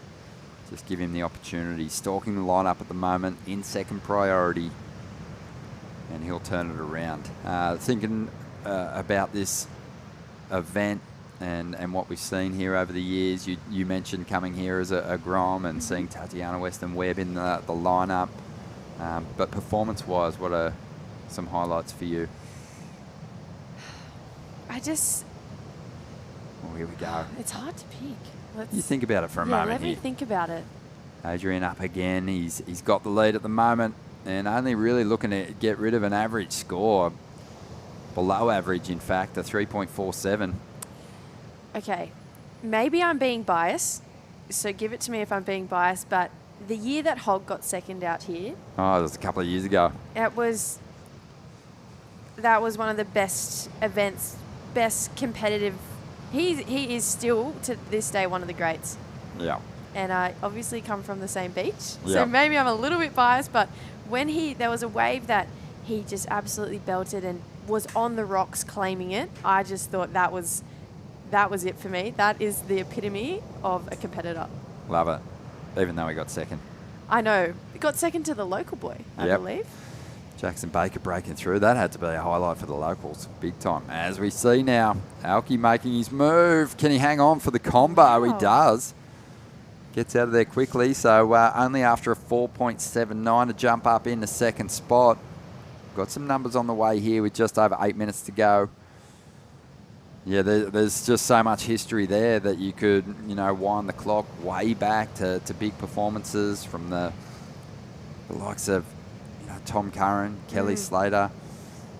Kelly had some amazing heats out here. Damien Hardman won here. Yep. It's one of those events that, as a competitor, you want to win. You want to have your name on that honor roll. And I was actually walking down this morning, and Joel, who won it last year, he was looking at it. He's like, my name's on that this year. That's cool. Which is really cool. And I think no matter who you are or what part of the world you're from, to have your name on that honor roll, it's a big deal. And it's a big deal in surfing history. Sure is. And yeah, we've got a couple of multiple winners joining us on the commentary team. I think Beck Woods is going to be stepping in at different stages as well. Again, she's been part of the commentary team, well, for a long time now. But she has multiple victories at this event. So I look forward to welcoming her back to the call. 7 minutes remaining here. And numbers in for the last exchange. Didn't change the situation for Alki, even though it was it was his best wave. 3.67. He's still after that mid-range 4 to get the jump up into second position. Harry's holding strong with second spot, and he's got priority at the moment. Well, not holding strong, but he is holding that position. And Adrian's still out in front. He just dropped to 4.47, so increasing his lead slightly. But there is the honour roll for the event. And we mentioned before, you know, this is it's come at us in a lot of different forms: qualifying series, championship tour events. Surfest has had it all. Yeah, it's got heritage here. Yeah. And I love the fact that it still means so much in the grand scheme of the surfing world, as we see Adrian put together a really nice wave and gets the finish on that evil shorey that we've seen so many people just get eaten by. So that is going to be maybe another mid-range score, but I liked it. Yeah, let's have a closer look at it. I mean, a really clean combo to get started. I think he's just doing well not to sort of over-surf the sections. Obviously, you want to get your board vert and really, you know,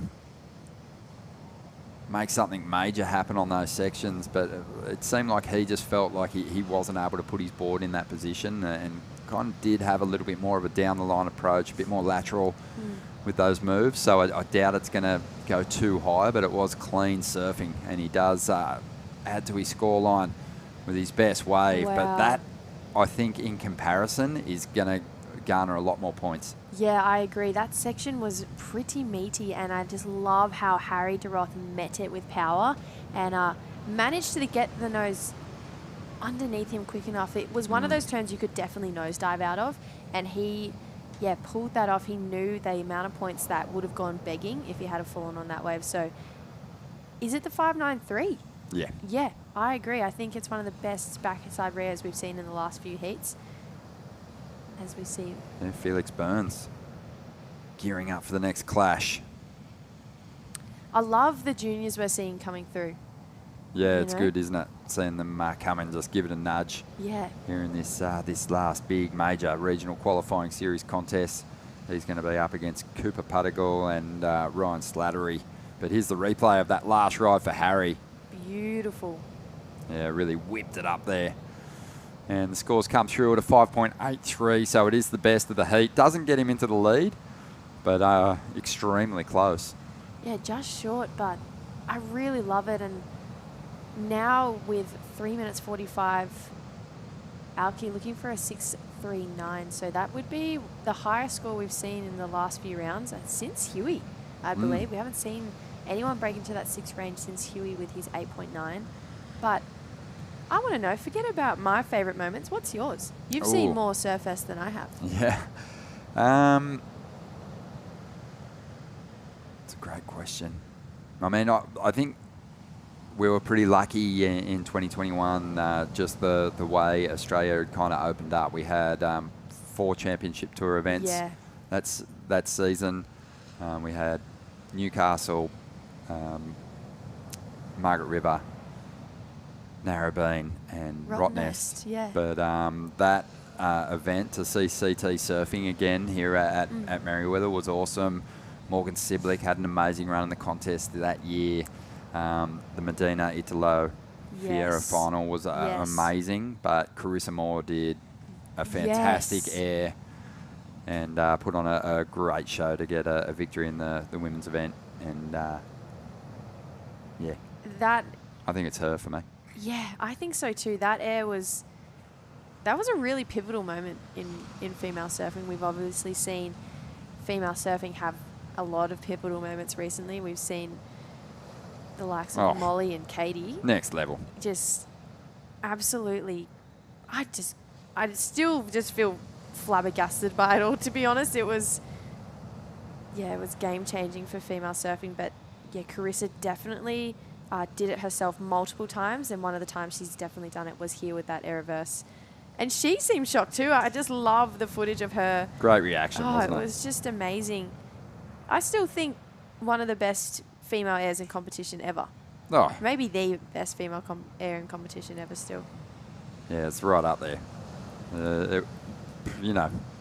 It'll always be remembered as that, but it's not going to stand there as the best for very long, I don't think. No, I don't think so. Not with the likes of, Molly, Katie, Sierra coming through. Erin Brooks, she's incredible. And then the younger girls, again, that we're not even talking about consistently. It's just female surfing is scarily good at the moment. And, unbelievable. I'm excited. But yeah, there's been plenty of big moments, and we're going to collect a few more in 2024. As we see, Alki just trying to find some room to move, but have a look at the requirement, how it's grown with a couple of solid rides. That it's just, it really sets you aside once you start breaking into that range, that mid to high 5-point range. Adrian Kovacek there, you could see just put a bit more into that opening turn. Didn't get the opportunity to link it all together down the line, but he's in a great spot, holding on to that lead. Yeah, we talked about it earlier. He's definitely backed his decision in moving away from the pack and sitting on a bank that no one surfed on for the last few heats. So it's got him in first place. There's 30 seconds on the clock. Harry needs a 4.33, but yeah, I just love the confidence and how he 110% backed himself, and it looks like he's going to come away with the win because of that. Could be such a gamble too, can't it? Because Absolutely. you're taking yourself out of the priority order. So if your opponents kind of get some ground on you and you're situated down the beach, you know, you can't starve them of opportunities. So but he's made it work. It's not a matter of trial and error too. If you get knocked, you're knocked. Yep. So yeah, love that he backed his decision and that he got the win. But we'll be moving on through with more action. We're just going to go to a short break, so don't go anywhere.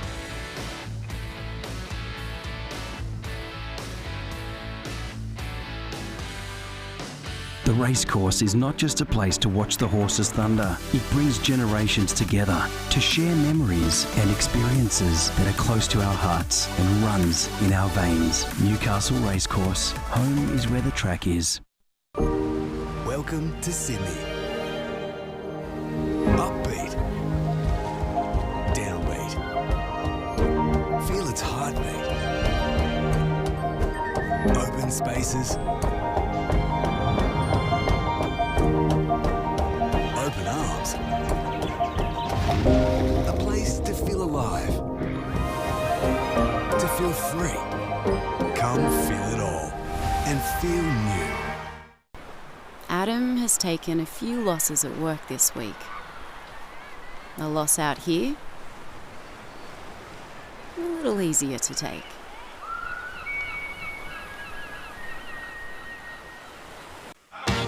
Wait!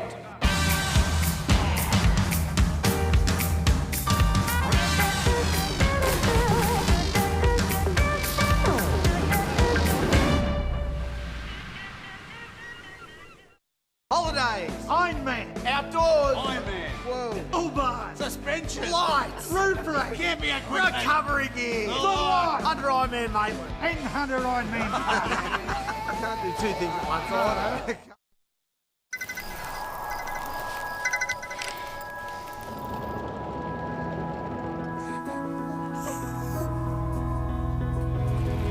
That's me. We got out.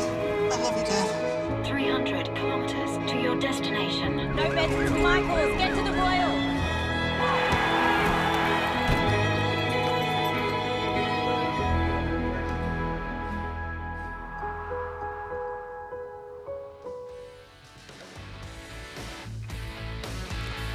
And welcome back to Merriweather Beach Surfest 2024, presented by Reflections Holiday Parks. As we see a lot of love down there.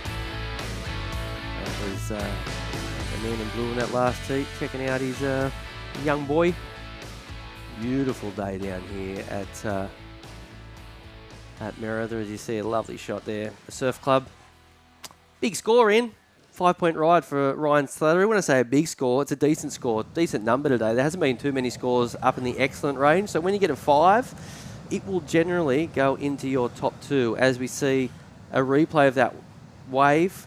Well, look how nice it looks. Maybe that was a 257. Sun's out. Yep. Beautiful. The swell looks amazing.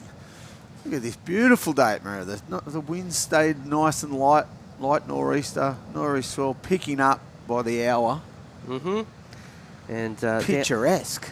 Picturesque it is. Down here in the booth with Matt Hoy having a chat, and one of your fellow Mirror the Board riders is out there in the red, Felix Burns, and in this one it's Cooper Punningill in the blue. Nice, good heat. And right now we're going to go down to the winner of that last one with a combination of 10.16 points. Adrian, how you doing, buddy? Oh, mate, good. How was it out there? Mate, it was a little bit tricky, but throughout the morning the tide was really high, and so I kind of I've surfed here a bunch before, and I knew the tide. Once the tide starts to run out, the banks can change really quickly. So I tried to make a little strategy before I went out, and it kind of paid off. You did your homework. Matt Hoy, have you got any questions? Hey, Adrian, how are you, brother? Yeah, good. Good to see you, mate. Good to see you back in Newey, brother. Yeah, I'm frothing to be here, mate. Yeah, sick. Good on you, mate. Good heat, eh? I didn't see much of it, but you must have done pretty well. Yeah, all the past heats, they were surfing the little reform with the rights, like just right on the shorey, and I didn't think in my opinion that there's going to be much scoring opportunity, and I knew once the tide starts to run out, it kind of goes out really quickly because the tides are really big at the moment, and so I try to go onto the lefts and try to get some vertical turns done. Perfect, mate. That's the go. As the tide drops, those lefts are going to get good, mate. Yeah, exactly. There's only an hour of each side of the tide that the rocks is going to be any good the whole week, probably. So you're onto it. Good to see. Good to see. On a Warner too, mate. How's that going? Freddie's looking after you. Oh, mate. Of course. It's been almost 18 years I've been riding Warners, so I've never ordered I've never ordered another board since. So, mate, it's. Is your Warner ready yet? Oh, mate. Well, mate, I've literally only got this one board, and then I've got an old relic for a backup that I barely ride. So I've just got this trustworthy one here, and hopefully it can see me through the week. Yeah, mate. Good on you, mate. Well, good luck for the rest of the week, mate. We'll catch up with you. All right. Thanks heaps, Hoyo. Thanks heaps, guys. See you, mate. See you later. Brilliant. Good surfing there. Yeah, I didn't see. As we said this morning, that the rocks, or the reef, it's not even the rocks, it's like a beach here at the moment, but yeah, it only's got that hour either side of the tide that it's going to be good, and then the lefts are going to get good up the beach. And here's one right here. Yeah, I think this is the 5-point ride. Big one manoeuvre wave there from Ryan. And yeah, the judges loved it. You do one big turn, you're getting good scores today. You get that. That's the new thing. It's like, I like that they've gone from just doing the aerials for big manoeuvres. Like a few years back, you get a 9 to do a big air reverse. Now they're going back to manoeuvres. It's like the same scoring. Yep, but I think it's even on top of that is like if you get a little wave and you did 3 turns, now the one manoeuvre big wave is beating that. Yeah, 9 times out of 10. But it's good, I reckon. You know what? I think the girls have been getting scored like that for years, but now they're scoring the males like that too. Yeah. You know, just, I don't know, when I've worked with Carissa over the last decade or so, it was just like, just do one big turn. The judges will love it. Yeah. But now they're doing it for the men too. Yeah, which is good, I reckon. Yeah. And it's not just on aerials, it's like on proper turns these days. Yeah, totally. It's good. And it's better to watch, isn't it? You'd rather see someone do a huge turn than 3 of the beach. Absolutely. Yeah, like that was exciting. Yeah. It was a big backhand turn. It was... And the heats we did this morning with the big floater, backhand floater, you know, tacking the lip. When you did 2 turns on that wave and got a good score. Better than 3 to the beach.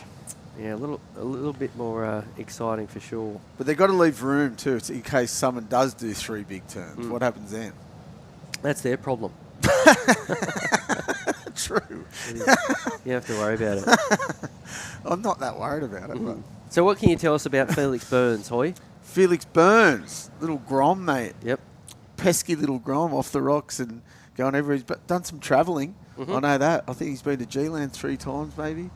His dad's a legend. Yep. Local board shaper. Yeah, with SLD. He's just moved in him. Superpower of Newcastle surfboard manufacturing. He is. There now. Yeah, both of them together. It's good. So what? You got Jai Burns and Steele Lewis. Yep. And then Sam Egan's over there too. Yeah. It's good. So, of course, Felix's Bruce father. Hart that makes all the knee boards is there too now. Oh, yeah. That's super. It's good. They're all together. They're all good at what they do, and it's good business. Unreal. Hopefully Newcastle looks after them, you know what I mean? Order local shapers surfboards is what I'm trying to say. Perfect. Yeah, of course, Felix Burns, little goofy footer. Dad was a really good longboard rider. Won a lot of events back in his day. And yeah, Felix does really well. He's a part of that next sort of generation out of Merida, along with Ocean Lancaster. Those guys are always surfing, pushing each other. They surf a lot together, don't they? Yeah. They ride down on the Gerodes. Yeah, everyone flying around in those things. Yep. Mayhem down here. Yep. So only a 2.5 for Felix as yet. Current heat leader is the man in white. There he is with the bald scone. That's Ryan Slattery, 5.0 and a 2.57. Bald scone. There's a lot of that going on these days, isn't there, Mitchie? It's in the water. It's in the water, you reckon? You haven't taken a sip, though. No. Different water, I sip.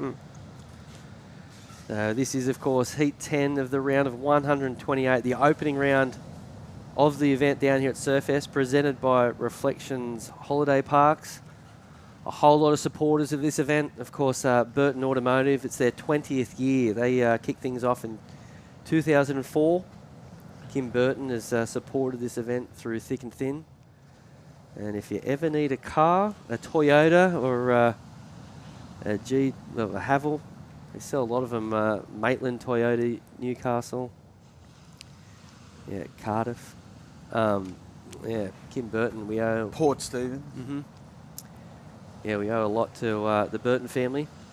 So thank you very much supporting the event. 15 minutes remaining in this one. There he is, Matt Hoy, Newcastle's very own. Mitchell Ross. Yep, going to be a lot of fun. This is day one. We're going to be down here till Sunday. We will crown a champion Sunday afternoon. Yep. Could be a local.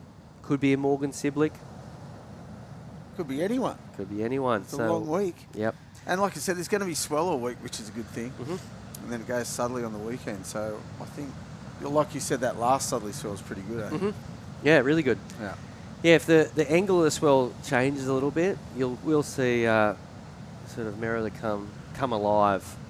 Hopefully we'll see some third reefers as we see Surfer in Blue up and riding, moving through the inside on this one. This is Cooper just trying to get some sort of finishing turn. Unfortunately not. We have moved past dead high tide, Hoy, and you can see that there's a lot more whitewash now. It'll be a little bit more difficult, a little bit more, lot more straight. Yeah. There it is. There's a good view of it all. Move down the beach a bit more in front of the Pogo's pipe. That's probably where the bank is. There was actually a good ride off it the other day when we were down at the beach. Little right rip bowl, but they're surfing the lefts off it today because it's a bit bigger. As we see Cooper, this is his last ride. Scores coming through. It'll be around the 3 to 4 range. Not going to be a great score, but it will be his best. Cooper Puttengill. And Felix Burns hits back. Nice first turn there. If he got a second one in, it was going to be a solid number, but unfortunately just the one manoeuvre on that one for Felix. Of course, a part of the Merida Surfboard Club. A nice shot here of the setup. There it is, Merriweather in its finest. You can see the rock shelf just in the background there. That's where they're usually sitting on days like today, but there's just so much sand on the beach, and they're straight. There's so much sand on all the beaches everywhere. It's funny that if it's a beach, but you know what I mean? There's a lot of it. Yeah. Sometimes it's all washed out, but not at this stage. Look, it's huge. That's like the rock shelf is usually another 50 metres in. As we see another wave here for Felix Byrne. First turn was good. He'd love to finish this strong. Second turn, might even get a closeout down the end here, sticking with it. And here we go. A nice turn. So didn't look completely in control that whole ride, but at the same time, it's going to be his best number. Yep. And it'll be put him in a good little position as we look at the replay.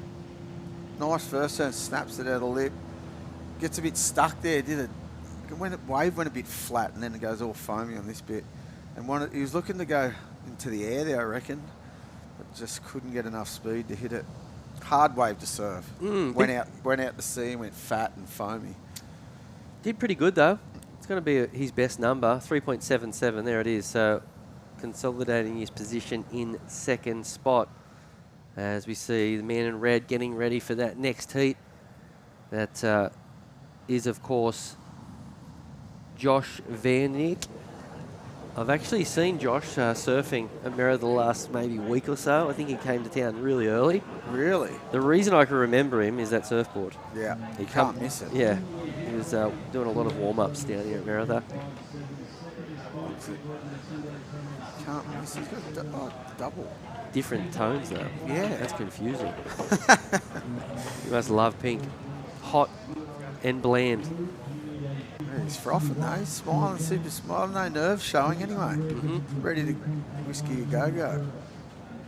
Yeah, he'll be joined by Kyan Falvey and Kobe Johnson in the next heat as we see a bit of a set rolling on through. Well, this next one looks good down the middle. Look, Felix has seen it. Look, this could be a good... White's onto it. Good looking right here. If he gets it, he's missed it. A good looking wave. Here we go, the goofy footer up and riding. What happened to that wave? It looked like a good one. It looked like it was going to have a corner to it. Well, the thing about the sandbar out here, it's really straight. Yeah. It's super straight. So no rip running out. Yeah, I know. It's a hard one. Be on your game. Just because we've had that many nor'east swells, it just pushes all the sand into the corner here. No, not much rain. So the drain pipe, as you can see on your left there, it's sort of, it's got a puddle there, but that's all it's done. It hasn't gone into the ocean. Just under 10 minutes remaining in this heat. 10 minutes remaining. And I've heard that this will be all we do today, this round. So 16 heats in total. We will see a lot of local surfers and also a couple of surfers that have come from far in this opening round. I saw in that last heat someone from Great Britain. That's he had his family here. I'm sure that was him on the beach. That's a family awesome. holiday and competing. And yeah, that's super cool. Called Harry de Roth it was. Yeah, right. That's cool. There's the competitors area down here. They're all hungry. I'm hungry. It's 12. It is lunchtime, Hoy. Always hungry. I heard Jess Starling in that last one say she loves the local restaurants. Oh. There's some good ones. We are lucky with food choices in Newcastle. You got any favourites? Yep. Care to share? Care to share? I forget what they're all called though. What's the one in King Street, McDonald's. Oh, that's right. And that other one. KFC. Yeah, on Hunter Street. I don't know what you're thinking. Domino's deliveries. Oh, yeah, there you go. Absolutely. The Etna on Derby Street, good Italian. That's exactly what she said. Yeah. Did she? That was her. That was it. Wow, see? I promise. Great minds think alike. It's really good. She mentioned one restaurant, and that's exactly what it was. Really? Yeah. Nice. It's really good. I haven't eaten there. Oh, it's really good. Yeah, big shout out to all the sponsors that are making this event possible in 2024. Of course, the City of Newcastle. It's a founding partner of Surfest. Really appreciate those guys. Of course, Reflections Holiday Park. You said you've spent a bit of time at Reflections Holiday Park. Yeah, up at Seals Rocks. Yeah, it looks beautiful in that photo. Yep. No one knows where it is. Probably they're just looking at that photo. You go, whoa, where's that? It's like a perfect right point there. But yeah, we've got parks everywhere. Yeah. Totally, yeah. And of course, they are presenting this event this year. So thank you, team at Reflections. Where's your favourite one? I'd say there. Oh, yeah, right. Yeah, Seals for sure. Yeah. Just not on a nor'easter. Yeah, exactly. Yeah, around the back. Yeah. Yeah, for sure. 7 minutes and 20 seconds remaining in the heat in the water. Still waiting for surfers in red and blue to get decent numbers. Ryan Slattery is out in front in first position at the moment. Pretty slow heat, isn't it? It's pretty slow. I know the last couple of heats were slow too. Yeah, right. That's what they said, eh? Bit of sport over the weekend, Hoy. What'd you get up to? Did you watch NRL, ABB, the CT in Portugal? I didn't watch that. There's a lot going on. Was that on last night? Yes. Yes. How did Calahouni go? He lost. Did he? Yeah, he's out. Oh, no. Yeah. Who did he lose to? 2 other people. So you don't know. One of them was Gabrielle. Oh. The other one I can't remember off the top of my mind. But so that was the first round though, wasn't it? No, he's out. Oh, he's gone? Yes. Oh, in the losers round? Yeah. Holy dooly. That's what I was thinking. He could nearly make the event here at yeah. Merida, but not quite. Oh, wow. So that's they're saying that it might even finish tonight. Oh, really? So, yep, that's what you can do tonight.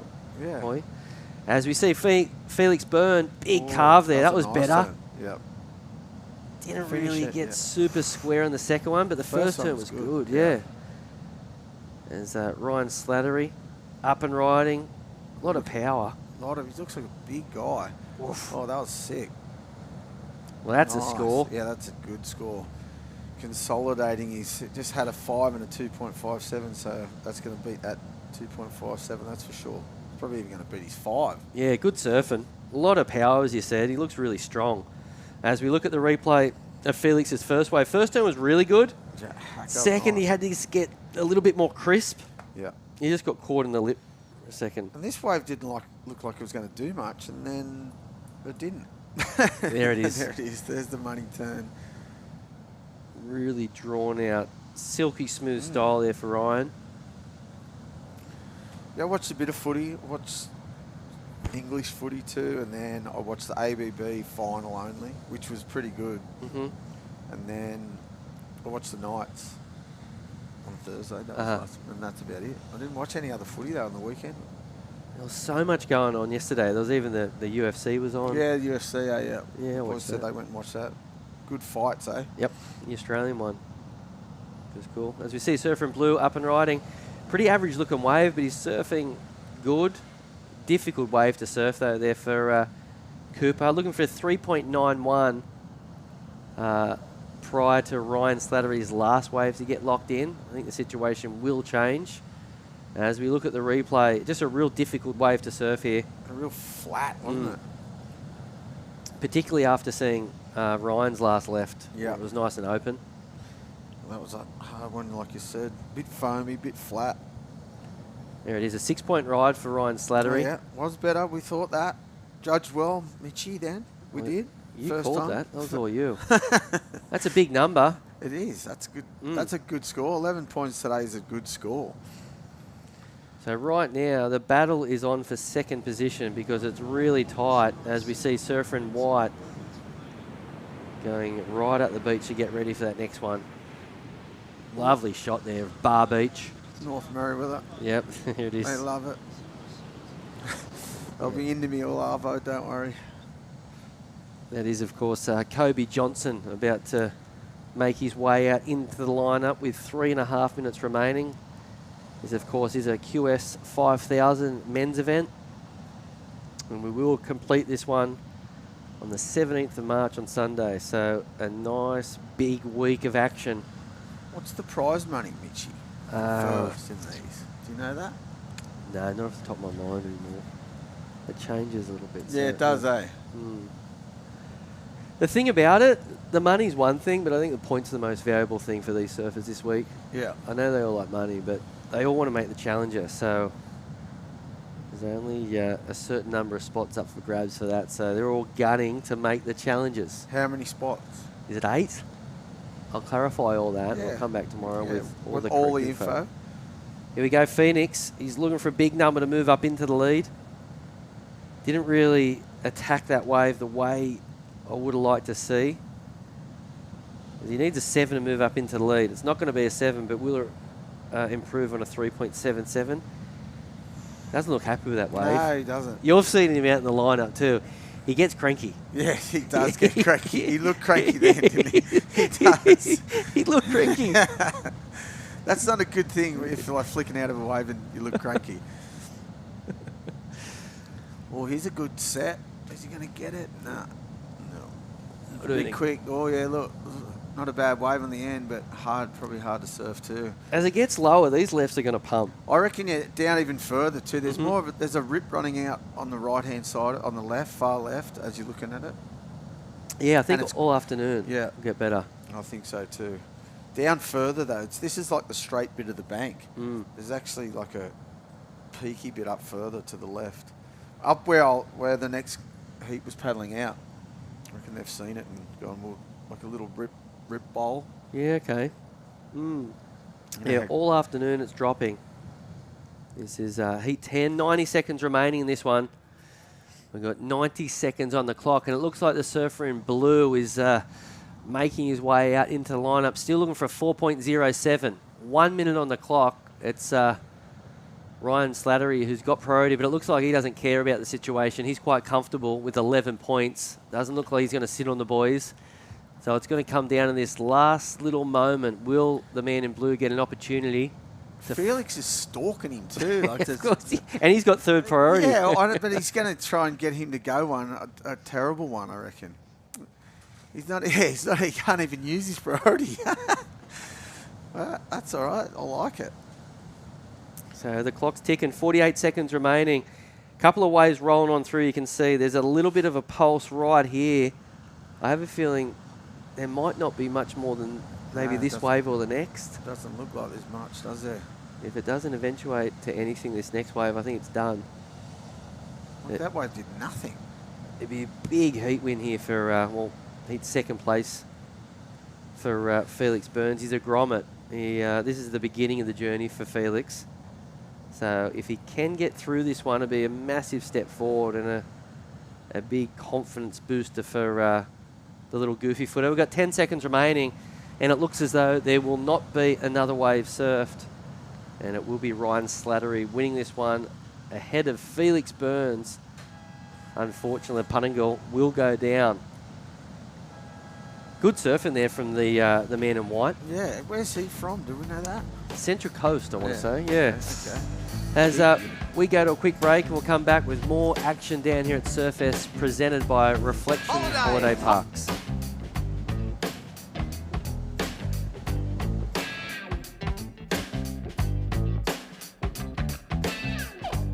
Holidays, Ironman, outdoors, Ironman, whoa, Uber, suspension, lights, roof rack, camping equipment, recovery gear, under Ironman, mate, and under Ironman.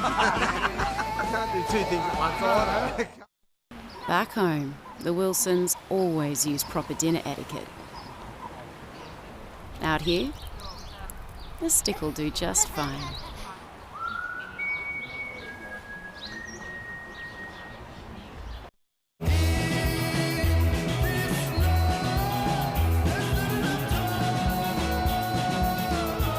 Effortlessly refreshing. Byron Bay Brewery Premium Lager. Go with it. The Racecourse is not just a place to watch the horses thunder. It brings generations together to share memories and experiences that are close to our hearts and runs in our veins. Newcastle Racecourse. Home is where the track is.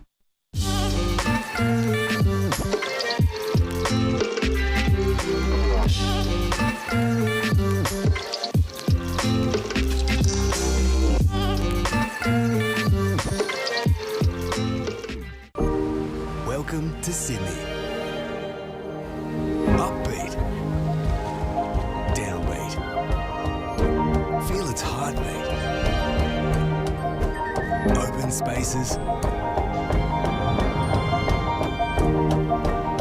Open arms. A place to feel alive. To feel free. Come feel it all and feel new. Holidays, Ironman, outdoors, Ironman, whoa, Uber, suspension, lights, roof rack, camping equipment, recovery gear, under Ironman, mate, and under Ironman. I can't do two things at once, I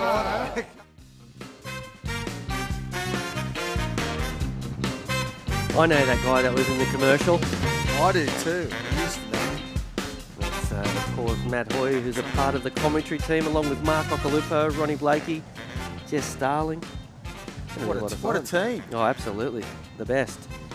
As we see Surfer in Blue up and riding. First, second wave of the heat. Nice carve there. There's no end section on that little right shorey. I'll tell you what, it's so much easier to get through heats if you get a big set left. Yeah, I agree. That's the recipe. Well, but you'd think, like I said earlier, that most competitors look what the judges are scoring and just keep doing that. Like the air reverse, they'll do it and get the score. Layback snap, they'll do it. So everyone's been getting the scores on the big left. Here it is. Look, boom. Oof. Wow. That board is bright. That was a good turn. Wasn't it? Oh, that's not too bad either. Tail off, and then he looks for the right. Got busy. It's just so much steeper, the left out here today. You can get more vertical sort of apparatus. So Apparatus? Decent number, 3.33 for the red.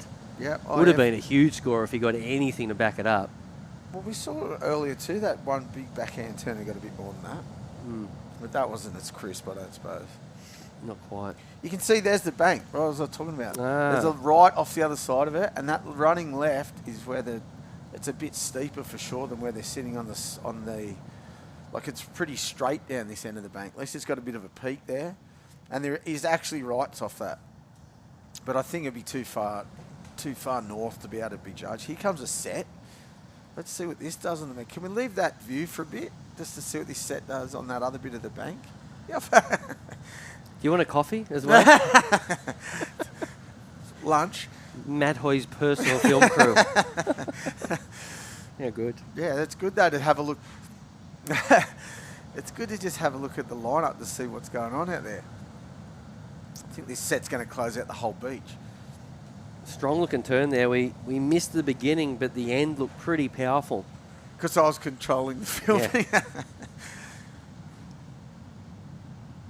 As we go down to have a chat with the winner of that last one, Ryan Slattery. How are you, mate? I'm good. How are you? Not too bad. How was it out there? Well, pretty straight.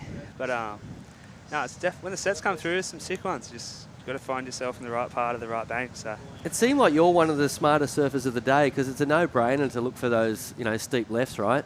yeah, well, I'm a bit bigger than some of the boys or some of the men in my heat, so I sort of need a bit more power to get me going. Did you identify those lefts at the beginning? Yeah, well, the heat before mine, there was some bombs coming through, so I was like, I'll just go chip in and just try and do one big up-down. But, yeah, I sort of only got one clean one and then just sort of grovelled the next one, but that's good. They loved it and gave you a 6. Yeah, I've seen that, so I might have to do some more steep turns on little waves. Mate, from the Central Coast, right? What beach you from? Soldiers. Oh, in Norwood there. Sick. Yeah. Get sick, that beach. Don't tell anyone though, eh? Don't tell anyone. No, it's fun. It's everyone gets waves. It's, pretty good community down there. Norwood surfing fraternity. So yeah, it's a good spot. We used to go down there a fair bit. Unreal, mate. Yeah, that you've done well on those lefts. That's the go. I reckon all week's going to be sort of like that. So keep chipping away. Yeah, that's it. I'll just try and get myself on the bigger ones and do some big turns. See how I go. Perfect. And what's the plans this week? Are you going to stay here or are you going to drive home every day? What is it, an hour from here? Yeah, it's an hour. Yeah. Some of the boys, Cobb, Bell and Cone Dog live up here, so I might crash at theirs and get some good hospitality by the boys. Yeah, perfect. Yeah. Unreal, mate. Is there anything that you like to do in Newcastle when you're up here? Any restaurants you like to visit or waves that you like to surf? Pubs? The pubs up here are mental. Yeah, that's about it. Just go to the pub with the boys. Newey races. Should have a Surfest Cup. Yeah, Surfest Cup. That'd be pretty mental. Unreal, mate. Well, congratulations, and good to see you ripping today and some of the more powerful surfing we're seeing. So, good stuff. Thanks, mate. Appreciate it. Good luck. Cheers. How good's that? Yeah, loving it. And he, like we said, he identified those lefts. He's a bigger bloke. He's like, I have to get those lefts to do the turns on you. And he did it. Perfect. What a run around. That's a... Back to the ABB. Well, yeah, look there. Yeah, there's a big view of the overview of the beach. Yeah. And you can see where the bank is. There's a little channel on to the left there. And then these running lefts is a spot. Here it is. This is what he got to do the run around. It's a fun looking little left. Kobe just finishing this off. Oh, yeah, he's going to get this to the beach. Yeah, milking this wave all the way through. This is Kobe Johnson as see him come back right to finish with a nice little floater there and race off to do the run around. Wow. And with the nor'east swell, it actually makes a lot of sense what he's doing. Yeah. Because paddling against that, it's a little bit difficult. So. And the rip running out there, so there's even more water moving. Yep. Tide going out. Everything about it. You can see it there where he's ended up on the far left there in that channel. So, yeah. Yep. That's your little bank that you've been talking about. Yeah, that's where the best lefts are too, I reckon. That bank's a bit straight down the end here. That's a good run. That takes it out of you too, I reckon. Coming out off a wave, then running the beach. Yep, soft sand. Oh, yeah, soft sand. Just going, what do they call it? When you go from one thing to another. I forget. Lactic acid? Lactic acid, that's it. Here we go, man in red getting ready for the next heat. Aguri from Japan. He's hiding from the cameras, but he will. He looks like he's 10 years old. He does. He probably is. Yeah. He's probably 30. Yeah, we up next. Here's these lefts, Mitchy. Look. Red on a bomb. Tricky takeoff up and into this one. First turn's good. Love to finish this. It'll be a nice score. Oh, he's ripping. Good surfer. This is Vanderkerk. Not a bad wave. You'd love it to close out it into the bank though, so you can finish with a big jam rather than into the channel. Yeah. But it was some nice surfing at the beginning of that one there. Pushed out to sea a bit, didn't it, that Yep. one? It looked like it was going to be a bomb, but maybe second wave in the set too cleans it up, like a bit more top to bottom as well. Yeah, absolutely. But it's going to get better all over with the tide dropping, I reckon, that left for sure. No more rights. Everyone should just go on left. It is day one of competition down here. We've got the nor'east swell. Winds are light nor'easter too, I want to say. The tide's going out. It is heat 11 of 16 heats today. A couple of big names will be surfing this afternoon. A couple of locals. And there's a couple of locals right there. Cade Kelly and his brother Jai. From Newcastle Beach, just around the corner. They call that Town Beach, the East End. Yeah, East End. Royalty, Newcastle royalty, these kids. East End board riders, mate. Yep. Of course, Cade, yeah, he'll be out there next heat. Really good little surfer. Obviously, he's young. What are they looking at on their phone right there before you heat? Tell me that. Something to do with YouTube, maybe. Oh, yeah, something. Good little surfer, though. I believe he got this spot because he won a cadet cup or something along the lines. Yeah, that's it. Yeah, so he got a wild card. Huge opportunity for the little fella. Yeah, it'd be good. Let's see it. He got a lot of attitude. Usually has a big, rat's tail. Yeah, yeah. He's an awesome little kid. Like I said, the apple doesn't far fall from the tree, far from the tree. He's blew up and right, a little left, just closing out. Looking for a 5.47 on that one. It's not going to be enough. That was the surfer in blue. And a couple of other scores got locked in too. So the man in white got himself a 4.17 for that nice long left. And red got a 4.17. So a couple of decent numbers. It's proving in this round, if you get maybe 2 5s, you're going to get through. Yeah, that's a good score today. That's a good score. 11, that's what I said that last heat. 11 points is a good score for today. I think 11's really good. I think 10's probably enough. Look at this one, for example. 7 points and you're through. Yeah. So far, anyway.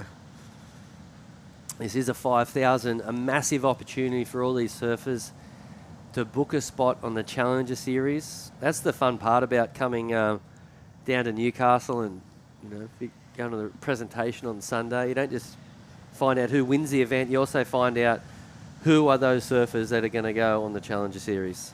And therefore have an opportunity to make the championship tour. Wow. So, yeah, massive opportunity. That's the major thing, though, isn't it? I think the big one for me last year was George Pitter. Remember, he made a jump into the Challengers last year, came out of nowhere. And then we saw what he did on the Challengers. I'd say he's a fair chance to make the championship tour this year. Really? Absolutely, yeah. Sick. I think he was only a few spots out, maybe 10 or 15. Yeah, right. But And it takes a bit of practice, you can't just... It's a stepping stone. Yep. You can't just jump on and think you're going to make it. Yep. Yeah, but he was the one for me. And I think Dakota Walters, Yep. I'm surprised he hasn't made the challenges already. I think once he gets on there, you're kidding me? He'll have to win some of those challenges. Yeah. There's not enough of them on it, I reckon. How many events were there last year to qualify? Like, if you got the cart and then there's only 6 events or 5 events, it's not enough, I don't reckon. You can win one and you're in. You should have to be a little more consistent, if you ask me. Yeah, it's a fair call. But, yeah, that's how it is at the moment. And I don't know. I just think you look at the schedule, too. It's like Snapper. It's Manly. So Manly's... Well, Narrabeen, sorry. Oh, yeah, Narrabeen, yeah. Even those 2 events by themselves, though, if you've got the tricks that a Dakota's got, I don't see how you can't at least... qualify on those 2 events. Yeah, true. Right? Then where else? Brazil, Portugal. Yep. That's the hard ones. South Africa. Oh, South Africa, yeah. There's a lot of travelling too. That's the hard part. That's a big cost to go to all those. They're all everywhere. It's all over the world, and there's only 6 events. It's pretty crazy. Yeah, just picking all around the world. That's a 30 grand travel bill. More. Yeah, right. I'd say. It's just for one-off events too. You wouldn't be happy going there and losing first heat. I know that. Which is absolutely possible. Yes, it's very possible. Especially with the amount of, the talent. Yeah, exactly. A lot of money spent. A lot of investing in yourself. I think they try to make it, they change all these tour events to make it easy to get around, but they've made it harder. Yeah, I think so. As we see Surfer in Blue, just a quick wave there. Falvey still looking for a decent number to move up in the second spot. As we see a quick wave there for Johnson. So, yeah, still a low number. Yeah, low scoring heat, isn't it? Not many waves in this heat. Rideable ones, anywho. Just over 10 minutes remaining in this heat. Heat 11. A whole lot of sponsors get behind this to make it possible. Big shout out to Byron Bay Brewing, Newcastle Herald, NBN News. They're the two media outlets that you should stick close to get all the updates. Of course, Department of Regional New South Wales, Modulate, Solved, Alpha Safe, Trax is another media partner, Hit 106.9 UFM. It's not New FM. Typo. Yeah, typo. Big shout out to everyone that makes this event possible. 9.5 minutes remaining. As we see a little bit of a bump to the left of your screen here. It looks like the man in red has spotted something. It looks like the whole beach is going to close out on this set. Oh no, maybe this corner on this first one. You just got to be right in this. Here we go. He's on. Little runner. Pretty flat. He's done well there to get some steepness out of it. One turn, not big enough for that. Get those good scores. That was sort of a runner on the end, but it's best. It's just bending out to sea a bit too, isn't it? But closing out at the same time. Closing out. Fat closeouts. It's very straight, the bank down this end for sure. As we see a bit of a paddle there. Surfer in Blue, he's all over the place at the moment. Kyan is, but he's looked at so many average-looking waves, and if you look at his scores, he's had a 1, a 2, a 0.6, a 1, and a 0.2. Just, I don't know, would you maybe just pull up for a second and just take a breath? Take a breath and wait for a wave that isn't a straight closeout, because right now, yeah, as I said, his highest scoring wave is a 2, and Kyan only looking for a 5.61. That's the crazy part. Yeah, because it's that low scoring a heat. Absolutely, he's still in it. Here he's going to go this, a little right. Looks like a closeout to me. Okay, I think you're let's right. hope he gets something going. Oh, yeah. There you go. There you go. He's bouncing back. Yeah. This might even be a 5 right here. Finish it, son. Oh! Good surfing there. Look at that. We knew he had it in him. He just needed the right wave. And on a morning of left-handers, he finds a right. Yeah, we just said there's no rights. Everyone should go left. So big scores coming through here. Well, is this going to be the best wave of the heat? It's going to be right there. Wow. I don't know. It's going to be tight. Just as we said, he was all over the shot. Just shut us straight up. Well, he moved away. Yeah. He got away from the other two, and he found himself a nice little right-hander. So let's see. That last turn was good. Yeah. About 4 or 5 turns as well. So good stuff there for the man in blue. Chop hop on the inside. Mm-hmm. You reckon it's a 5.61? Here it is again. Maybe a bit under. Yeah. I think that was the first turn. Was good. Just a bit flat the wave. Yeah, he surfed it really well, but I think it's going to be around a 4. Then this turn, little check turn, and then this one. That was wow, sick. that was nice. And then choppy. Look at that. It's a 4. I liked it. 4.23. So all of a sudden, Kyan is back in the heat, and now is looking for a 3.41. So it was the best wave of the heat. There you go. Yeah. So that's all right. I thought it was maybe a bit higher than that, but I just don't think the judges like flat waves. yeah. And it was a bit horizontal surfing, wasn't it? Yeah, but he until couldn't the have last turn. Couldn't have done much more though, No, right? no. He surfed the wave good. It's just the wave wasn't that good. He's a little left-hander. Interesting, interesting little wave here, but looks like he's picked. Just trying to better a 3.47, so that's not going to do it, is it? I wonder if there is still a couple of wedging rights down near the rocks there still. You know, with that Just one hits right. It could be low and it just hits that perfect angle. It looks like there might be a couple. Yeah, looking at that rip with here we go. With the rip running out. Yeah, look how much sand is on the beach. It's crazy. It's funny, this beach fills up with sand after 3 days of a nor'east swell. Yeah. It's just completely... And it's going to get worse. Much worse. We're going to get another 3 days of nor'east swell and get bigger. Which is more aggressive. Those rocks will be gone in 2 days. Yeah. They're nearly gone already, but... Well, there's the right look. You can nearly see... Oh, look at this one. That's the wave you're talking about. Yes, that's exactly what I'm talking about. That was a pretty good wave. That was a brilliant little wave. These are the decisions that the surfers have to make. Do you surf the rocks? Do you surf down the beach? Or those it'd be a risk. With 5 minutes remaining, we'll see what the surfers do in that next heat. It's Agari, Jimmy Wallace, Lee Brusick and Cade Kelly will be out there. Looking forward to watching the local surfer, Cade Kelly. I believe his big brother's a part of the board club, but he's not. Yeah, he's East End. Yeah, he stayed in town and his bro came around. Yeah. So AK's like in between. Yeah, exactly. Doesn't know he's what Bar to Beach. do. He's in the Reef Rats. North Merriweather Reef Rats. You're hating it. Yeah, so he's torn, isn't he? Absolutely. You've got 4 minutes remaining in this one. It looks like the man in red just sitting really close to Falvey, who's looking for a 3.41 at the moment. Not much of a tall order at all to move up in a second spot. Plenty of waves out here. If I was red, I'd be just looking to bet him a 3.5. You weren't one to really sit on people, were you? Nah. Not unless it was... I've lost a lot of heats for not sitting on people too. Heavy. Letting people go waves and just they get the score. I'm like, I had priority and I let them go. It's like, you can have it, mate. Like, you're not going to get the score there and just get the boom. I've done it a lot. It's not a good feeling. Not a good feeling at all. You giving them opportunity, and most of the other boys that we competed against in the day had no chance they'd let you go a wave. They'd paddle you to the beach before you got a wave. Here we go, Surfer in Blue. Having a look at this one.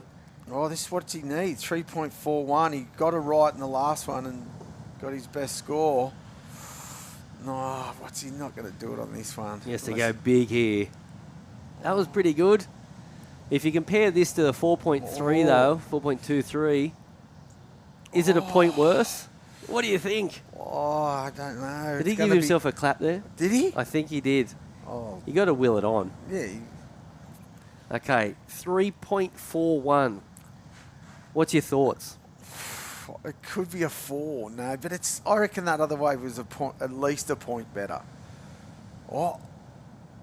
No, nothing's changed. That was... Yeah, right. That was the other... That's white. I think White, yeah. flipped it. Yeah, okay. Going to be really close. Here we go. Replay here's of white. That was a nice turn. That's an easier wave to get a 3.5. Yeah. You know? Another one, yeah. He's going to stand up and Here do it is. Foam floater. Little cutty. It's a 2.77. Oh, yeah. It's a 3, isn't it? Yeah. Well, Sorry, the mate. judges have said 2.77. Oh, they've already done it. Yeah, so it's not it. And you need that one moment of, you know, like... Oh, he did. Yeah, you got to will it on. Come on. I back it. Do you? Oh, yeah. The emotion. Oh, he yeah, thought he had it. Fell a little short. So still looking for 3.44 is the man in blue. Oh, they hammered him, really, didn't they? They didn't like it at all. Oh, well. There's a wave for the surfer in white. And I believe at the other end, it was the man in blue again. Here we go. Oh, what did he do there? Well, we didn't see the start, so it'll be your last opportunity for Falvey. Will he get the score required? From here, we couldn't actually see it either, so a 3.44 is the requirement. And we're having a look at the replay. Oof. No. That's probably closer than the other one. Probably, yeah, because it was just a bit more of a moment, but still, I think he's going to fall a little short, and this isn't good for him either. He's looking to ditch a 3.5. So it's all happening in the last 45 seconds in this heat. It's a tight one. Low scoring heat though, wasn't it? I think that in between tide too doesn't help. So we are awaiting numbers in this final 30 seconds. Some good surfing in the end of this one. It looks like Kobe Johnson will hold on to the lead. Josh Van Niekerk, he's in second at the moment, but still waiting for a number for both Josh and Kyan. So will the situation change or will it stay the same with 10 seconds remaining? As we see the man who is currently in the lead making his way up the beach. Not a bad performance there from Kobe, with a couple of fours to win that one. As we wait for scores to get locked in, we will go to a quick break and be back. More action down here at Surfest 2024, presented by Reflections Holiday Parks.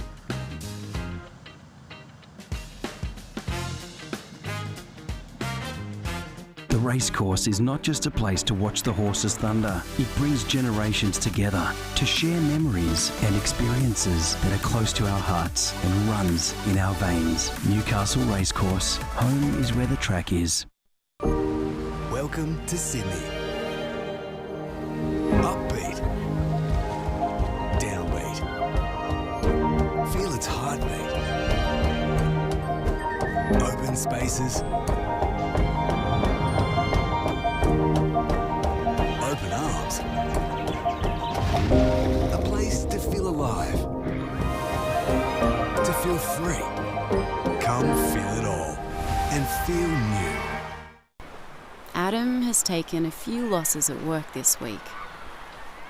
A loss out here,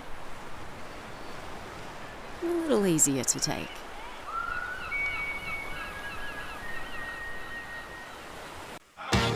Wait!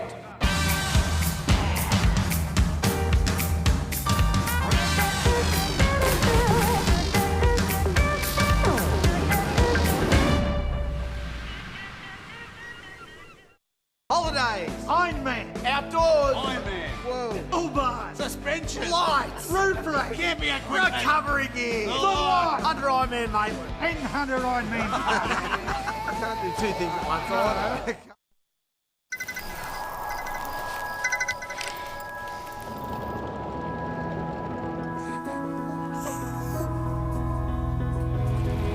That's me. We got out.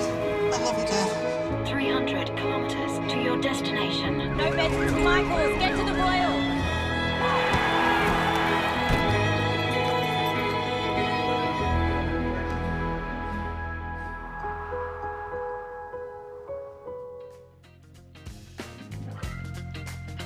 Thank you for having us, Merryweather. Great to be back here in Newcastle for Surfest 2024, presented by Reflections Holiday Parks. Moving right on through this opening round here at the Burton Automotive Pro. Ronnie Blakey sitting alongside a two-time winner here at Surfest, Mark Occhilupo. Occhi, great to have you back down here. Missed you last year. Oh, it's great to be back. I was trying to think then, have I ever commentated Newcastle? I'm not too sure.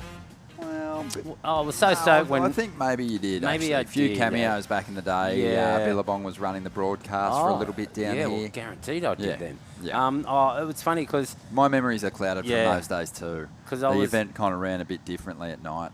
Around nights, yeah, there was a lot of night events. But, yeah, no, I was lucky enough. Warren Smith asked me to come down. And I was down here a couple of months ago and I was talking with Warren at a function and he's like, are you keen? And then he rang me up a month later going, you're on if you want to. And I'm like, yes. Well, Jay's in it, so I'm coming down. Perfect. Oh, here goes Jimmy Wallace, looking like a lumberjack as he hammers this one through to the inside. The wild man getting the quick start here. Another stacked heat. No easy heat. So even in these earlier rounds where you're seeing the emerging talent hit the lineup for the first time, you're already getting glimpses of the talent, the potential. And this is a good one. We've got a local boy in Cade Kelly out there in the green jersey. Here he is. Let's see what he can do. Total character, this kid. He's a bit of gold. Aoi Oguri, the Japanese surfer. And he gets a couple of turns done, but look at the speed here from Jimmy Wallace. Works this one over. Also got Lee Brusick in the wide out there, holding priority at the moment. Just some replays here in the opening exchange. You already know these scores are going to be low, nothing in them. It's turned to lefts. Last time I was in here, it was the right rip bowl, and the tide's gone out, and looks like a left point break. It looks really nice. We kind of had that little right rip bowl sort of holding during that higher tide, but just a little bit too much north in the swell, kind of shutting that down at the moment. Still the odd one though, with the look at that one sort of reeling off. Bit quick, but maybe an opportunity for a big hit on the outside. As we see Lee now using his priority for this one, and that one's going to shut down. He's out of there. Yeah, you can really tell it's quite a north swell, and it's coming up from the northern rivers in the Gold Coast area. There's plenty of swell up there, so we're getting that. And Merriweather does like a south swell, doesn't it? Southeast, but it's good lefts out there. I was kind of tempted. There's been a couple 3-man heats, and I'm like, well, I actually did bring a board with me. Get in there, We just saw a good wave there for Cade. You know, you've had that opportunity to compete at your home break as a Gromok in a major event. What's that like? Because I imagine there's some nerves for him, but he'd be psyched to do well. Yeah, he would be. There's nothing like it. Like I remember in the Bow repairs, and I had Tom Carroll in the final, but I mean, my dad came down the beach. He never came to watch me, and the crowds were so big, and it was just electric. Like, you remember stuff when you're a kid, and you remember those, certain things, and that really gets, implanted into your memory bank. That's so cool. Yeah, I can remember the days like it was yesterday, even though it was, let's say, 20 years. That's how long Burton's been sponsoring this event. Yeah. But it's longer than that for me. Yeah, been a while since the bow repairs. Yeah, no, that's what I mean. But yeah, we'll see how Cade fares. It's a good start from the youngster. 5.5 on that last ride. He looked energised as he finished that wave off. But we're going to catch up with the winner of the last heat, Kobe Johnson. Turning it all around in the dying stages there, mate. Got to feel good to kick off your campaign here at Surfest with a win. Yeah, for sure. So fun out there. Just good to finally get some good conditions, and stoked I won the heat. So, mate, tell us a bit about yourself, where you're from, and how have you been going in some of these regional QS events? Yeah, I'm from Kingscliff, good old Kingy, local. Been there all my life. Have not had the best results. I don't think I've made it through a heat this year in a QE, and then to win one is just like really surprising, actually. Well, it's a good one to get a victory, mate. The QS 5000's obviously a lot more points on the line. Even in these earlier rounds, you're making big jumps with every heat you progress through. But probably a long way off the pace on the ratings. But what are your goals for this week in Newcastle? Just to go out, surf, have fun. I made a heat, so I'm pretty stoked. I'm not too fussed about results or anything. Just here to have fun. Feeling it out? Getting used to these bigger events? Yeah, for sure. Yeah, it's good fun. There's a whole setup here. Pretty new to it all and pretty intimidating, but it's good fun. It's awesome, mate. And the depth on this region. Talk to us a bit about that, and just sort of the people that you sort of see around the comp site, and what that's like as a newcomer to this sort of level.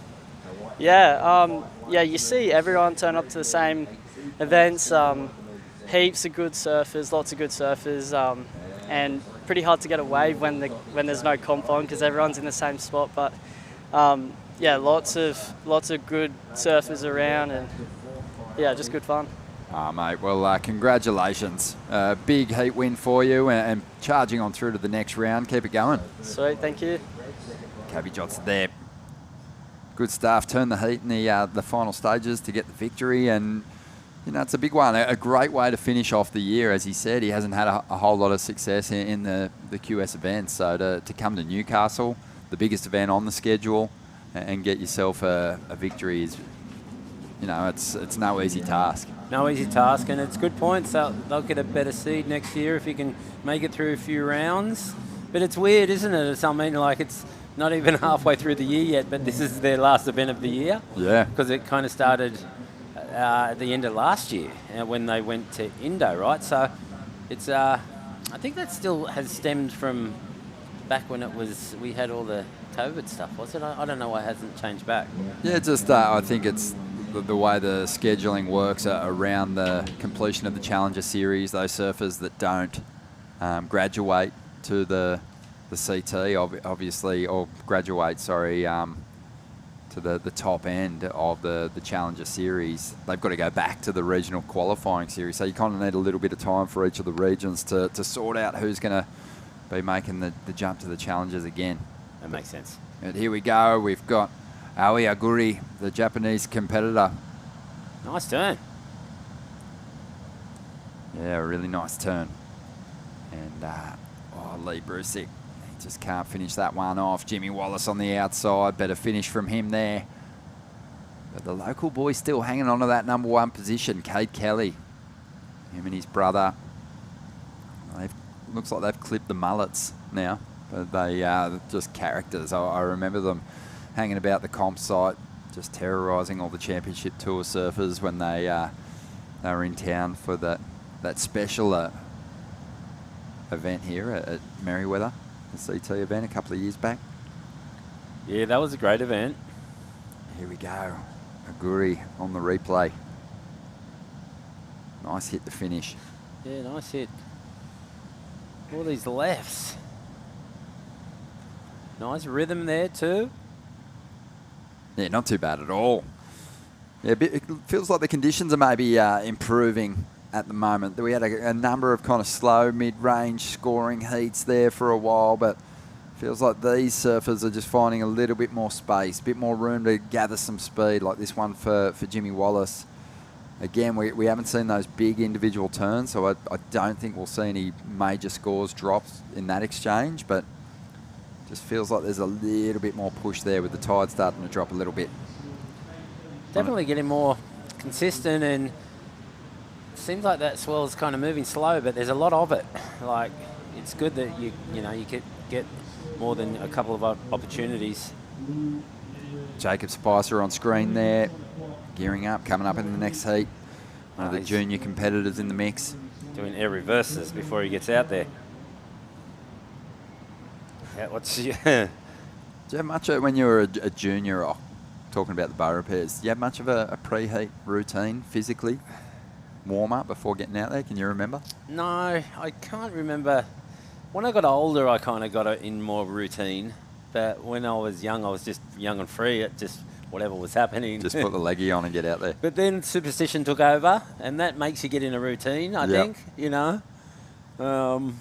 I got really superstitious towards the end of my career. It was no good. What were some of the things that you had to tick off before you could go out there? Like everything from like a number 6 on a number plate. If I didn't see that on my way to the contest, like I was getting pretty bad. If I didn't see that number, I thought I wouldn't get through. And so you just kept driving around until you saw one. Yes. Oh, I love it. Oh, that's so good. Yeah, I think that superstition just it creeps in for everyone. You know, you need a certain amount of time. Like you don't want to be superstitious, but you just can't help it. I mean, you see some of the sportsmen like Rafael Nadal, and he twists his water bottles. They've all got the labels have got to be, pointing the right way, and he gives it like 3 twists. And some of the cricketers, like they're batting, Steve Smith had some erratic, weird things that he was doing. Rafael Nadal can't do a serve without picking his undies out of his bum about 30 times. I don't know if that's a superstition. I think that's just you think he's just uncomfortable. Yeah, just a weird body shape, eh? Just like he's got a hungry bum. Problem. Just over 12 minutes to go here, and Jimmy Wallace has jumped up into that number 1 spot.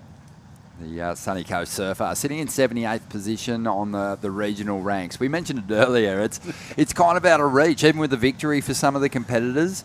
If you've already collected, around 1,000 points, and you can get the victory here, you're a pretty good chance at getting up into the top 7. But if you don't have that, it's going to be difficult. Yeah, and I think they know that. But, it'd be such a good story if one of these, guys in the lower bracket do that, because it's big points, and there hasn't been a lot of big points. I mean, we didn't have that 5,000 at Tweed this year, so there's been points lacking from this tour this year. So, yeah, big finish, and you could be there. Well, the Australians and the Kiwis competing in this event, they're counting their top 4 results from the QS region. And the surfers that are over here competing from Asia, they're counting their top 5 results. They had a couple more like minor events that they're going to be leaning into, or one extra event that they'll lean into for their best results.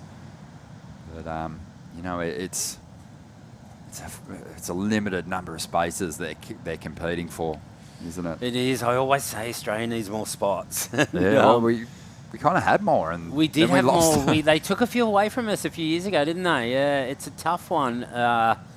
It really is. It's definitely debatable. But then you hear it coming from an Aussie, and they're like, well, he's just biased. But yeah.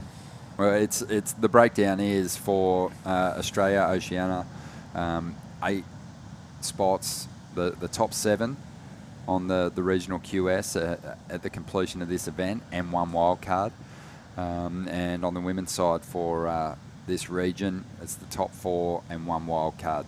For Asia, it's the top 5 and 1 wild card, and for the men, and for the women, it's the top 3 and 1 wild card. So when you think about them and you think about us, you've got to think that we're pretty lucky, and we'll see. We'll see how they fare. I know, but we've got a lot more competitors. Let's count that. Like, I mean, have you got those stats? Like, you know, they might have 50 that are doing it full time. We've got 100. Don't you think?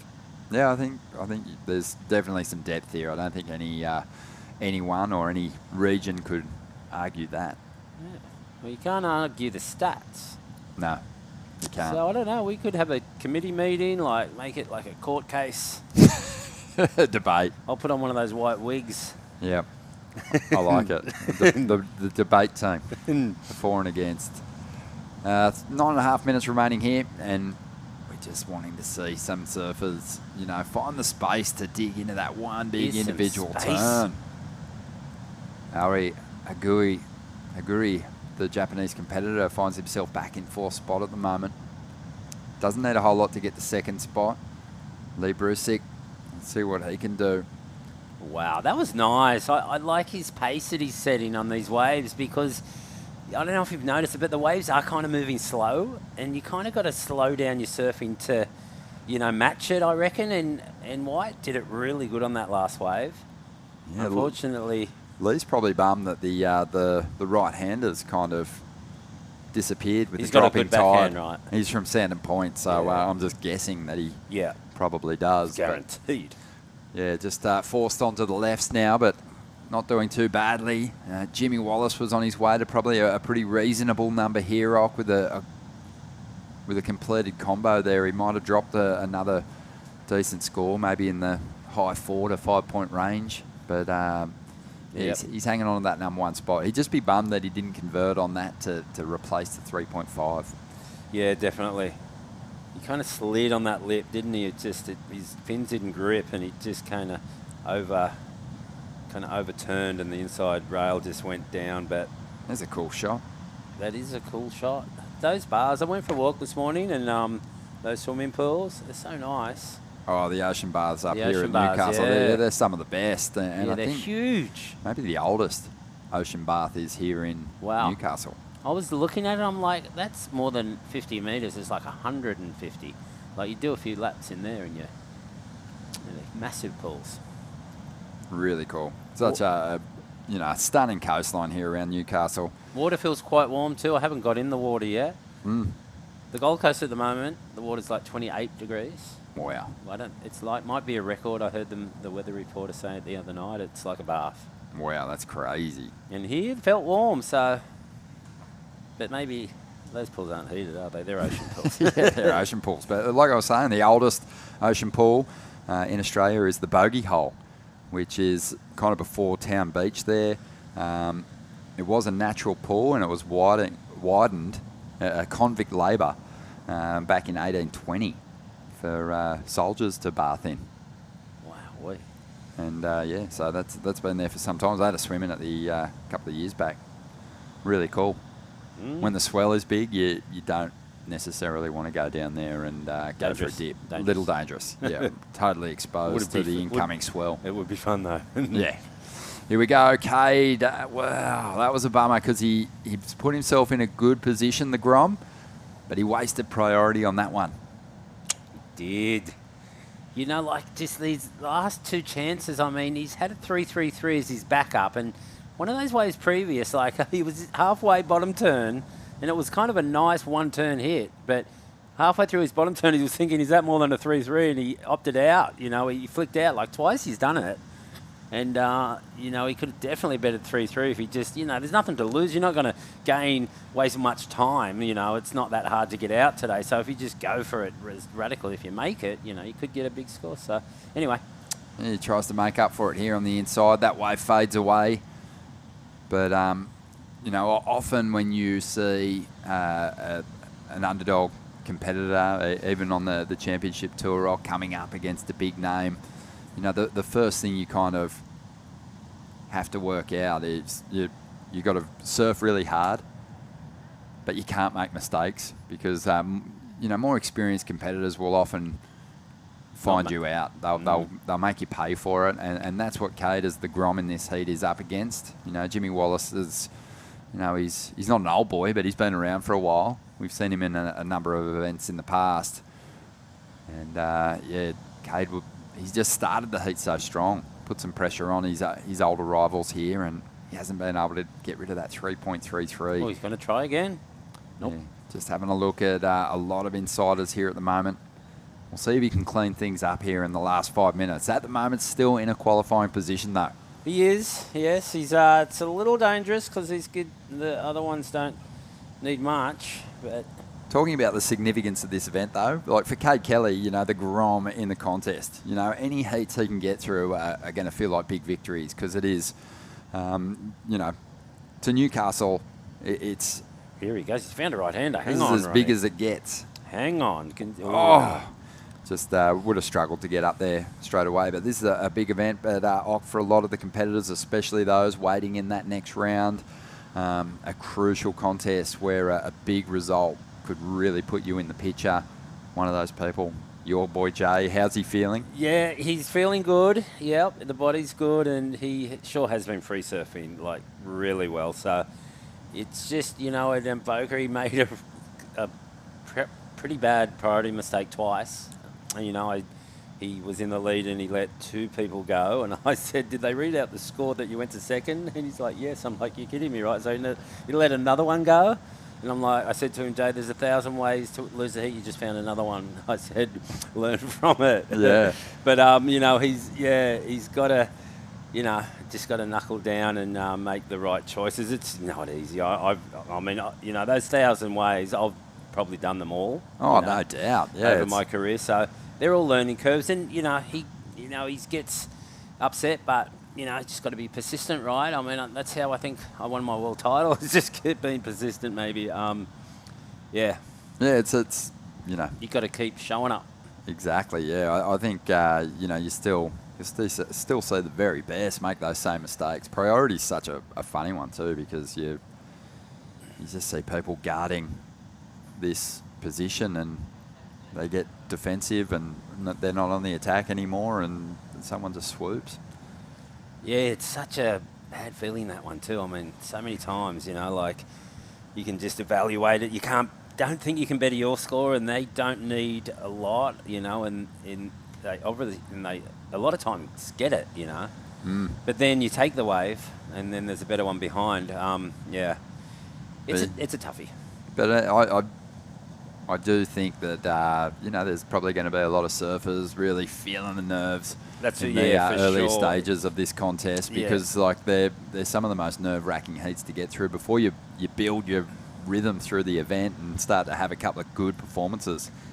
Especially with the gap that, you know, they got to wait till, you know, at the end of the year to get going again. I mean, I guess it's seasonal. We were talking about it before. It's seasonal. It's, you know, the season's at the end and they want to get a big result.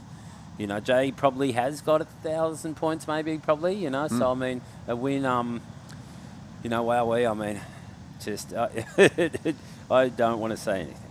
Nah. at all. No, you don't have to. It's one of those things. One of those things. We know it's. There's nothing I can do. If it's nerve-wracking for Jay, it's going to probably be 10 times as No, bad I know, for but you. I've got to teach myself because I start getting superstitious for Jay at home. So Yeah. I'm doing weird stuff in the kitchen. You're out looking and for number 6s on number plates. No. And then I've like got to do it a certain way because if he gets through that heat, I've got to do it exactly the same. So I'm searching for that. Like I've got usually pipe cam on the TV. I've got nice music playing. I'm looking at my phone, you know, if it's not on webcast for scores. That's the worst when you look at live scores. You know, you can't see what's going on. It's just no good. Here's Jimmy Wallace. Already has the lead. He's been desperately trying to get rid of this 3.5. And he's had a couple of opportunities at dumping that number. He's finally going to do it here. And it couldn't have come at a better time just to make the requirement larger for his rivals, to really put the pressure back on them. 45 seconds to go. Let's have a look at the replay here. I mean, a nice little left. Kind of connected those turns together well. No big major turn. They kind of get us applauding, but he's doing what he has to do here. He did, Ronnie. I mean, one major turn and that wave would have been over. You know, it would have been a one, and there wasn't really one big section to do one big turn, so he had to do that, connect the dots, and, you know, probably a better score. Yeah, just over 1,500 points Jay's got. Oh, just okay. letting you know. So, oh, wow. So he's sitting 34th position. Yeah. So, And, once you get into that seeded round, I'd say across... They're all on even that. the opening They're round, all on that. You're probably starting to look at people who, with a win, They are can. going to get themselves to that top can. 7. This one's going to come to a close. Jimmy Wallace, victorious in the end. 4.23 on that last ride. And it was Cade Kelly, the local grommet, hanging on to that second position. He was so busy in the heat. That's going to be a massive moment for him. There'll be a big crowd waiting for him on the beach when he comes in. We're going to take a quick break. We'll be back with the opening round here at the Burton Automotive Pro in just a moment.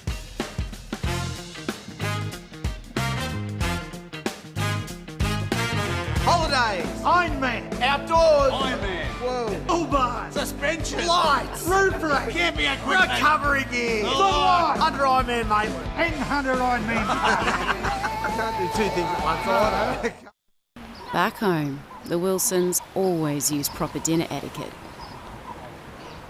Out here, the stick will do just fine.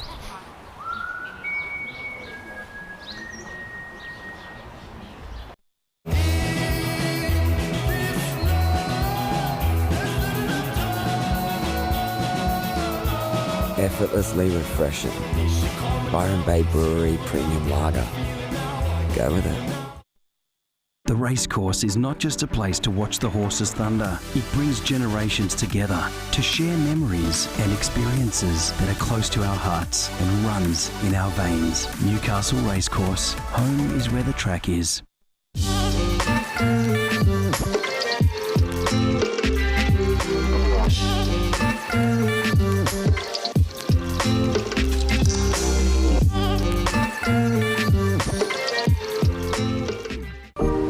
Welcome to Sydney.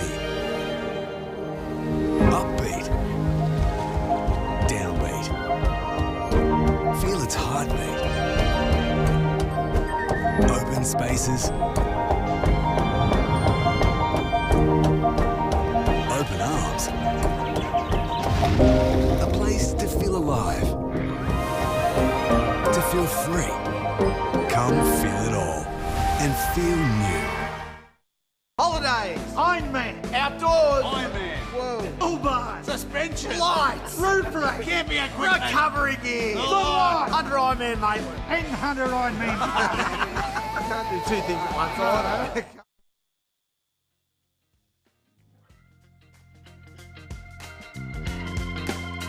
know. Welcome back to the show.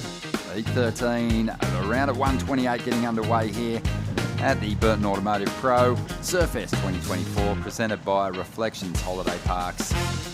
And saw a big one for the local crew, the Grom, Kate Kelly, progressing through in second place. Well done, mate. We'll hopefully have a chat with Jimmy Wallace.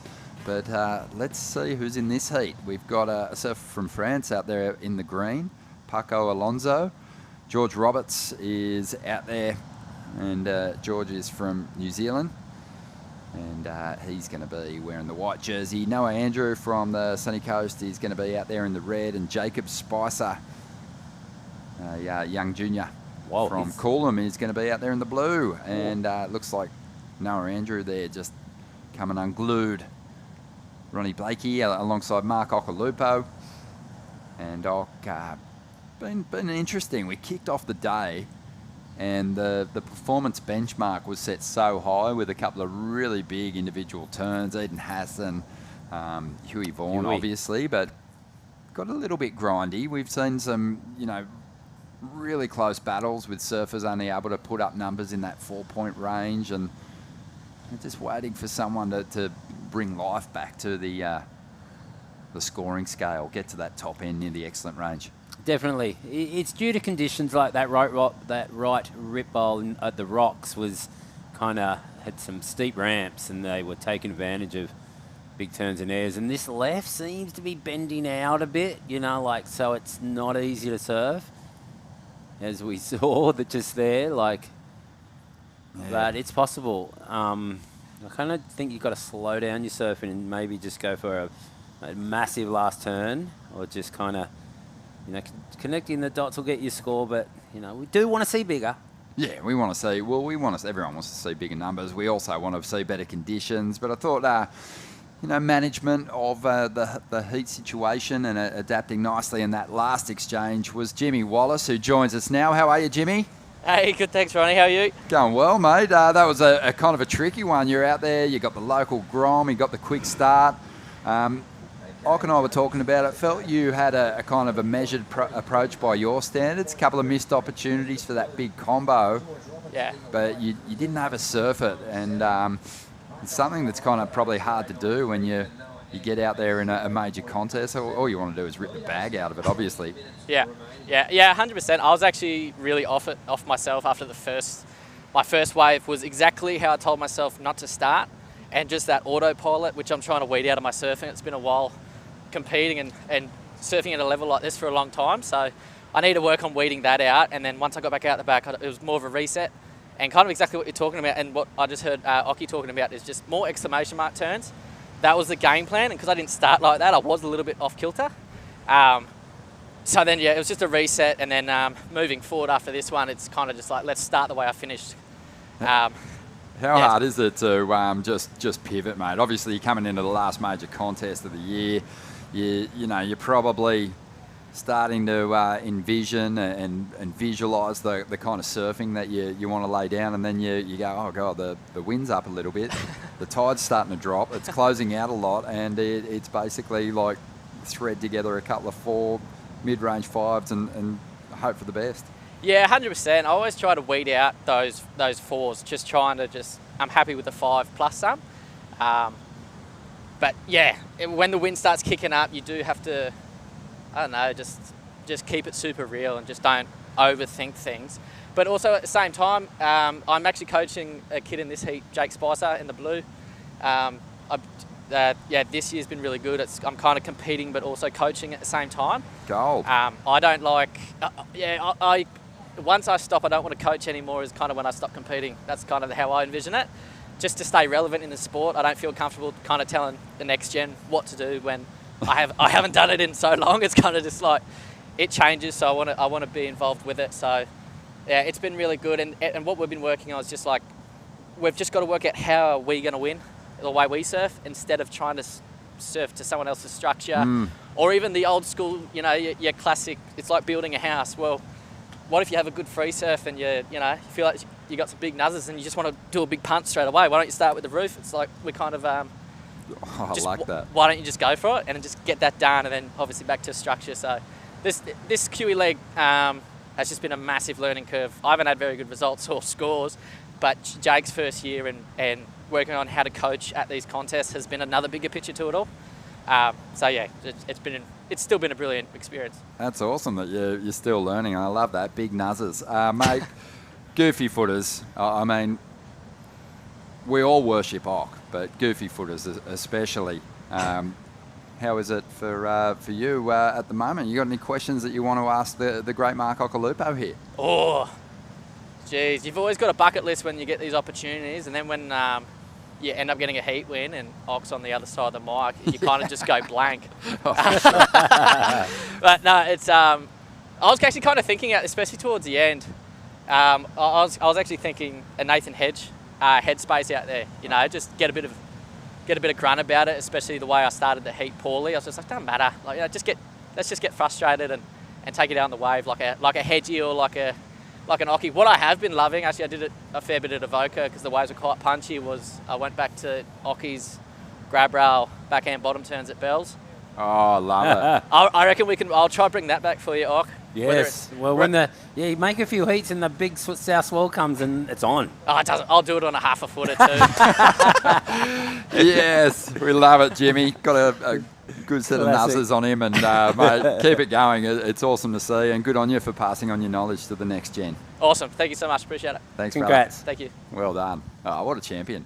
Good vibe, and yeah, you can tell all these competitors, you know, they're capable of such a high level of surfing, and then sometimes you just get a heat where the conditions don't allow it, and that's, you know, I don't think any competition is sort of immune to that. Like, even at the championship tour level, occasionally you're like going, what are they doing? doing? The best surfers in the world.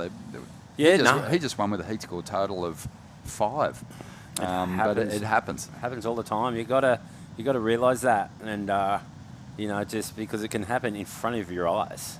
Like you must have had events like that too. Sorry to jump in, but you must have had events where you got to the end, you got the victory, and then when you think back to the earlier rounds, went, wow, that was actually, you know, it was lucky that I survived that.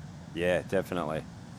It can happen so quick. The ocean, it's Mother Nature. Like, it can, you know, the surf can be perfect, and then the wind goes onshore and it wrecks it completely. I mean, some breaks aren't rideable when it gets onshore. So, you know, but you know, it's real. Yeah, I thought Jimmy did pretty well there. Capable of so much more. He'll definitely try and turn the volume up as he moves through to that first seeded round. But at the moment, his young charge, Jacob Spicer, another Sunny Coaster, is out in front. 4.33 for him to kick things off. You know, despite the fact this is a regional qualifier for Australia, Oceania, so you've got a lot of Australians, Kiwis in the mix, you know, a lot of different countries represented from that Asian region. We've also got a few other different countries represented in the mix here. Paco Alonso from France, and we've seen a surfer from Spain in the mix, a couple of Hawaiian guys and Americans in the picture as well. It's always good to see. It's great to see Jackson Dorian from Hawaii, and then we had Justin Becret. I wonder if he's in this event, but I know he was in the last couple. I know him because I know Dog coaches him, good mate of mine. Yeah, I saw his name in there. He must be in there. For sure. Yeah. So, yeah, French. Yeah, they just, you know, it's more reasons to attest that we've got a deep field, because they, you know why they're here. They know how good Aussies surf and how many there are, and there's one way to make your surfing better, is that surf with good surfers. Yeah, stay sharp. It was always or against good surfers. It was always a strategy for young pro juniors to come out here and compete on the Australasian Junior Series back in the day, because they knew that the conversion of Australasian Junior champs to CT surfer, it was like 100%. They all made it. Wow. Anyone who won that circuit went on and made the CT. There was a long period of that, and it was the same with the Australian Pro Junior, the Hot Butted Ocean and Earth Pro Junior back in the day. There wasn't a surfer that didn't make the grade on the CT. Have a look at this one. Yeah, good point. Yeah, Paco Alonso not able to really juice much out of that one. These guys are really just... It seems like it's got slowed down. Like it feels like the tide's come in, but it's low tide. It's very strange. Like, this swell's coming from a long way away. You can tell because it's moving quite slow. There are good waves out there, but you could get left in the lurch for sure. Like, they're spread out now too, Ronnie. Just with Jay in the mix, obviously you're keeping a close eye, and you probably just always do anyway, on what's happening on these regional qualifying series at each of the events. But who have been some sort of standouts through the this season for you? This season? Geez, I've watched them all. I should know. George Patar's been looking good again. He's sharp, isn't he? Yeah. Like really fast and flashy.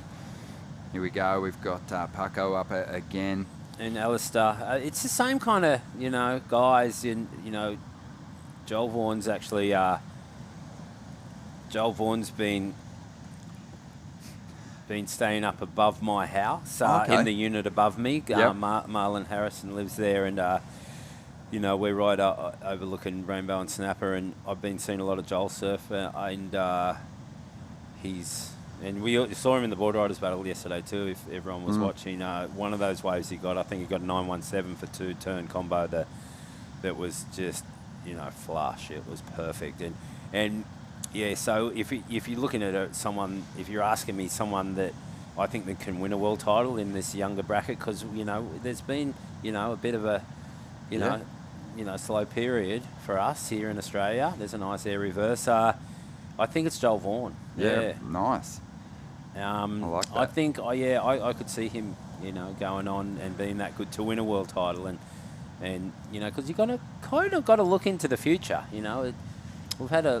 We've dominated for a while, and it hasn't been happening lately, Ronnie. No, we've got a couple challenging, obviously. Jack Robinson's ability to win, multiple championship tour events in a season is remarkable. Keeps turning up and doing really great surfing. I don't think it's going to be long. I mean, Ethan could do it. I'm thinking of down the track a few years. Yep. Well, I'm not talking about now because I think Ethan and Jack can do it, and and this year is definitely a possibility. I mean, Felipe's not there this year, and that makes some space, doesn't it? It makes some space. I mean, if Felipe's at Trestles, it's tough.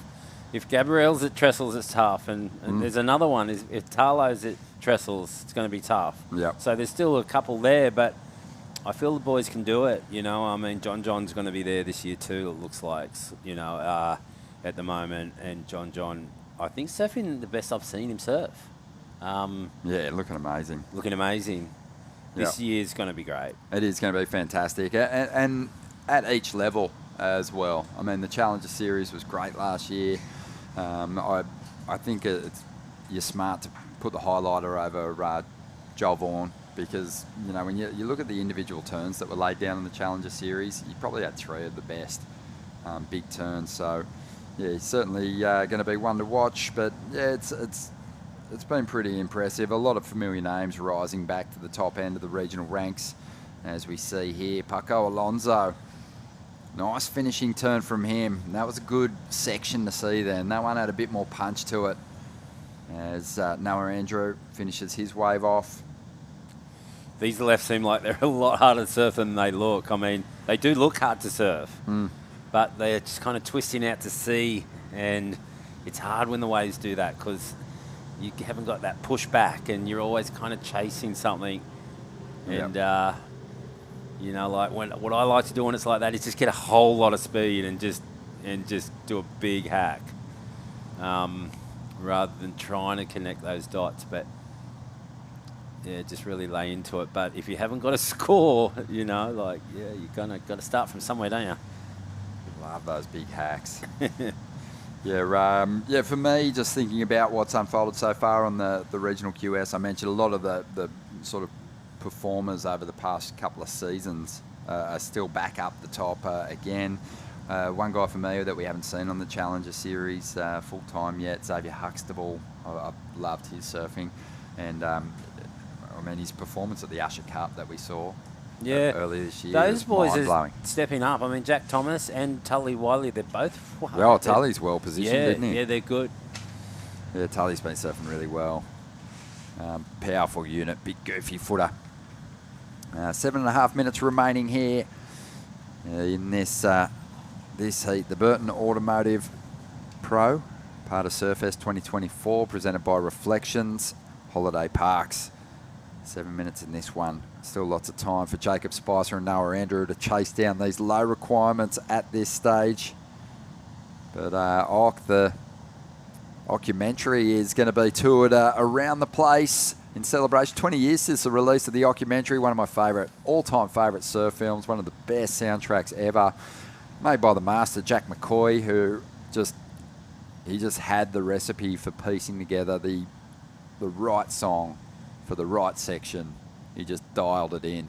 And, he's going to be doing a number of shows. Are you all going to be turning up? I am. Yes, I am going to be turning up. I've done a tour with Jack with the movies. I've done a few tours with Jack. Yeah, perfect. There's been a few movies. I've hosted a couple of those. The documentary is, I'm thinking there's a lot of young crew that mightn't have seen that movie, maybe, because it was back, DVD days. Dare say VHS, where the Groms probably haven't even heard of that. But, I don't know how easy it is to get that movie, but the soundtrack is epic. It's like Foo Fighters and some really good bands. Powderfinger? Yeah, and it's kind of a story on my career, kind of my comeback, and how I worked with Jack, free surfing, and it's all mixed. But it's I come out with my world title in that movie, and my family's in there, and I can't wait to do the tour with Jack, because it'll just be good to get back out there. Jack's a perfectionist. I owe it to Jack to go on this tour, and it's going to be another chance for to meet everyone and feel that energy, and hopefully people show up. Just another Occy Jack tour. Yeah. Just another big trip. Thursday, May 9th. Book now. jackmccoy.com. Limited seating. Do not miss it. This is one of the great surf filmmaker combos. I can't believe it's 20 years. Everything's 20. It seems to be 20 years, but it's that long ago. Yeah, so cool. And we were touching on it earlier on. Like, you and Jack have so many amazing travel experiences as well. Talking about Occy's Left earlier on, the fact that you guys, how many weeks were you there? Oh, we went with Sonny Garcia, and he lasted a couple of weeks, because Sonny just loved all the amenities that you could get in Hawaii, or I think he was living in California at the time, and he loved, remember, like, Sonny loved McDonald's so bad, and he drunk Coke, and you could get nothing like that over there, because it was so primitive. And you guys were over there Sonny just was eating, great. You guys were just there eating beetle nut, right? Yeah, well, beetle nut, I ate beetle nut, it was so primitive, and Sonny lasted, it was great. Sonny lasted a couple of weeks, which is big, but we didn't get it over 3 foot, and so we stayed like another month. And just eating fish and coconuts. Fish, and rice, and just living off the land, and because the resort hasn't been built yet, and at the time these like primitive guys came in with spears at night because they weren't stoked on what was going on, and we were worried, and it was hard to sleep. Amazing. But once we got that swell, because it was before forecasting. And Jack's like, there's going to be a swell, I know it. And I think it was back when you could actually maybe get a synoptic chart maybe sent to you, like in the mail maybe. I'm not too sure how we got it. But we knew there was a big swell coming, and we got it. It was, the left is so perfect. And the wave's really good too when it was 3 to 4 feet, because there's a different movie called In the Wind, and it was me, Sonny, and it was 3 to 4 feet. It's a full horseshoe. It wraps back around you, but when it gets 6 foot, it barrels before that, like a really nice barrel into that. So you can get like a really good barrel, and then one that just wraps right back at you. It's an incredible wave. I'm so stoked that... and you got back there for the documentary. That we made the documentary right there. Yeah. That's so cool. Yeah. Love that, and yeah. Well, was it it's Gordo? not Was just Gordo over just there as well with you? At one point? I think he was at one point too. He might have left, but... So cool. But yeah, just love that. Your travels up north, the Northwest Desert. Northwest. With them, South Coast. South Coast. I had a sesh with Louis in it. Oh, yeah. Yeah. That we won't tell where that is, because you'd get in trouble. Yeah, I would. Huge trouble. But no, that's just so magic. I mean, what a great experience. And, Jack always has plenty of stories to tell. He always has, what I like is when he gets his 16mm frame grabs out, and he'll blow those prints up, and they're stills from classic pieces of motion that are just so pin sharp and beautiful. His ability to capture all that vision, just like so crisp, and was amazing. He's got such feel for it, and those photos are amazing. They look that good. I don't know how he does that. Here we go, up and riding Spicer. Wow. And that was pretty spicy. It was. Yeah, Jacob started this heat so well, had the 4.33, and he's waited until this last, minute and a half to basically back that number up, and I think we might see him make a huge jump back into first. Guaranteed. Yep, he's leapfrogging the field, and hang on, there's more right here. Deep on this left. Can he get around it? It's he can't, unfortunately, but there he goes. Up to the lead, Ronnie, you called it. 5 points, even.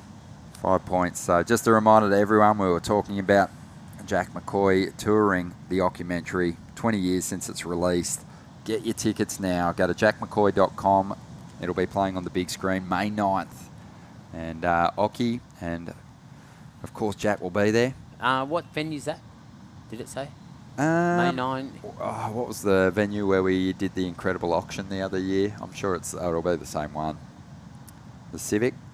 Okay, yeah. I'd say, if I know Jack, you go for something classic. I know Jack could be screaming at the screen right now. Come on. Come on, Come on, tell Moit. us all the dates. Come on, Moit. All the dates. Yeah, big shout out Say to all him. the dates. Yeah, now we're going to Noosa, Gold Coast, Byron. We're going to go, I think, over to the west. We're going to go Victoria. We're even doing one down at Lawn in Victoria. That'd Taking be the cool. boards. That'd be, always taking the boards. Always. 15 seconds remaining here. Jacob Spicer's got himself into the lead. Paco Alonso holding on to second at the moment, but watch out for Noah Andrew. Needs a 5.1. Falls on the first section. Probably wasn't going to be enough anyway. No. Yeah, wave too small. Here we go.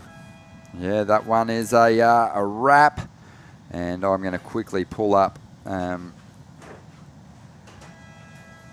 actually the venues for the tour, if I can. But yeah, you want to definitely get your tickets for the big event, the documentary celebration, and Newcastle, May 9th. It's not even on Jack's website, I don't think. But yeah, we'll get more information. All for that you as info the is goes there. On. Definitely check it out. It's at the Event Cinema Katara. There you go. So May 9th, don't miss it. Book your tickets now. But stay with us. We're going to take a quick break and we'll be back with more from the opening round in just a moment. The Racecourse is not just a place to watch the horses thunder. It brings generations together to share memories and experiences that are close to our hearts and runs in our veins. Newcastle Racecourse. Home is where the track is. Welcome to Sydney. Upbeat. Downbeat. Feel its heartbeat. Open spaces. Open arms. A place to feel alive. To feel free. Come feel it all. And feel new. Adam has taken a few losses at work this week. A loss out here, a little easier to take.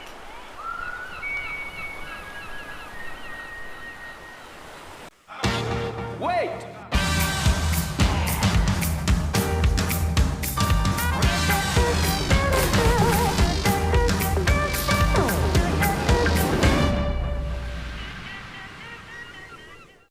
Holidays, Ironman, outdoors, Ironman, whoa, Uber, suspension, lights, roof rack, camping equipment, recovery gear, Under Ironman, mate, and 100 Ironman. I can't do two things at once, I know.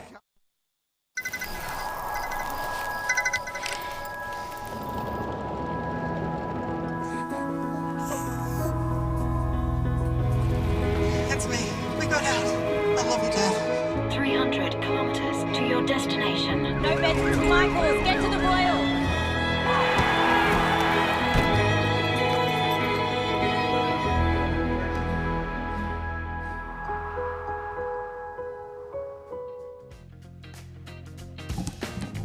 live scenes down here at Merrither. That is the man in white coming in for that last heat. That's George Roberts, who I believe did not make the heat. How are you, Matthew Hoy? I'm good, Mitchie. How are you? Not bad. That's the way, not bad. Just stitched you up for a couple of heats. Yeah, we love it down here. Yeah. You have a good meal for lunch? Yeah, it was good. I made myself up a little hot hamburger. Oh, how good. Yeah. With bread. Look at that. Okay, so out there at the moment, we've got 3 surfers in the lineup. It is heat 14, as we see Surfer in Blue up and riding on this one. Little floater, catches a lot of rail before going down. That's William Pascoe. Tim Bainge opened up with a 6.17, so a fantastic score. A 6.17 would probably be one of the top 10 scoring, highest scoring rides of the day. So a great start there from Timmy. We've got 21 minutes remaining in this 25-minute heat. We are pushing through, and we will finish the opening round, the round of 128 today. So 16 heats in total. As we see a bit of a set rolling through here. Bit of a closeout though, that one. Oh, on the end maybe though, look. Fat closeout, as we said before. Tide dropping second wave of the set. This is going to do the same. Oh no, it might corner off. No. Oh, we didn't even have a look at the surf when we're out there. Bit silly of us. This is the 6.17 here, Hoy. Yeah. A lot of energy in this wave. Oh, yeah. Oh, 4 turns. That's for most turns of the day. Got hungry. Didn't he? Lunchtime. He's hungry. Really fast, twitchy little goofy footer. Looks like they're surfing that sort of left rip bowl that we spotted earlier. Yeah, they've definitely moved up the beach from where they were surfing this morning, off the rocks. And then, as we said, the tide dropping, that's going to... Look, there's some little runners. Mm-hmm. That's what I mean. We should have gone and had a little look. Didn't even think about it. Yeah, Jacob Spicer got the heat win in that last one with some good surfing. Surfing's been pretty high level today for the day one of competition. It has. It always is, though, isn't it? These days, it's pretty stacked. Good looking left-hander here. Well, what's he got? Ash Jenner up and riding. Quick little whack through some spray. Whoa. That was an aggressive kick out. Means business. Doesn't he? Ash Jenner. That was his first ride. The little natural footer. And a couple of nice little turns there. And I like the... That was another turn he did. The kick out. He hacked out into the foam. Here comes a set. Yeah, a bit of a set rolling on through as we go down to have a chat with the heat winner of that last one, Jacob Spicer. How are you, mate? Yeah, pretty good. How are you? What's going on? You enjoying your time in Newcastle? Yeah, no, it's a really good place here. Have you been here before? No, this is my first time. And where are you from? Oh, wait, no, maybe I have. Oh, I'm from the sunny coast. First time in Newcastle, mate. Yeah. Look out. What beach up on the Sunshine Coast? I'm from Yarumba. Unreal. Yeah, right. Similarities to here? Yeah, it's pretty similar, actually. It's a lot of beach breaks, like just dumping. It's not too bad compared to the other places that we've been. And how's the season been going for you? Had some results? Yeah, I've made a couple rounds. First year doing the Kiwi leg with me and my coach Jimmy have been travelling along doing all the Kiwis, so pretty good. What's the goal, mate? Goal? Hey, win a world title, that's the goal. But this year? Hopefully, if I get a bit lucky. Sick, I like it. So what's the goal with this season then into next then? Just get a few results, get the ranking up, and then, just see if I can get some seats. Unreal, mate. Well, good surfing, and What's your ranking at the moment? Oh, I don't even know. I think it's like, I have no idea, but still. Yeah, that's good, though. Yeah, that's good, mate. Yeah. Or maybe your coach will know that. Oh, yeah, Jimmy does all the thinking, I do all the doing, all the surfing. Yeah, good set. Yeah, it's good. Oh, classic. Unreal, mate. Well, what are you going to get up to tonight? Probably just early bed, sleep, read. Yeah. It's a big week, mate. Yeah. It's just started, and the waves are going to look like they're going to be good all week. So yeah, keep up the good work. Yeah, thank you very much. Unreal, brother. Well, have a good afternoon. We'll see you tomorrow. Yeah, sweet. Thank you, guys. See ya. Good luck. See you, mate. Bye. What a classic. Yeah, good. Yeah, I love the energy. He's onto it. Wants to be world champ, but doesn't know where he's ranked. We'll get there. Just starting, just doing the Kiwi. I like it. It's a process, man. It is. Bit different to how it used to be when you competed. It was sort of one tour. Now there's legs of tours or steps to get to next tours. Oh, no, it's crazy. Yeah.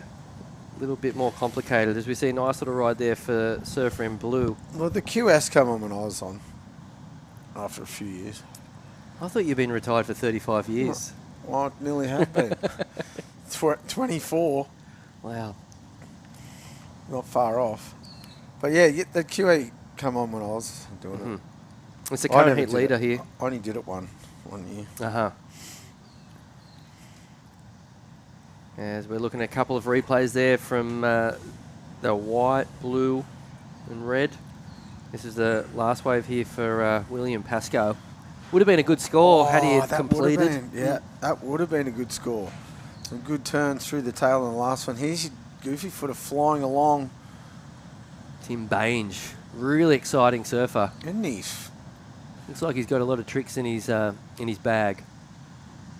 Twitching. Mm-hmm. In conditions like this, it's actually pretty Especially handy. those like running lefts. Mm-hmm.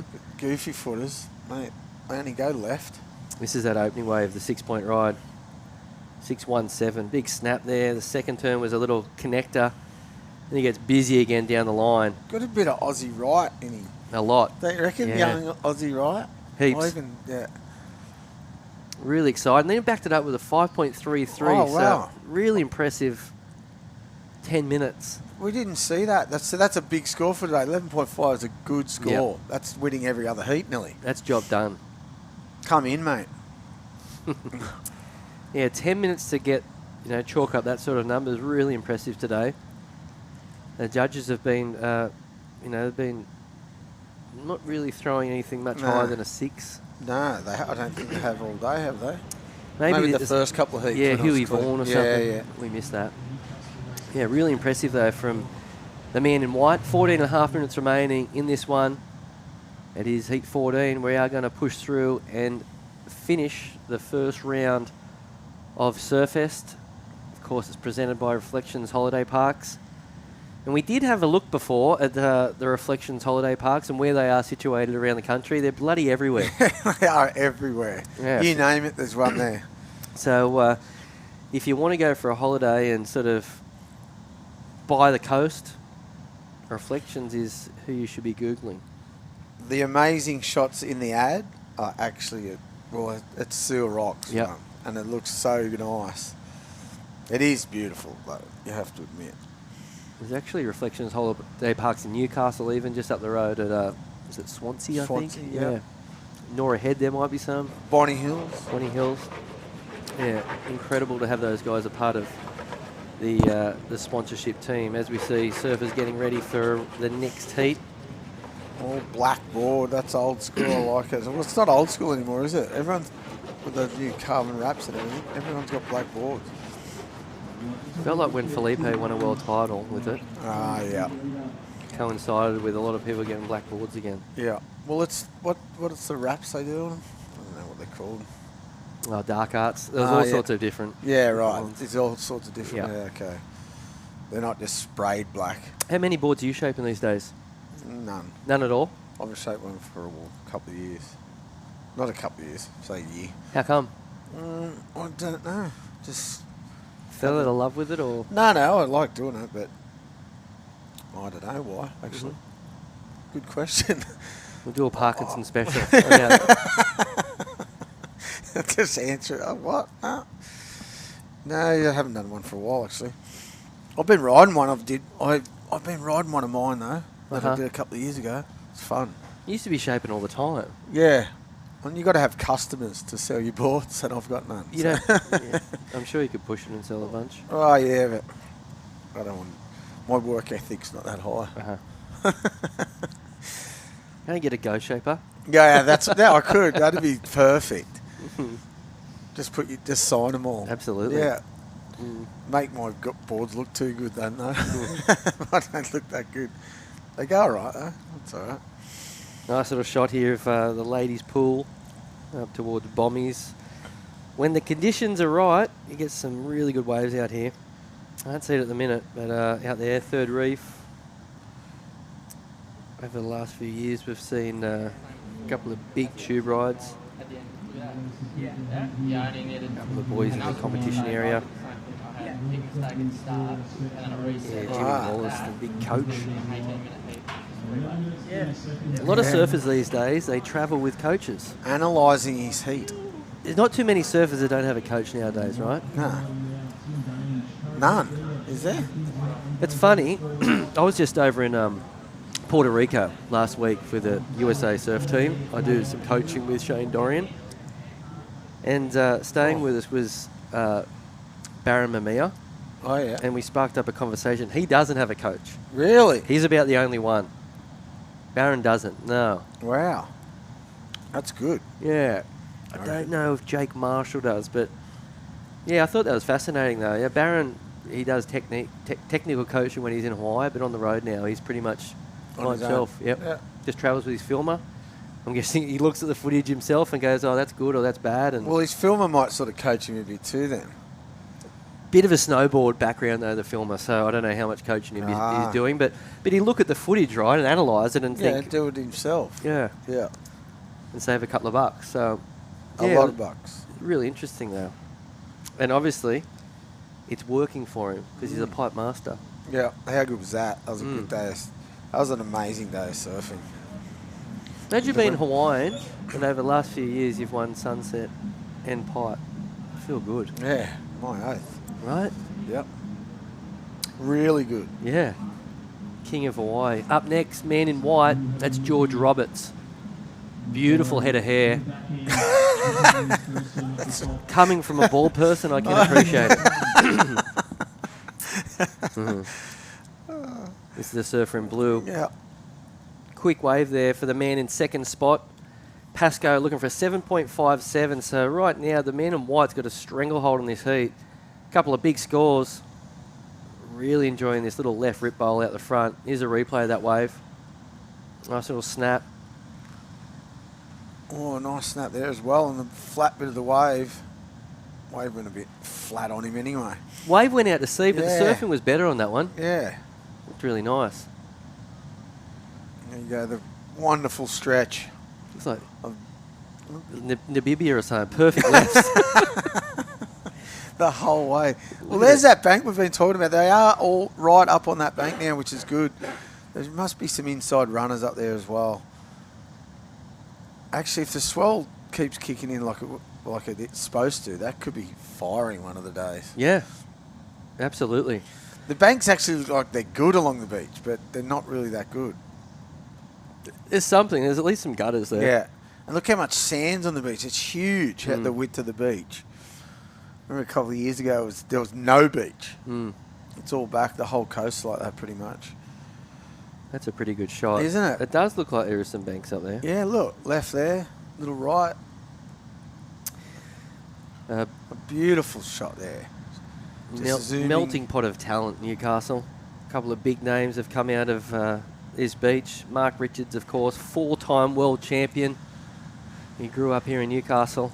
As we see, current heat leader, big turn. That was massive. He could go for it too now. He's got a couple of good scores under his belt, so he might as well just put the hammer down.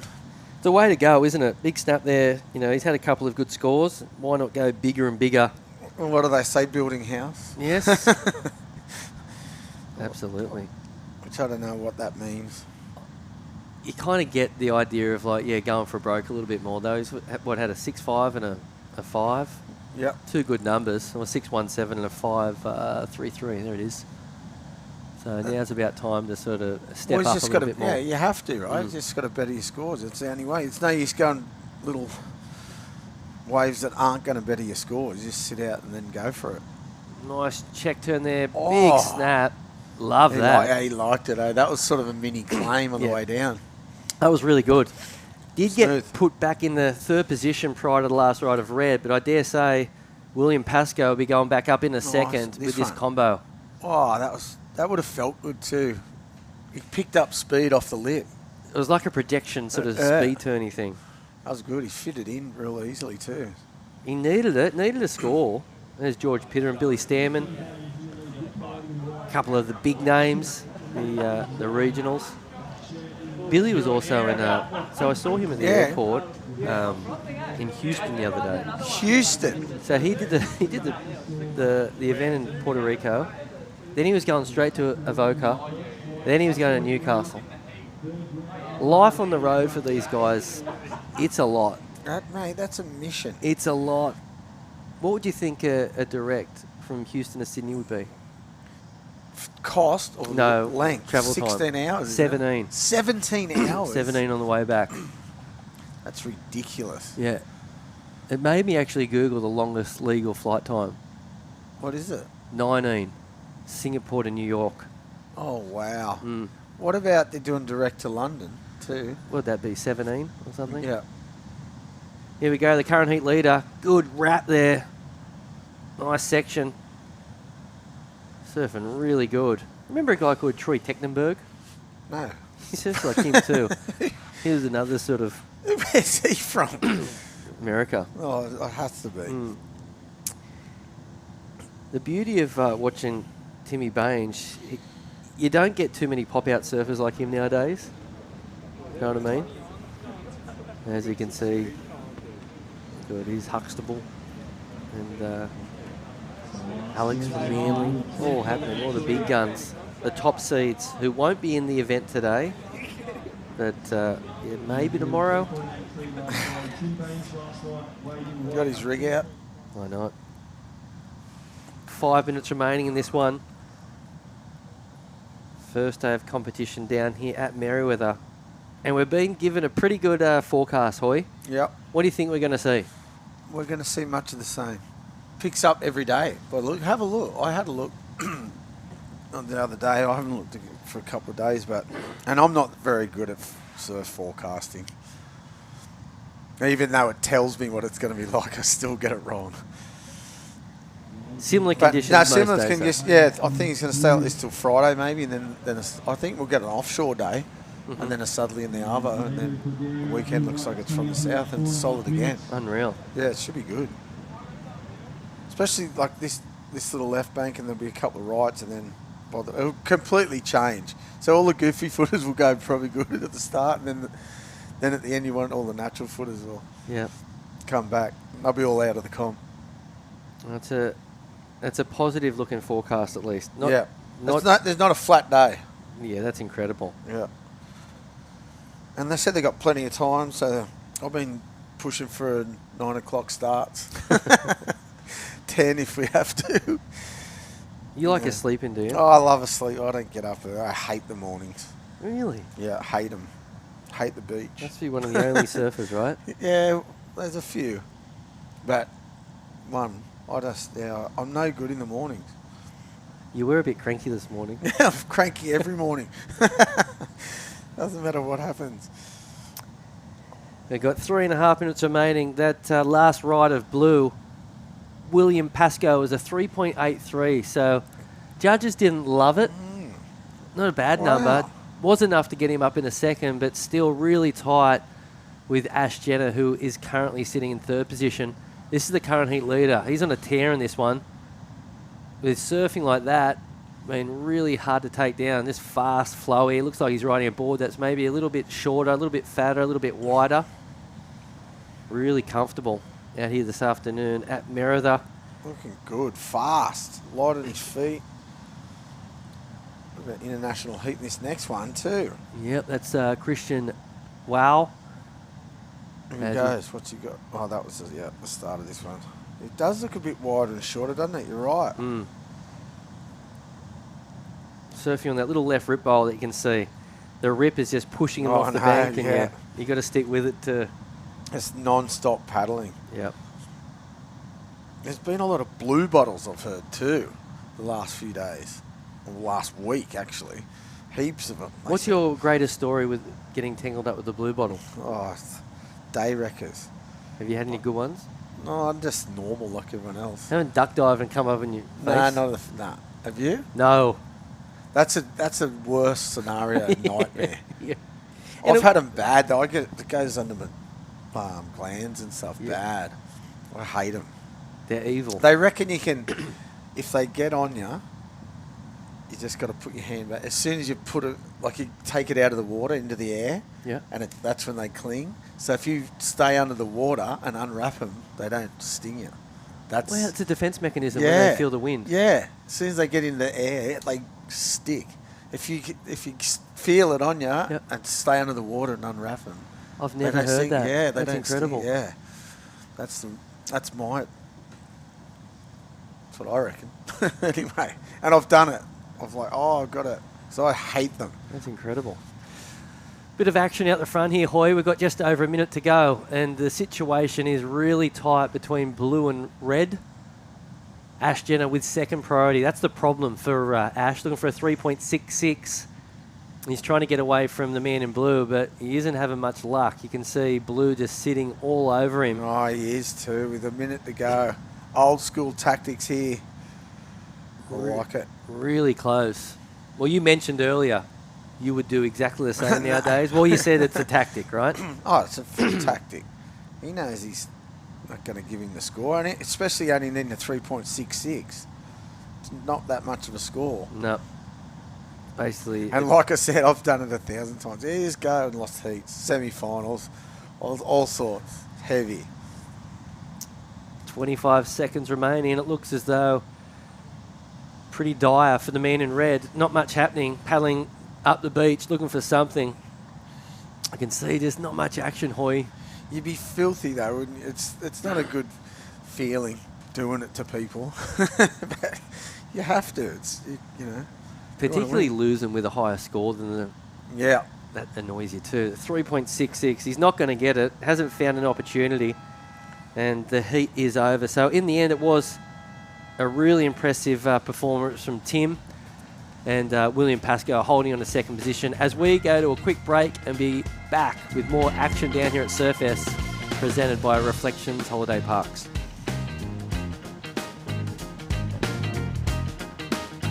Holidays, Ironman, outdoors, Ironman, whoa, Uber, suspension, lights, roof rack, camping equipment, recovery gear, Under Ironman Maitland, and Under Ironman. I can't do two things at once, I know. Back home, the Wilsons always use proper dinner etiquette. Out here, the stick will do just fine.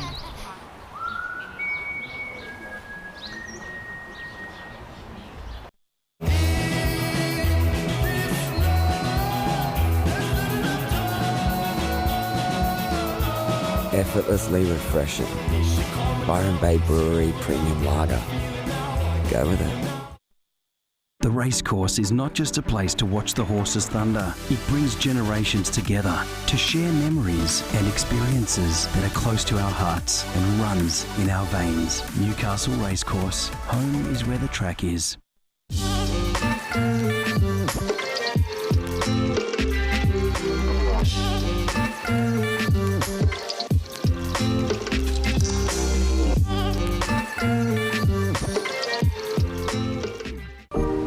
Welcome to Sydney.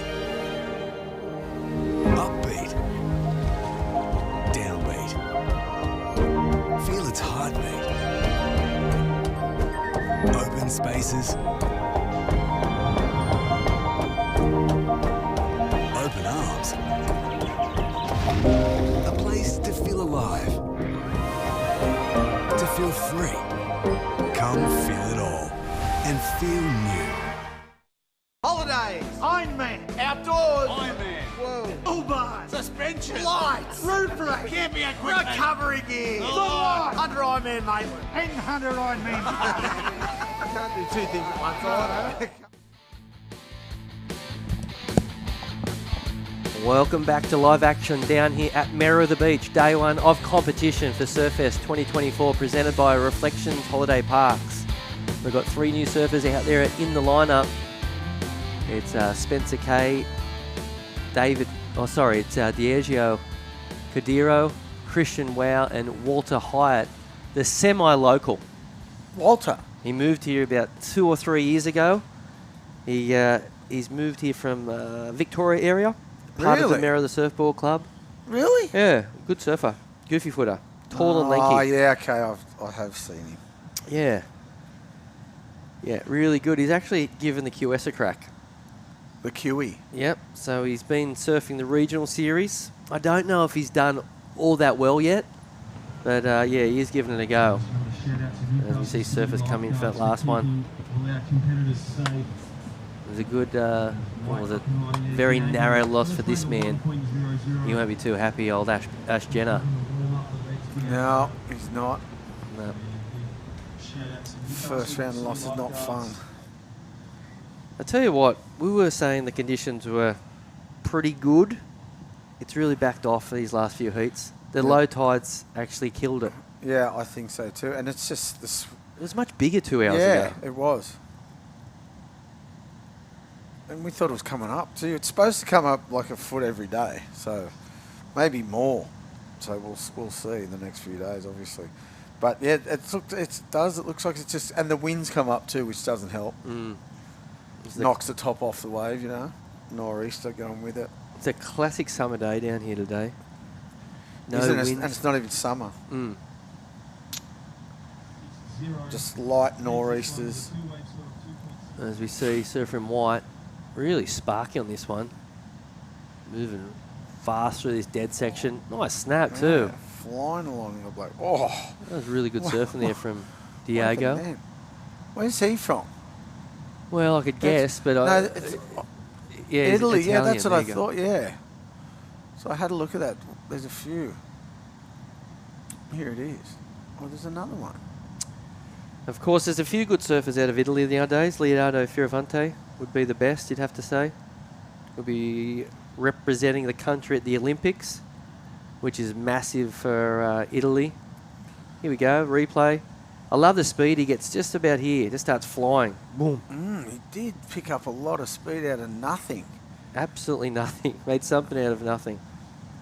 We learnt to surf in the Mediterranean, obviously. So the funny thing is, like when you might see some stuff flash up of Leonardo Fioravanti on socials. They get waves there. Yeah, they get sick waves. Have you been there? No, I've been to Italy, but not to the coast. It gets good though on the right swells, right? Yeah, well, it looks like it gets really good. Looks like it gets big too. Yeah, Barcelona gets waves too. Yeah, really interesting. Yeah.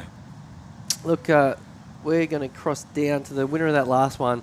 Really impressive victory for Tim Baines. Timmy, mate, how are you? I'm good, thanks. How are you? Mate, where are you from? Sunny Coast, Caloundra. Oh, yeah. A few Sunny Coast boys down here, eh? Yeah, that's it. Are you all hanging together? Yeah, we got a good crew that come up all these comps. It's good to have the support. Yeah, sick, mate. You had a good heat then, mate. You had one of the highest scoring heats of the day, so that's good. Yeah, I was stoked with that one. Lucky to get that one at the start, but yeah, stoked to make it through. Couple of running lefts too, mate, for the goofy footies. You loving it? Love a good left. Don't you all? Yeah, all you goofy it. footers. Mate, what surfers did you grow up looking up to? Really curious. A bit of everyone. My favourite surfer changes every week, but Iago Dora's probably my favourite. Oh, Love yeah, him. sick. Yeah, we were sort of, comparing you to a couple of those type of surfers from maybe Aussie Ride all the way through to Iago Dora, so oh yeah, we can see the influence for sure. Thanks, mate. And how's the season been going for you? You had any results? I've actually been having a shocking run, so it feels to get the ball. Feels good to get the ball rolling for the start of this one. So hopefully you can keep it going. Are you in any sort of position to make the challenges? No, I actually missed the whole start of the series. Main focus was on the juniors last year, but keen to get some experience in these ones and learn from the losses and take the wins. Unreal, mate. Well, yeah, really impressive. One of the more impressive surfers of the day. So yeah, congrats and looking forward to what you do tomorrow. Thanks, guys. Good on, mate. Unreal. Yeah, good. Spoke well, good stuff, mate. A few of the Sunny Coast boys. I like how all the boys have got back to the camaraderie. You know what I mean? Yep. Even all the Aussies are doing it, and all the Brazilians have been doing it for ages, and the Japanese, everyone, the Indos, everyone's sticking together from their own little regions. It's unreal. You need the support, I reckon. It's a hard. I mean, it's the best life ever, but it's a hard slog as well. Travelling and getting judged and losing and winning. It's an emotional roller coaster. How about the finance benefits as well if you all cram it together? together? Yeah, 100%. And then it's way cheaper. We used to travel 5 in a car, 5 board bags, all just crammed into tent city in France. It was it's the best times ever. Yeah, well, it feels like it's going back to that a little bit, yeah, right? Yeah, for sure. Mm. And like you said, the financial benefits help a lot as well. 16 and a half minutes remaining in this one. Heat 15. And nothing of real consequence locked in just yet. A 4-point ride for the Italian. Decent number. Was that for that one he just did quick, got all that speed. He was waxing up an Aloha. He was. Yeah. Mm. Wow. I wonder if Richard Cluffy didn't shape it. Here we go. Little wave here. Pretty average wave. Not a bad turn. Need probably a little bit better than that, though, to progress heats this afternoon. Really difficult conditions out there at the moment. That was Christian Wow. Yeah, you'd think Christian would be looking for those lefts. Being a goofy footer. It's going to be interesting to see if the water gets cold, because these guys, everyone's wearing boardies. It's really warm. It's as warm as it ever gets. He's that last one, a nice turn, just one turn only though. And this is a surfer in white's last ride. Pretty good turn there. Solid little the board looks like it's flying. The Echo looks really strong, looks really powerful. Looks like he does a lot of work on the glutes. Yeah, on the glutes. This looks really fast. He does look. That board looks like it's flying for him. I hope Picking up speed in the flats, which is, I hope he gets the heat win so we can have a chat to him.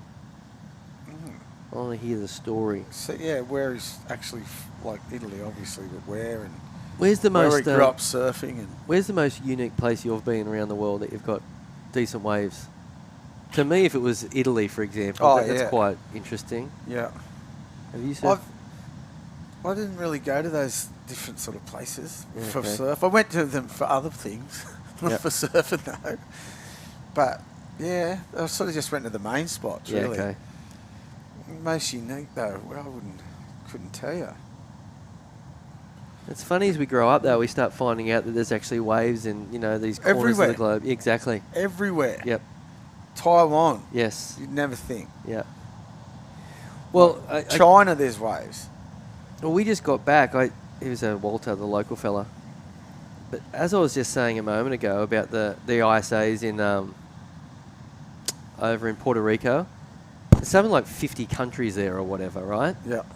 So you actually start putting 2 and 2 together. If there's a team there from China, there's clearly waves in China. How long was that wave? He is very horizontal, but that was 100 metre left. But some of the surfers out of China and they're gonna try and win comps. Yep, and they're surfing really good. There was this young girl who was 14, I want to say, and she was really good. Yeah, I think from China. Yep. Yeah. Yeah, it's definitely going to change as we move forward. There's going to be the wave pool things is going to change a lot too. Here's the replay of that wave here from Walter. It was a long one. Wasn't it? Not a lot happened on it. Riding an interestingly big board. It does looks like a step up nearly. Yeah. Surfed it really nice, but nothing super critical. Yeah. Bit horizontal, wasn't it? Long one though. But you did, really long. Yeah, I think the wave pool thing's going to change a lot of people's countries' ability to surf. But you're still got to read the ocean when I think they're going to grow up in wave pools and then try and come to the ocean. I don't know, a German girl. So she's riding one of those stationary waves. Yep. And she's doing the biggest hacks. Yep. I forget her name. And then, but then you see her in a wave, and she hasn't got quite the same style. But in this stationary wave, how's the projection on that board? In the stationary wave, she's doing like proper big turns. Yeah, it's interesting, isn't it? Well, in Germany, it was one of the places that they've got those stationary waves on the on the river. Yeah, yeah, like Waimea Bay looking things. Yeah. Well, this one she's on is like just a wave pool one, like the wave locks type one. I want to see him on a good open face. That board just looks like it projects so well. Yeah. So there was how many countries in the ISA Games? I think there was 50 or something. 50. Yeah, it was huge. He's a running left. Another. That was nice. Yeah. We threw in a cutty. Yeah, but a lot of sort of emerging countries, good surfers now. There was Taiwan there. Well, there's sick waves in Taiwan. I know that. Korea. There's Yep. Here's that turn here. Just lets loose on the nice carve. That was really nice. Yeah. Roundhouse cutties. Yep. They're nearly dead too, aren't they? Well, they don't get scored. No. So it's like floaters and roundhouse cutbacks. Generally, judges would rather you do something a little bit more exciting. A cut down. Whereas they're really difficult maneuvers. Roundhouse cutbacks look the best. If you do them right. 11 minutes remaining, and Surfer's getting ready for that next one. There he is. David Perry. Cooling shades. Still in second. Before the heat pressure. Cameras on. Unreal. He'll be surfing in the final heat of the day. Then we're going to do it all over again tomorrow. Should be another beauty, as we heard Matt Hoyer say before. Could be a little bit bigger tomorrow. Well, we're hoping, aren't we? Score coming through for Walter. It looks as though it was his best, a 3.63. So a decent number. As you see those lefts just roll down into Merida. Really random bank, but it's actually quite contestable right now. You just got to find an end to the wave, right? See, that one ran off down the end, but look where they're sitting there, 50 metres away from the end of the wave. You just got to try and find that corner. But the bigger it gets, hopefully, we're hoping, everyone's hoping. But if it's this big today, it looks like it comes up a couple of feet every day. That I was looking at, but I'm hopeless, like I said. As I mentioned before, this is day one of competition. We're now looking at the man in white. Interesting preparation for his next heat. He's crashed out. Under the sun. In the sun. Yeah, good. That's a very interesting warm-up. Yeah, Lenny's having a little kip. 9.5 minutes out. Huge shout out to all the sponsors for making this event possible. Of course, Burton Toyota in their 20th year of support, as we see Walter up and riding, carving. If he finishes this, decent number coming. Here we go. Nice little snap there. And ends up on top of the rocks there at Merida. He's going to be frothing if the waves keep coming up. He looks like a big unit. Tall, eh? I think that board will go good if it's 8 foot.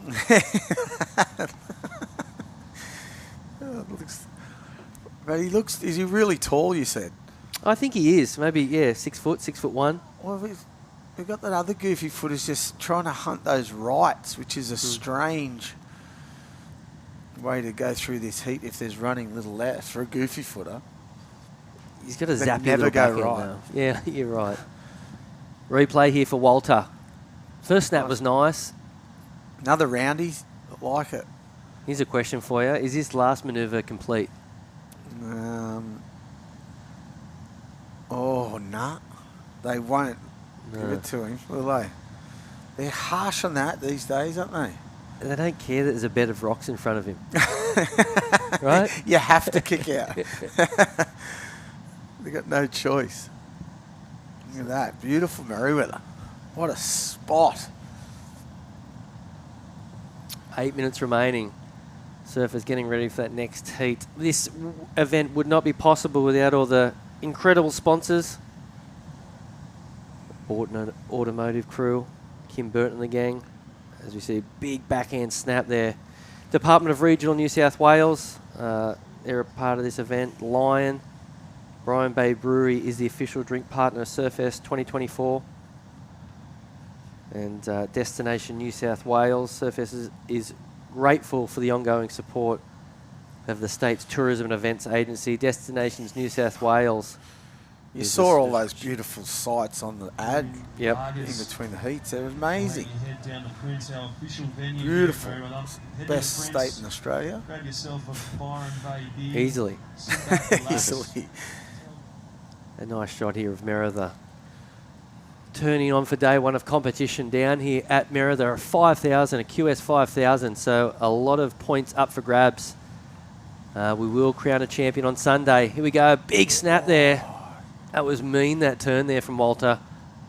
And now we're looking at the man in red. He's getting the end of that right-hander. He's gone right every time. I don't think he's been left once in the heat. Doesn't need much of a score too.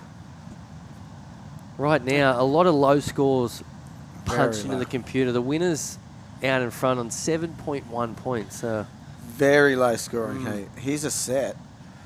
What's this going to do? If we can see an end on one of these. There you go, look. It's just flat though. That was a good right. Yeah, that right looked really good. Just sort of flat though, isn't it? Pushing out to sea on the left. So Diageo got a 3-point ride for his ride. As we see more sets rolling through. You could have surfed that. Yeah, that was a good one. Left, yeah.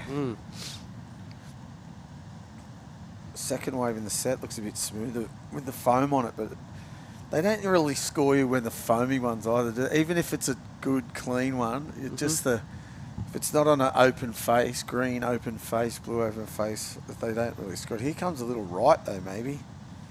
Yeah, Walter having a look. He's got second priority at the moment. Looks like the man in white. He's going it. Will utilise his priority. Here we go. The current heat leader. Oh, he just lost priority too. Yep. That's a paddle, isn't it? Yeah, for sure. Yep, he did too. It was a good-looking wave, though. That was the funny thing. Well, that's what it ended up, though. That's it there. I think it was nothing anyway.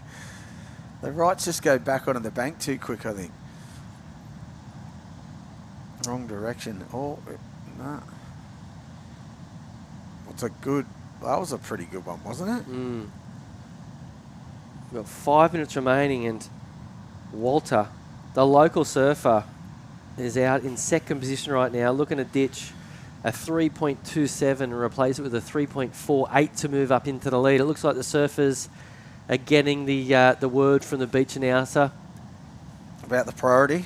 I think so. Yeah, I don't think he was happy, but mate, he Blue pulled back, so he was when he started paddling because he knew he didn't have priority, so it's an automatic loss of priority, right? It's an easy one. Yeah. There it is. Yep. Must get confusing up there. Look at all the flags, obviously representing all the countries that are in this event. Oh, he's throwing the round. That's a good one too. This could be a good score. Hit it. Nice. Beautiful. Best wave of the heat. Without a doubt. You think? Or was that better than his two-turn combo? Oh, that'll be a good score. As we see men in red upside down. Yeah, great surfing there from Walter. Nice carve into a snap. That has to be, well, I'd say it's a, that might even get into the sixes. Maybe a high five. I liked it. That was a good cutty for that sort of what for the wave it was. And then this is a good turn here. Boom. Throws a heap of spray. Yeah. Kicks the tail. Good stuff. It's a low scoring. This is the low. Oh, there it is. 4.93. There you go. The top scoring wave. So good job there from the goofy footer. Putting pressure on surfer in red now, looking for a 4.37 with 3 minutes and 30 seconds remaining. Massive opportunity for these surfers to gain huge points, even if they're sort of out of a sort of a position to make the challenges. It's really good for your seed next year. Yeah. You know, so for every one of these guys, there's something that they're, you know, that's really striving for. Yeah. Exactly. Yeah. You know, whether it's be getting a high seed, you know, making the, even getting to the point to be on the bench for the challenges, because you might get a, you know, there's always injuries, right? Exactly. So huge opportunity here. This is a 5,000, the final event of the regionals, as we see a bit of a paddle out the front with just under 2 minutes remaining. The low tide has made the conditions a lot harder. Yeah. I actually would have anticipated it gets better, but I think it's got harder. I reckon for sure it has. Mm. And it's gotten flatter. It's not as steep, the waves. None of the waves are as steep as they were when the tide was higher. He's sticking to him. He's only had a higher score of a 2.73. He needs a 4.37. So I think he'll be right. How good does it feel when you're the man in the lead and they just leave you? Yeah. You know, Walter's got third priority and he's basically being given the whole lineup. Yeah. It's brilliant. And he's all over him. Look. Yeah, you're going to need to get really lucky here. With 2 minutes remaining, yeah, isn't he? Mm-hmm. You can fake him into it, though. Here's a few little waves here, so maybe an opportunity to, well, for priority to flip-flop. And he already messed up the priority of the last one. He lost it. He's the current heat leader. I dare say he's going to get out of this wave. Not much happening with 90 seconds remaining. A little over. Here they are, sitting on top of one another. Red looking for a super obtainable number of 4.37. Not a tall order here. So far, has only had scores in the 2 range. That's the only problem. That's the only problem. Exactly. He's got to have his best wave by double. Yep, pretty much. He hasn't gone left once. Nah, which is weird because he is a goofy footer. Yeah. He's going to paddle him around to the Burwood. He's sticking to him, isn't he? Oh, here we go. Yep, there's going to be enough time here. They're in that spot too where there's that last set. That's where all the good endings were down there. Yep, further down. So we just need 2 waves to pop up, right? And there's going to be enough time. Okay, if this one is here. Yep, one of them. He's got to. This is where he has to flip-flop Oh, he's it. going to. Okay. Oh, yep. priority's lost. And there's a wave behind it. Oh, he's got a good wave though. Really good. That first turn was big. This is good enough to get to the lead for me. Yeah, that's as good as his first wave, right? The 4. Yeah, that's a 4, 5, 7 any day of the week. So 20 seconds remaining. It looks like the man in red is out of position now. A little bit too far on the inside. He did the right thing then. So great tactical manoeuvre there from the man in white. 4.73 and shoots up into the lead. And it will be Walter Hyatt who finishes in second. And unfortunately, the man on screen, he will be eliminated from competition in the red. As we go to a quick break and be back with more action. Yeah, on the rocks there. We'll be back in a moment with more action down here at Surfest 2024, presented by Reflections Holiday Parks.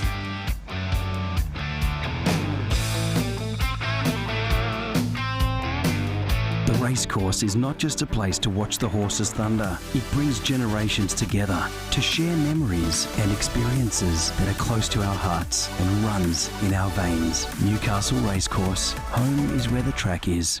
Welcome to Sydney. Upbeat. Downbeat. Feel its heartbeat. Open spaces. Open arms. A place to feel alive. To feel free. Come feel it all. And feel new. Adam has taken a few losses at work this week. A loss out here, a little easier to take.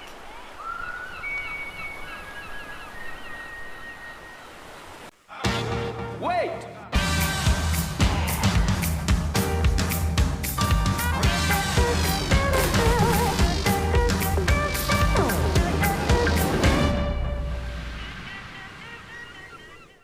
Holidays, Ironman, outdoors, Ironman, whoa, Uber, suspension, lights, roof rack, camping equipment, recovery gear, under Ironman Maitland, and under Ironman. I can't do 2 things at once. I know.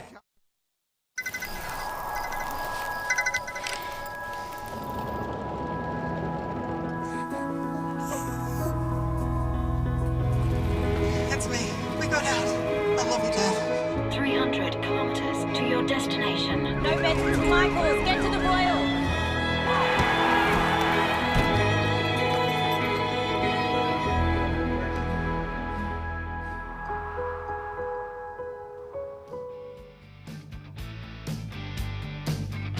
Welcome back to the show. This is the Burton Automotive Pro Surfest 2024, presented by Reflections Holiday Parks. Ronnie Blakey sitting alongside Mark Occhilupo in what will be the last heat of the day. The opening round is almost a wrap. We've seen some good performances, some grindy heats. Onshore conditions have made for some tricky sections for the surfers to negotiate, but for the most part, pretty solid stuff. Yeah, for sure. It's been good surfing, and, just due to the waves, there was some ripping this morning. We mentioned that before, Huey Vaughan, and there was a couple others that went mad on that right rip bowl, and now it's the lefts. And what I did, Ronnie, I went and had some lunch, right? Smart. So I walked down and had my lunch right on, well, not on the beach, but, over the beach in in the shade, but I was looking directly into the wave. So I wanted to see how it was, and it did look very hard to surf that left. And someone's found a red right, but the left did look hard, like it was fast and tricky. I was like, whoa, that would be hard. One guy, there's a couple guys that surf well. I was always on tour, we'd go and surf some new wave at an event and, like everyone's struggling, no one can surf good, and then someone starts ripping, and then you're like, okay, it's possible. And then everyone starts ripping, right? Yeah, that's usually the way it works. Good lineup to wrap up today. Riley Munro, he's going to be out there in the green. Lenny Morel, the young Frenchman, is going to be in the white jersey. David Perry is going to be in the blue, the surfer from the south coast. And from Victoria, we've got Spencer Kay out there in the red.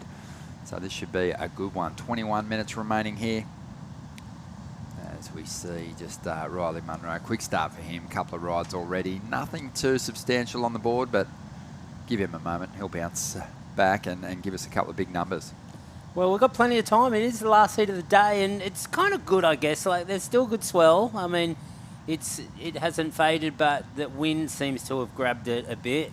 And it is hard to compete. I mean, if we had to, we would, for sure. And there's ramps out there. There's everything. But we're going to have a nice afternoon, aren't we, Ronnie? What are you up to? Yeah, I'm going to chill. I might even have a little paddle myself. Nice. Yeah, just to wash it off. I mean, this is one of the great jobs you can land in life. Talking about surfing. But watching other people surf can get a little bit hard sometimes. Other people out there enjoying it. Even when it's like this, I just need to go wash it off sometimes. Do you like to surf after a day's commentating? Just depends on what time it is. I've got plenty of time, so... Yeah, just you need time to warm up, don't you? Do your stretches. Yeah, exactly. I don't know, I'm different. Like, I seem to kind of get overkill if I have a big day commentating and then I don't feel like surfing after it.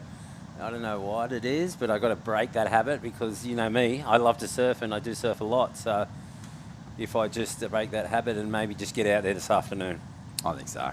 I should do it. Yeah, little heritage heat. A heritage heat you can't lose. You'll be the only one out there with any heritage.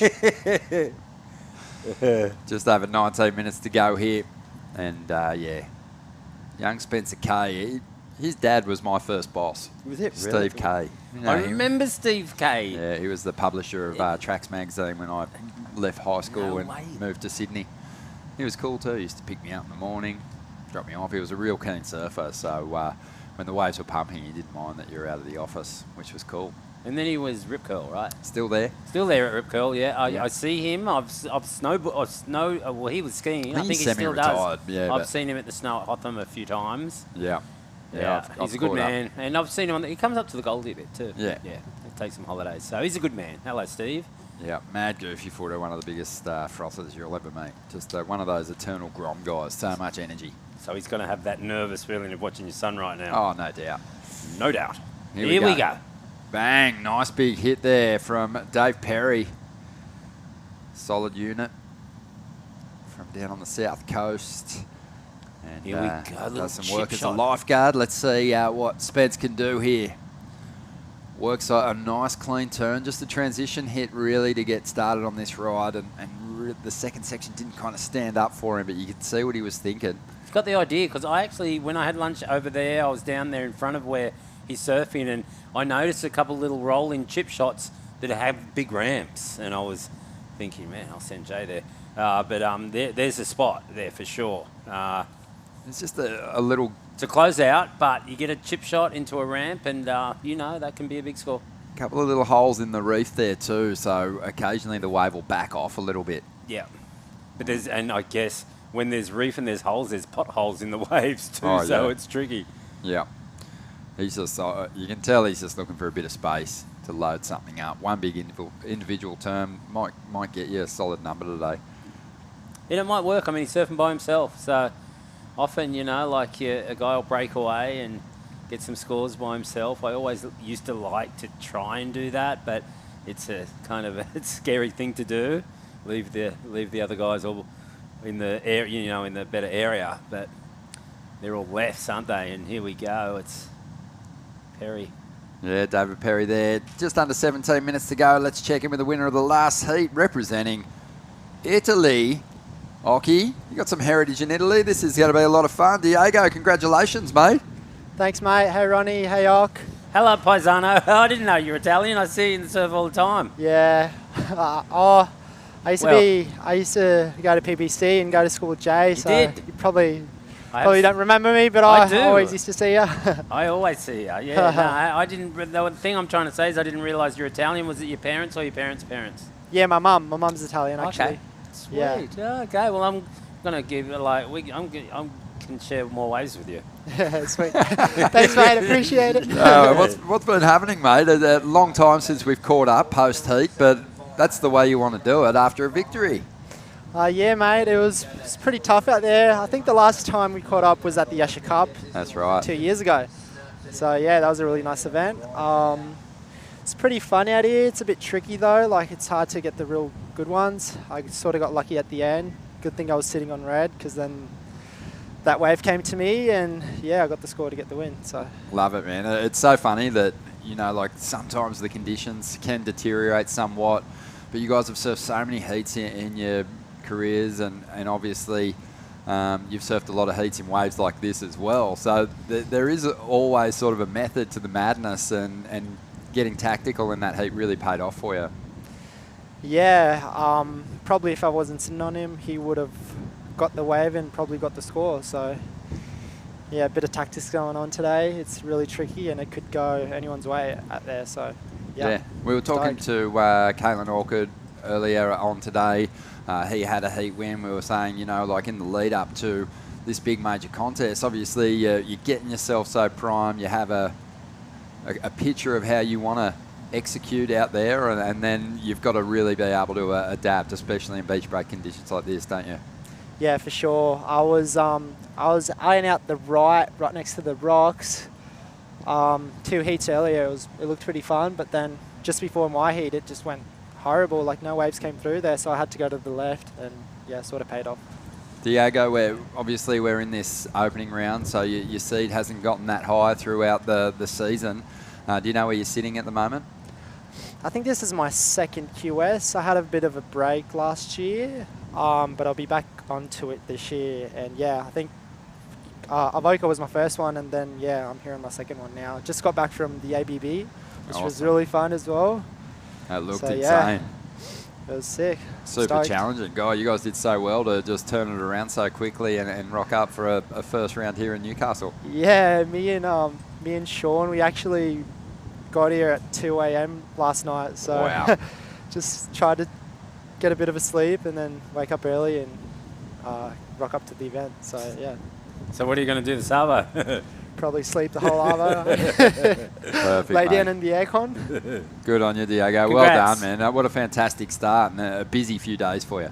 Yeah, thanks, mate. Thanks, Ronnie. Thanks, Ock. Congrats. Okay, see you soon. See you at D-Bar, Ock. Yeah, absolutely. Yeah, he's going to take see you up. next heat. You kidding me? Right. Go, boy. Go get him. He's going to hold you to that, Ock. You said more waves. Yeah, sweet. Yeah, no, yeah. Hoping for that. Yeah, no, it's true. I'm giving him a couple of waves. Thanks, mate. Well, at least one every session. Come on. One a week.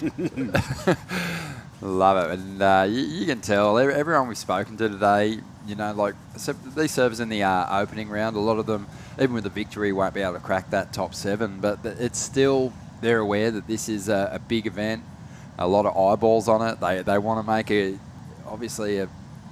end of the year count. They want to lift their seed and ensure that they can get into these bigger QS events next year. Yeah, for sure. The 5,000s and, to get that good seed, that last round seed is, big help. These early rounds, they're tough. They're all tough. And just to get, on a roll and, how much luck can you have during so many heats, it's rare when someone just busts through the whole draw. But yeah, getting that seed in that last round, it's big time, Ronnie. Yep, most definitely. So let's see what's happening out here at the moment. Just on 12 minutes to go. Spencer Kay, he's been sitting down that southern end and so far finds himself still in 4th place. It seems like you're local because that wave down there, it looked good to me, but now that someone's surfing it, like all those rocks in between sand, it makes potholes. It does. It makes the wave kind of wedge up, or lift up, and then it can be like that in Hawaii around like off the wall and that, or when it's half rocks, half, it's like you just be flying along and all of a sudden the wave goes like you hit a pothole, and it can all be, it can slurp out. The bottom can drop out of it if there's a piece of reef there, or it can back off. No, it just gets really like, like when you're riding over a boil, and you kind of feel flat when that happens. Like it's tough to surf.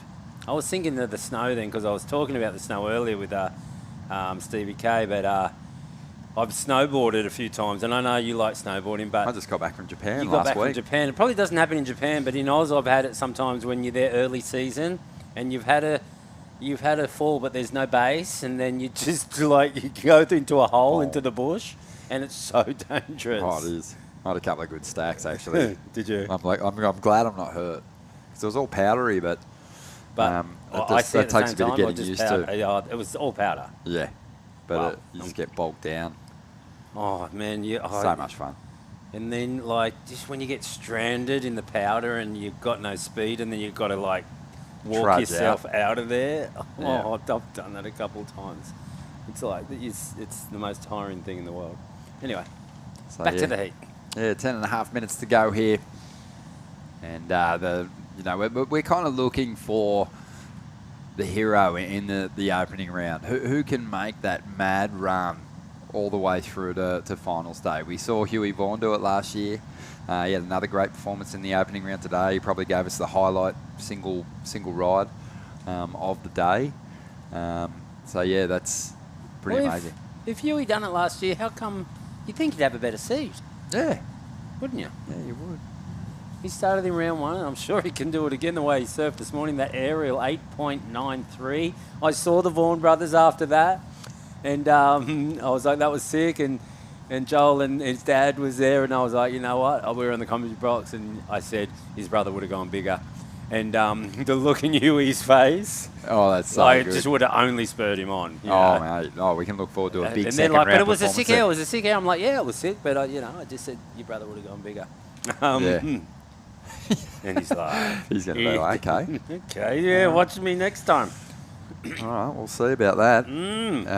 Of course, we're going to have to wait a little bit to see Joel Vaughan out there. We've got to get through a whole nother round before he's going to hit the lineup in the round of 64.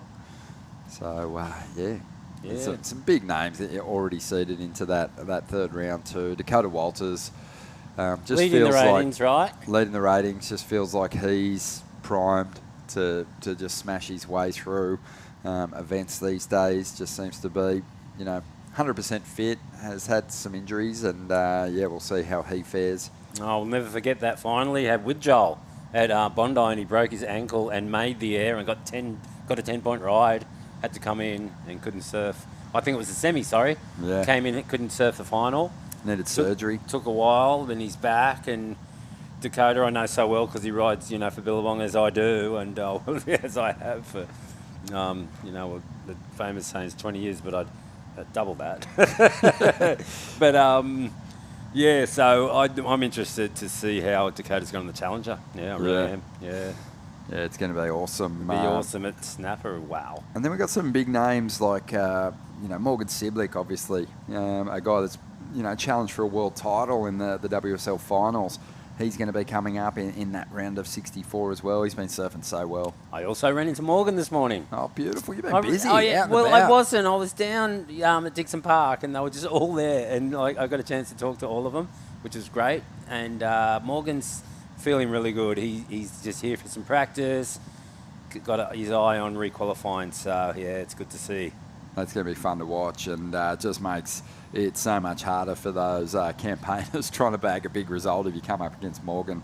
It's kind of unlucky. Hiroto Ohara, he's the big name from that Asian region, and you know he's had some struggles in getting himself to the top end of the Asian ranks in the new system. So he'll be looking for a big performance here at Newcastle. He's competed in plenty of events here at Surfest in the past, so that'll be a lot of fun. And there's some just proven winners in big qualifying series events, like Jordan Lawler, for example. You know, so it's going to be fun to watch. Here we go. In the blue, Dave Perry just chipping away. He's trying to really put some pressure on Riley Munro here, maybe get himself up into the lead. Didn't need a whole lot out of that one, just 2.53 to get to first. Bit of a breakaway wave there. Actually, he was going fast, and here we go. Like, this wave with the potholes in it is not working for Spencer this Kay. youngster right here. Hang on, it's trying. He won't give up on it though. Like, he seems stubborn because all those waves have been bad, and he won't move up to where the other surfers were. I would have given up. I would have been I'm over this. Some surfers are different. They're persistent. They will go, I'm sticking with the plan. I remember Gary Elkerton was a lot like that. That was a nice speed turn right there into a floater. Both lateral, but a lot of speed. I feel that it might be the biggest score of the heat. Yeah, you can tell when the surfers know that they've kind of put it together on a wave. Just based on what we've seen so far, I think that Dave Perry knew that he was onto something then. Clean combination. You know, not going to be in the highlight reel. We know that. He knows that. But it's a 5.5. Still a very important number for him. All you need is the highlight reel in the heat you're in. Yeah, That's all that matters on the day. Yeah, you just want to survive and get to some cleaner conditions so you can really show your best surfing. But right now, there's a real sort of tactical element. I mean, there always is, but you know, these guys aren't relying on those big, stunning manoeuvres at the moment. They're relying on finding a bit of space, comboing up something, and just, you know, edging ahead of competitors, not blowing them out of the water at this point in time. Yeah, well, that was a nice size set that came through right there. So good to see. The swell's kind of been picking up all day, and here we go. He's not giving up on it. Yeah, just having to sort of throw the board up over the section there.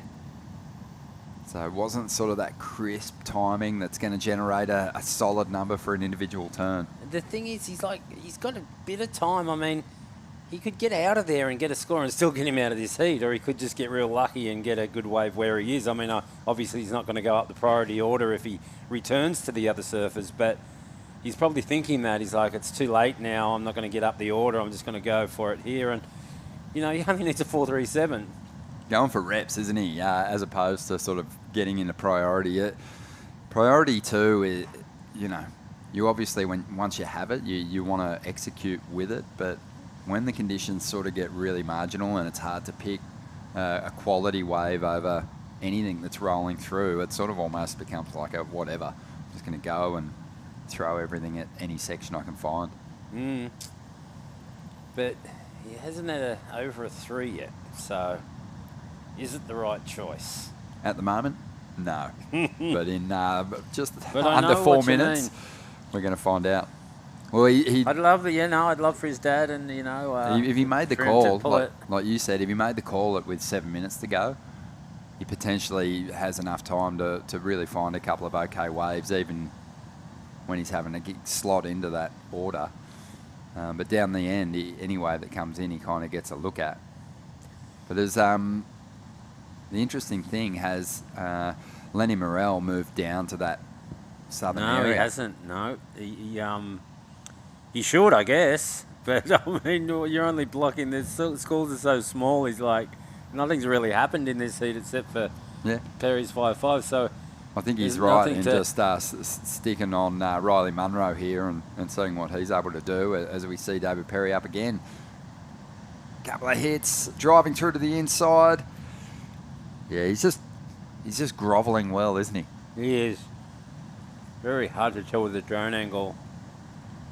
But, there's a loss of priority there. But like you say, it doesn't really matter. No. Look at the backwash. There's going to be a wave just behind it that's exactly the same. Actually, no, it's a bit further out and washed them out. Good to see the swells coming up. Now, we get a good little angle here, but it's definitely, like you say, Ronnie, a grovel wave. And don't think he's going to better a 410 with that.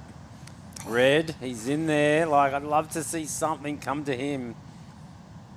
I mean, there's been stuff come to him, but just with nothing. Like, it's all about survival out here at the moment. Just stay alive in this draw. Stay alive in this draw. Try and give yourself the opportunity to really like bring your best surfing to some quality conditions. But like it's inevitable at different stages. The conditions deteriorate, and you find yourself in a heat like this, and you just have to scrap. You got to scrap. And David Perry's scrapping like a champion out here at the moment.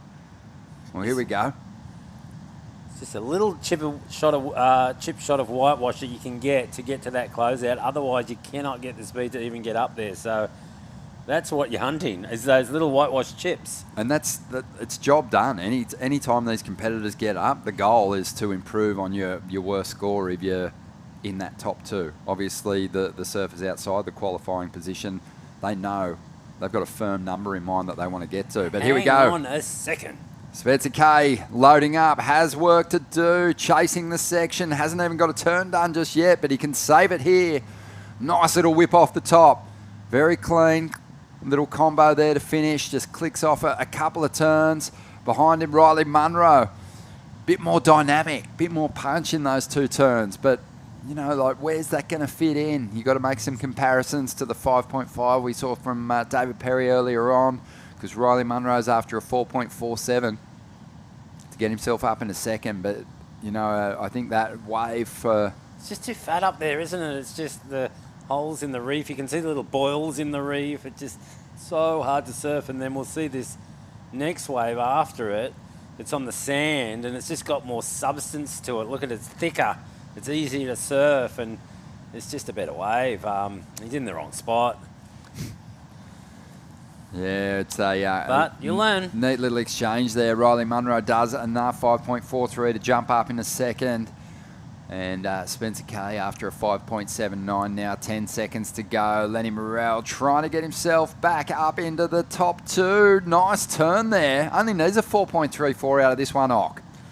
Wow, that was like slow motion. It was... That would have been so hard to do, even though it didn't look great. He was stuck in the lip. He was like, took off, had no time to bottom turn, got on the lip, actually was kind of inverted a little bit upside down, with no speed, with whitewash, and somehow puts his up in the lip. And actually, I saw a fin come out of that lip, and that was, is it the score? Who knows? Because on a regular day, we're saying no, but there's no good scores, really, and nothing's happened, and that was hard to do. So, you know, degree of difficulty, I'm giving it to him. What about you, Ronnie? Oh, I just think, like, there's no major turns in this heat, and that was probably the biggest section that we saw attacked. Was it clean? No. Did he release out of that lip the way he would have liked? No, but he did put it on the line, and he gave it a fair nudge. So I think it's right there. I don't know if he's going to get it, but I think it's probably in the 4-point range. At least in the mid to high threes, right? So it's you know, it's going to depend on the judge's interpretation. I think they're going to have a look at probably what Riley Munro did on his 5.43, and there'll be some comparisons there. Like, you know, is it close to Riley's wave? Is it within a point of that? Pretty good chance there is. Let's have a look at it. This was a nice combo. A little whipping turn, nice section there. Caught a bit of nose rail at the riding out of that move, but we know what he got. 5.43, and then we had this. Like you said, it kind of almost happened in slow-mo, that move. It was nice. I like how he chucked his fin out of the lip while he was... I like it. I mean, if I was a judge, I would give it to him. I don't think I'll be surprised either way. Yeah. It's a weird one. It's like right there on the line. I'm pretty generous, though. And we'll have to see.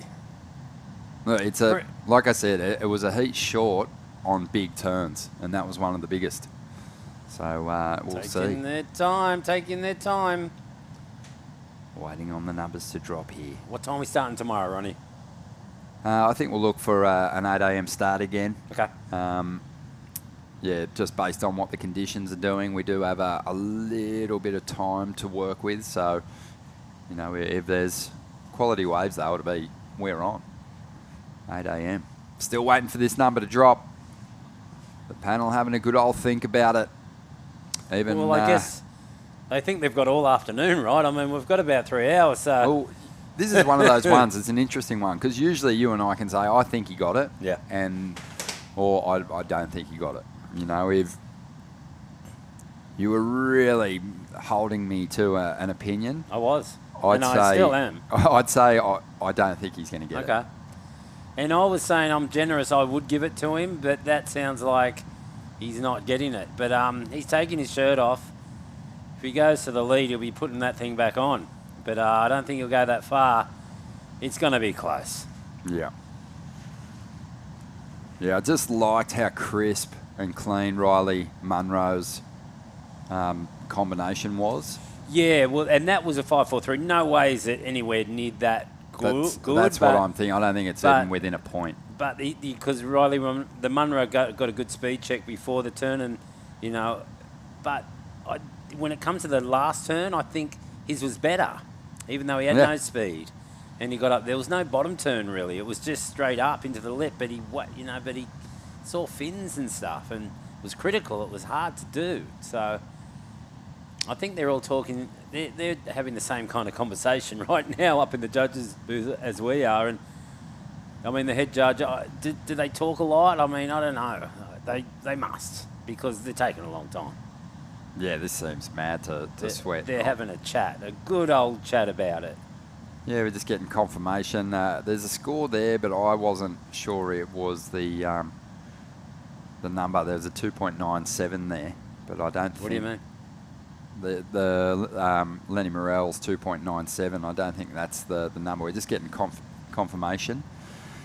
They only gave him a 2.97? I don't think so, but we're just getting confirmation on that. If that's the case, we were nowhere near it. And we've just been keeping we build drama, that's our job. We've been keeping people watching for seems like 20 minutes. Well, that's all part of the gig. Sorry about that, guys. Yeah, look, Yep. It's in. The number has just dropped. 2.97. Not enough. So sorry about that. Oxo, he's actually on the edge of his seat. I promise we won't do that to you tomorrow. Right. We'll get in trouble for that one. No, we won't. That was a lot of fun, a fantastic opening day here at the Burton Automotive Pro. It's all part of Surfest 2024, proudly presented by Reflections Holiday Parks. We'll leave you with some highlights. We'll see you bright and early tomorrow morning for a possible 8 a.m. start. See you then.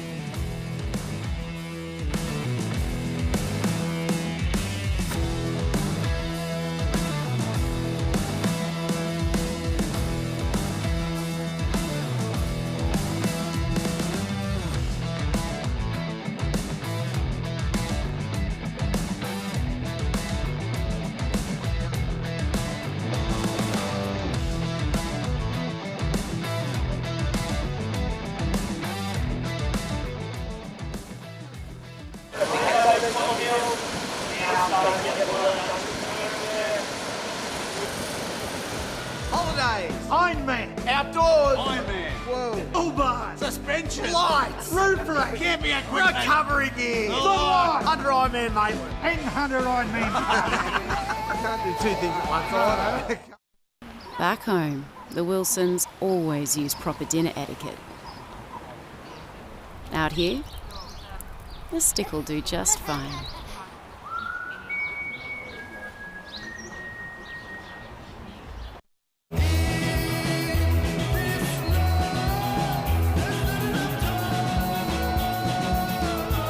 Effortlessly refreshing. Byron Bay Brewery Premium Lager. Go with it. The Racecourse is not just a place to watch the horses thunder. It brings generations together to share memories and experiences that are close to our hearts and runs in our veins. Newcastle Racecourse. Home is where the track is.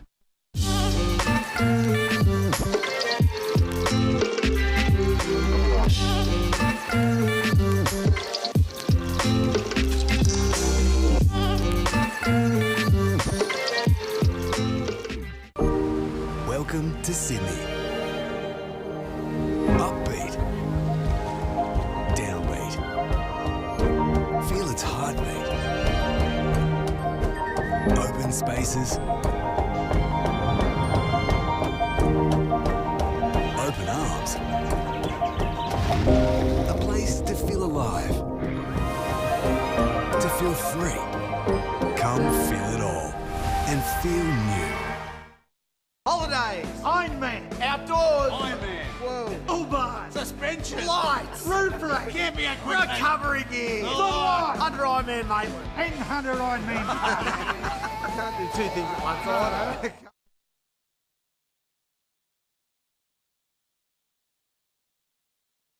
Holidays, Ironman, outdoors, Ironman, whoa, Uber, suspension, lights, roof rack, camping equipment, recovery gear, under Ironman, mate, and 100 Ironman. I can't do two things at once, I The Racecourse is not just a place to watch the horses thunder. It brings generations together to share memories and experiences that are close to our hearts and runs in our veins. Newcastle Racecourse. Home is where the track is. Welcome to Sydney. Upbeat. Downbeat. Feel its heartbeat. Open spaces. Open arms. A place to feel alive. To feel free. Come feel it all and feel new. Adam has taken a few losses at work this week. A loss out here, a little easier to take.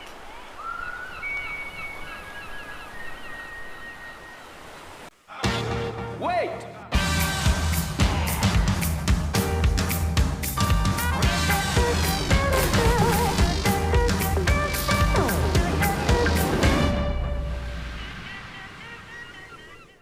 Holidays, Ironman, outdoors, Ironman, whoa, Uber, suspension, lights, roof rack, camping equipment, recovery gear, under Ironman, mate, and 100 Ironman. I can't do two things at once, I